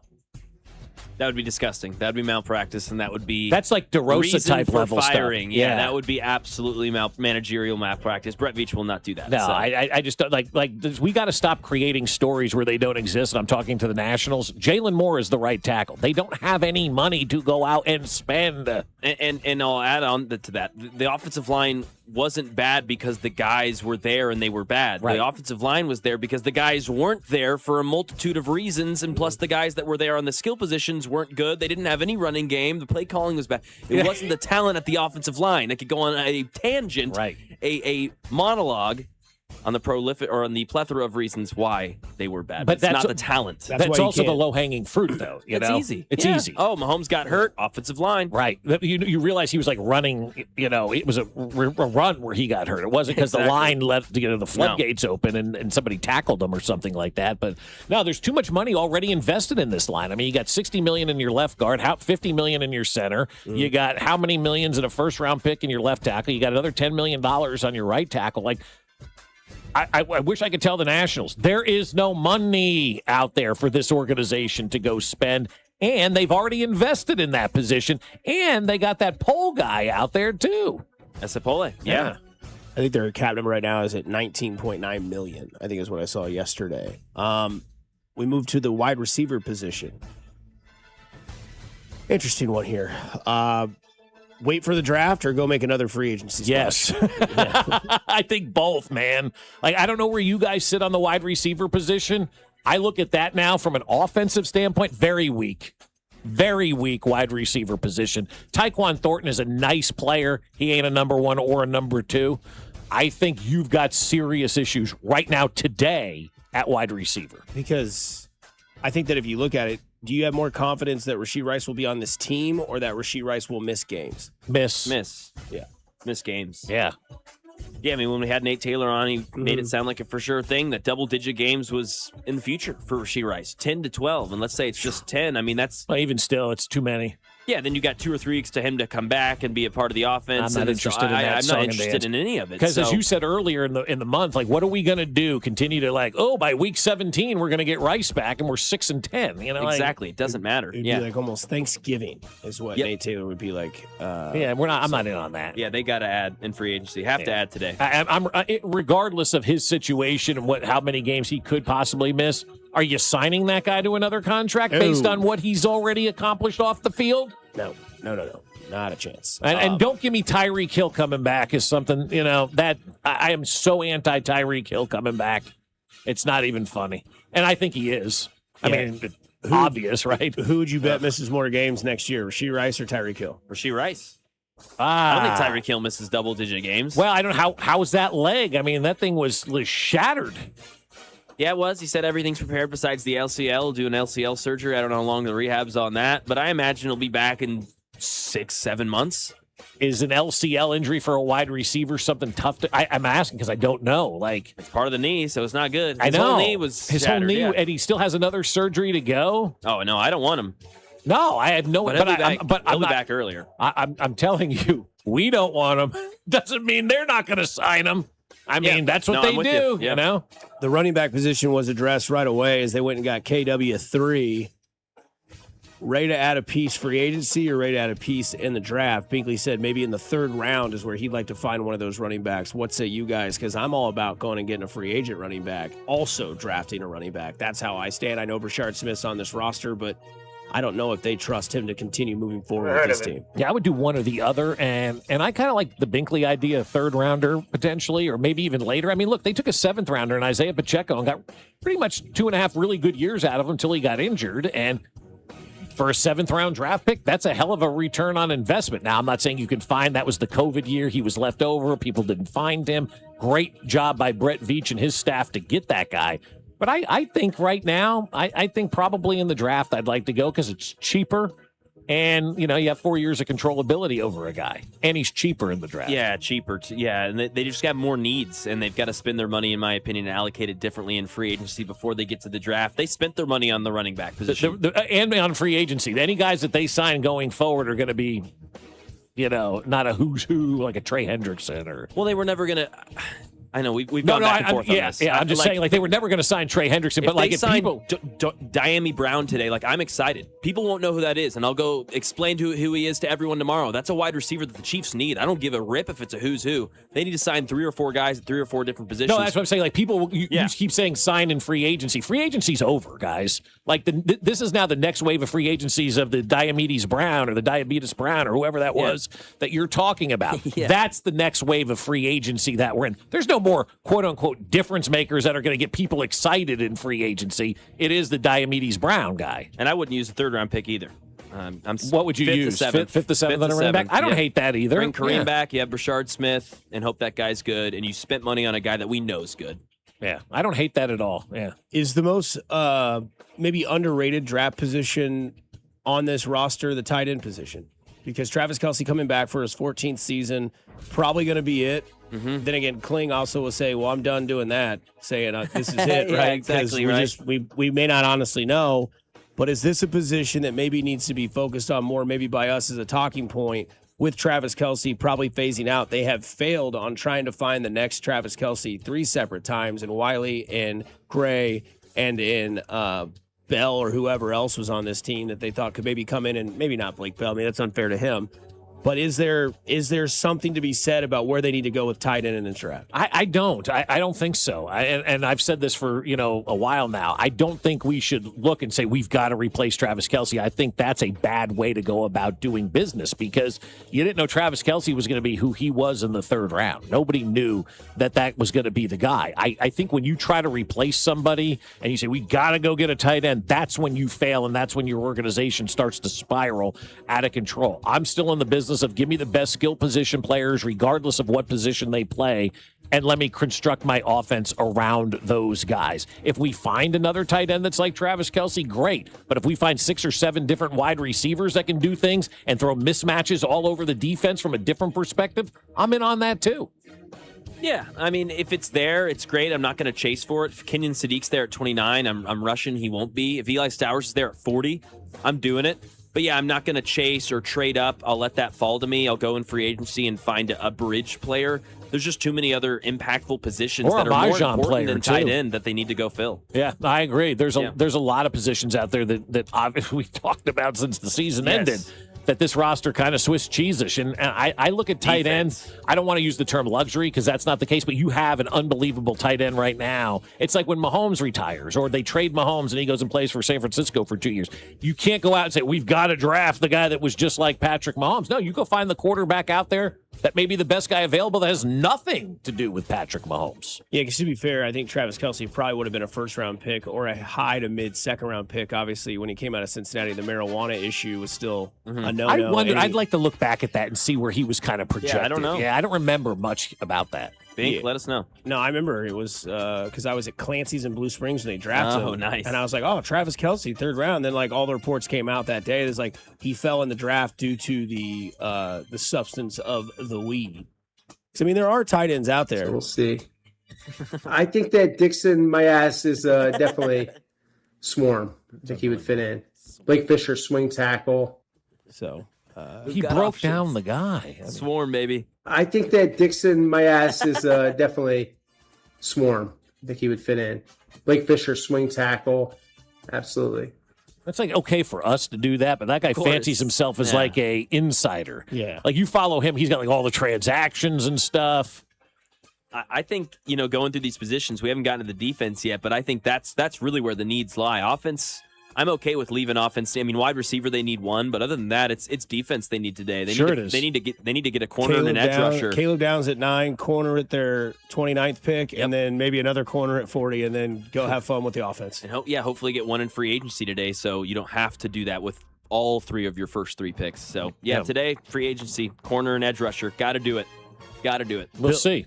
And then you look at where the Chiefs are today, and this is where Bill Simmons says he thinks they're at. Kansas City. I thought this was really hard. You could have told me 7.5, 8.5, or 9.5. Seems like Mahomes is going to be back. They signed Kenneth Walker. They had the 9th pick in the draft. There was a moment when they did that McDuffie trade when I thought, is this a tank season? But maybe not. Maybe they just didn't want to pay McDuffie. They got the 29th pick in the first round back. So they'll be able to put in 2 rookies. And it's kind of the Chiefs' way of like, let's try to patch together some D-back stuff, take some chances on young guys. Kelsey's coming back. I went all the way up to 9.5, Sal. Bill, you could have gone to 10.5.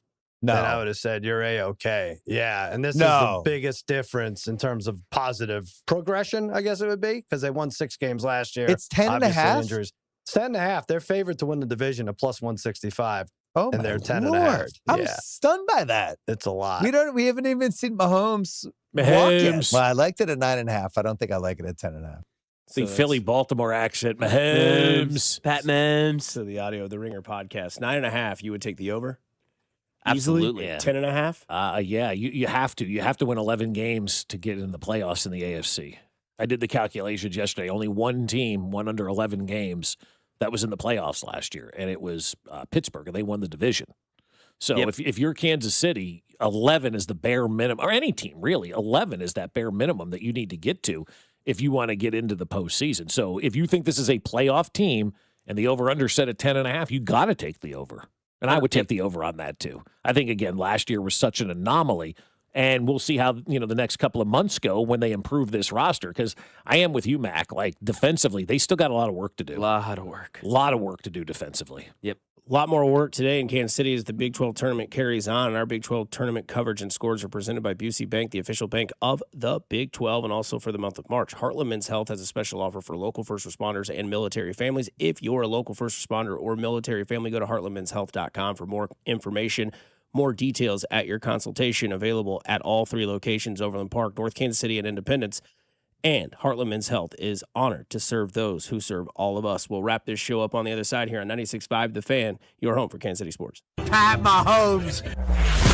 This is Fescoe and Dusty on your home for Royals baseball. 96.5 The Fan, brought to you by Golden Oak Lending. Do you need extra cash? Golden Oak Lending can convert your home's equity into cash in as little as 14 days. Let Golden Oak Lending cure your blues. Well, I'll tell you what, my friends over at Jay's Southland Tow, you need to get their number in your phone right now, because Jay's Southland Tow Service can help you out of all of that car trouble that you may find yourself in. And we've all been there, right? Whether you're in a car accident, whether you're stranded on the side of the road, maybe you had a fender bender, maybe your car didn't start, or maybe it was like us a couple of years ago, blew a tire, and I'm like, what do I do? I know. I called Jay's Southland Tow because their number is in my phone. So I want you to get your phone out right now and put their number in there so you know exactly who to call. Maybe you wake up tomorrow morning and your car battery's dead and you're like, what do I do? Jay Southland Tow, 816-779-4TOW. That's 816-779-4TOW. And Jay Southland Tow has been in business for over 20 years, serving the entire Kansas City area. Whether you're north or you're south, east or west, it doesn't matter. Jay Southland Tow Service is just that phone call away. So put it in your phone, keep it handy. 816-779-4TOW or at southlandtow.com. Use the tow service trusted by most local police departments and Tammy from the West, and it's Jay's Southland Tow. There's nothing they can't do, so be in the know and use Jay's Southland Tow. Hola, amigos! Brad Evans here. Check out this booming voice and Pat Boyle on BetMGM tonight, covering the biggest sports stories from coast to coast, live and interactive on the free Odyssey app, discussing NFL offseason news and getting you ready for the madness in college hoops. BetMGM tonight with me, Brad Evans and Pat Boyle, live and interactive, Monday through Friday night starting at 6 Eastern, presented by BetMGM. Always live on the free Odyssey app and watch on YouTube at BetMGM tonight.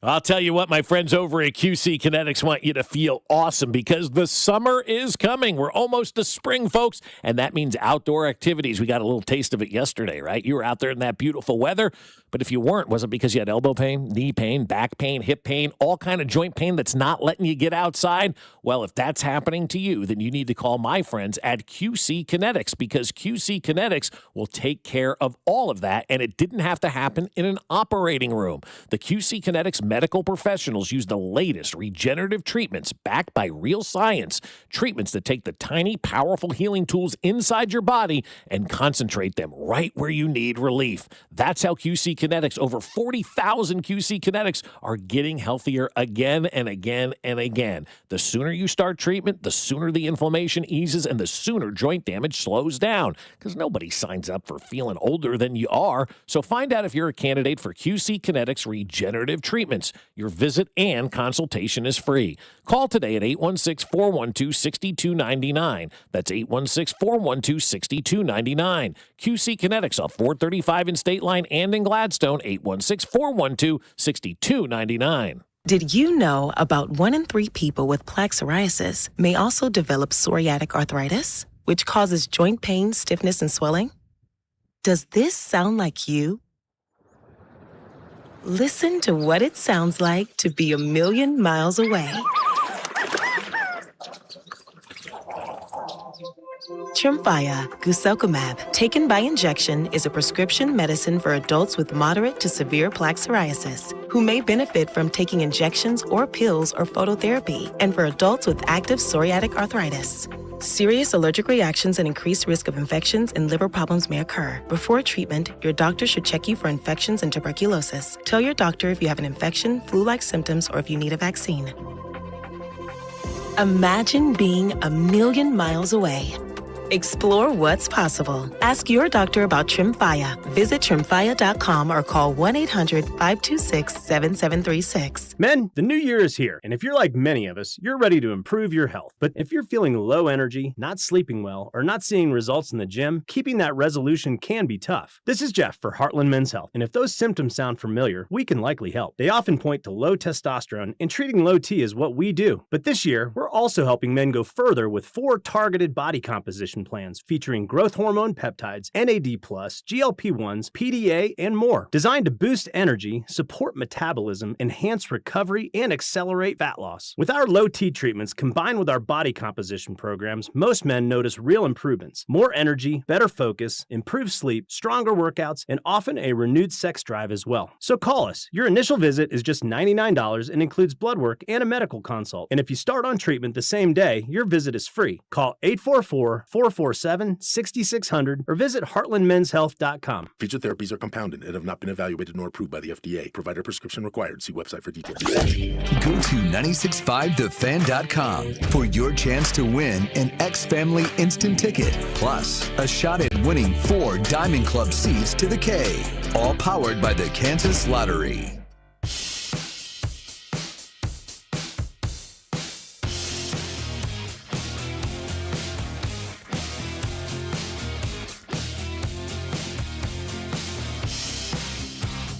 Someone says, what was that Mahomes drop? I haven't heard that one yet. I just about spit my drink all over the back of my windshield. Yeah, that's the Philly, Baltimore, that mid-Atlantic accent. Pat Mahomes. They say water like it's W-A-D-D-E-R, water. W-A-D-D-E-R. Yeah, the Pat Mahomes. Pat Mahomes. You listen to Nagy talk, he's got a little bit of that, Eastern Pennsylvania accent there, that Mid-Atlantic state type stuff. Pat Mahomes. Yeah. So that's why the offense is struggling. Run a road. That was great. I don't know what you're saying. I don't know what to play. I don't know what the play is. 45 out route. I don't know what that means, Matt. Have fun in New York. Yesterday was crazy, though, with sports, with Bam Adebayo going off for 83, Maxx Crosby going from Baltimore back to Vegas to we'll see where he goes next. And then Team Italy beating USA again. Bob had told you earlier they had moved that game from Tubi to Fox Sports 1 at 6 o'clock is where you can find Italy versus Mexico. The scenario, very simple. If Mexico scores 4 runs or less and wins, Italy and Mexico advance. If Italy wins, the United States and Italy advance. So that game will be fun to watch tonight at 6 o'clock. Also, Venezuela, Dominican Republic play at 7 o'clock tonight. I don't know if that got switched to Tubi because originally it was supposed to be on FS1. That is information I don't know yet. But it's pretty interesting when you look at all that sort of stuff. But what's interesting is the World Baseball Classic has sent out its viewers. Talking more so about how the renaissance of baseball has happened USA versus Brazil on Fox Friday, March 6th. Kansas City was the number one market, 3.4 million people watching. Great Britain versus the United States. Kansas City, 2.7 million viewers watching. That was just second behind Philadelphia. To me, that just lets you know that there's a lot of key Royals in this World Baseball Classic that represent the Royals on their teams. Vinny and Cags, obviously, Garcia and Salvi on Venezuela, along with Carlos Estevez. Maybe Michael Lorenzen still gave you some juice because you haven't seen him in a Rockies uniform yet. Yeah, right, yeah. And then you got Bobby, man, leading off for Team USA for the United States, putting on his show defensively, and then last night getting on the bases and causing havoc, but just not being able to score. So that would make sense to me, at least, why the numbers are so high in the area of Kansas City. Well, it's also what we do. I mean, Kansas City is one of those places. We don't have a beach. We don't have the mountains. We don't have all that kind of stuff. But we have sports, and we love sports here in Kansas City. And that's why when people always talk about the best sports towns in America, they're, oh, Boston. No. We're living in the best sports town that there is, because sports is probably our number one pastime in Kansas City, whether you're out there participating in it or you're watching your kid or you're watching the professional teams. This town eats up sports. It's what we do. It's Colorado's mountains. It's California's beaches. It's New York City. We got what we do here better than anybody else anywhere else, and that's being sports fans. And so I'm not surprised by any of these. The Olympics, if you look at the ratings for the Olympics, we're top 5 in those as well. We're top 5 in every NFL weekend. We're top 5 in baseball. We're always at the top. And to me, that's what makes a good sports city. Sports fans that are bought in to what's going on. Not Boston because they won a couple of championships or the Patriots have dominated. That doesn't make you a good sports city. And I was having these conversations before the Royals and Chiefs were winners. I'm like, look at all the people that go to these games to watch these losers, because the Royals and Chiefs were pretty much losers up until the last 15 years. Every year falling on their face. And every year, 75,000 at every game at Arrowhead, 20,000 at every game at Kauffman Stadium. The way that this town has embraced the Current, the way that this town has embraced Sporting Kansas City. It's what we do. And there is no, and we were doing that when these teams stunk. It's not just because they're winning right now. It's accentuated how we are as a sports fan base. But when all these lists come out and they say, oh, these sports, Kansas City is the best sports city in America, and we prove it every time there's a major event. I mean, you could also say that, too, about a minor league hockey team. Yeah, I know, it's true. People show up to the Mavericks game, and they love what they go and see there. And the Big 12 tournament, obviously, here you'll see obviously fans representing schools everywhere, but you'll see people that are just like, well, I don't really have a dog in the fight, but I love the action. I love what's going on. I'll go down here and watch this. It's a reason it stays here for all these years, and every year you have a column from Arizona going, it should be in Las Vegas. Yeah, no, it won't be supported in Las Vegas. You'll have a couple of drunks stumble in from the blackjack table, think they're in the bathroom, and fall on the court. You've also got the news of official day today, right? When everybody comes out and their Twitter handles or Instagram pages say, officially signed is Kenneth Walker III. The Chiefs wasted no time, as if they knew this was coming months ago, as they have a video out of Travis Kelce that is just a bunch of shots of Travis Kelce and Arrowhead Stadium, and then it just says he's back, and the quote of the tweet says, like he never left. Yeah, because he didn't. Thanks, Chiefs. But I like most about the video that's 13 seconds long. I mean, and that's amazing. That's done on purpose by Rob Alberino. I like the little planning there, the little Easter egg, that Taylor leaves all the time. 13-second video for Travis. Yeah, like he never left. He's back because he never did leave. He never did leave. Forever. That's right. He never went anywhere. It's not like, Geno Smith is and that happened yesterday. Like Geno. The biggest story of the day when we left yesterday was Geno going back to the Jets. By the end of the day, ladies and gentlemen, oh, that's right. Geno Smith is a Jet, but we had all this other stuff happen, and that was kind of the icing on the cake of what took place yesterday. So yesterday, man, one of the top days in sports with all this stuff going on. And Bam's 83 points just kind of, yeah, exactly, kind of falls beneath that. It's crazy. Yep. And I'm not saying that it should, I'm not saying, oh, what the heck, the NBA is being disrespectful. It's just like, it's a product of what it is. It just kind of felt meh. Yeah, it did. Yeah, it did, because of 40-some points or whatever it was coming at the free throw line. Like 36 of 43 from the free throw line last night. Good percentage. Really nice. Yeah, but, yeah, great. But it doesn't do anything for people. Like that's stat stuffing. That's like James Harden. Because what'd you say with Kobe when he had 81? He had 18 of 20 from the line. Yep. Yeah, that's not much at all. I mean, you score 80 points, you drive into the lane. Like, I get that. That's fine. You're going to have some free throws. But that seemed like a coordinated attack on Bam yesterday for him to get fouled by the Washington Wizards, right? Is that who they were playing yesterday, or whoever yes, it was? Yes. And then a very coordinated play by Coach Spoelstra to go out there and constantly foul the other team in order to stop the clock to get the ball back. And I saw somebody tweet not the other day, but this morning that said something to the effect of, I thought Spoelstra would pull him before he got the Kobe's record. Me too. And I'm like, I mean, that's respecting the history of the game, but also, man, if you get that close, you got to let your guy go. I get it as a coach, you got it, but I just thought for the sanctity of the game, I thought Spoelstra would have been he's an old school guy. I thought he would have respected that, but I get it also, like, if you're the coach and now your player's mad at you, you're like, really, dude? I was about to break a record. What are you doing taking me out, right? So then you'd be dealing with that sort of drama, and the Heat are playing well, so he wants to keep that momentum going if they make the playoffs sort of thing. Haven't they won like 21 in a row or something like that? Like 18 of it's not that. Who was the one who started like 20 and 30 and have won 21? The Hornets. The Hornets. That's who it is. Ron Knipple. Yep. So like I'm not back off guy. I'm not, because you never know what's going to happen when you back off. Asked the Chiefs in Indianapolis a few years ago, now. But I think when you take off the gas, that's a bad approach. But also too, I would imagine, and I mean, this is how I would have done it. Throughout the game, something's going to happen. You're probably talking to everybody on the bench going, should we let him do this? Are we going to pull him? Do we need to respect Kobe? Should we keep him in the game? I'm sure there were a lot of conversations that took place. He probably talked to some of the other veteran players on that team too and goes, what happens if I pull him? They look at me, you better not. Okay. Because you don't want to lose your locker room, You're going into the playoffs. You don't want to lose your locker room. I'm sure those conversations started mid or right after the first quarter. He scored 19 of the first 21 points. He had over 30 by the end of the first quarter. And, I mean, you watch the second quarter highlights. He's pulling up from 35 feet. 20 seconds left in the shot clock. He's netting it. Like, you knew pretty early, okay, this guy's having a night.